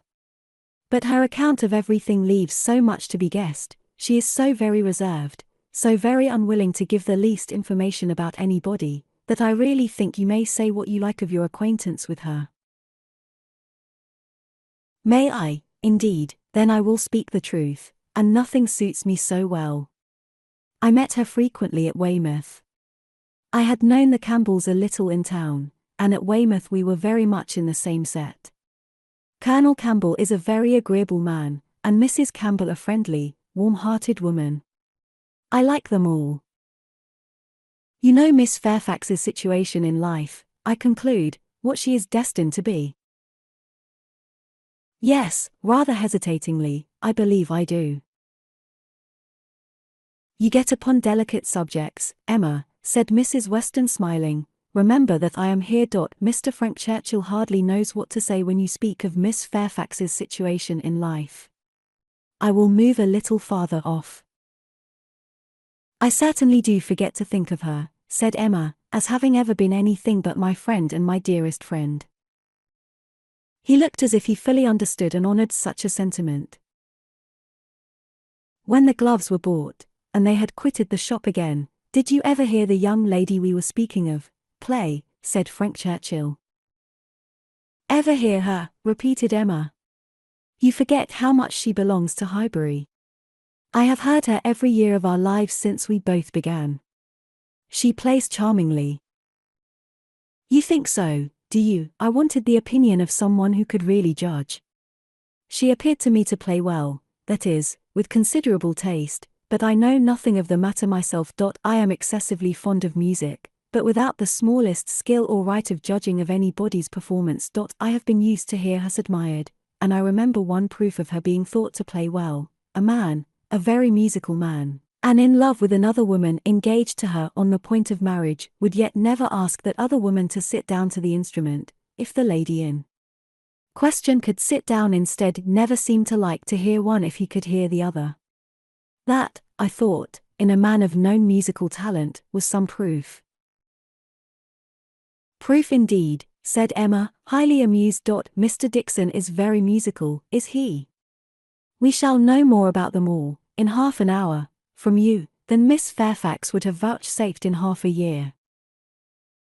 Yes, Mr. Dixon and Miss Campbell were the persons, and I thought it a very strong proof. Certainly very strong it was, to own the truth, a great deal stronger than, if I had been Miss Campbell, would have been at all agreeable to me.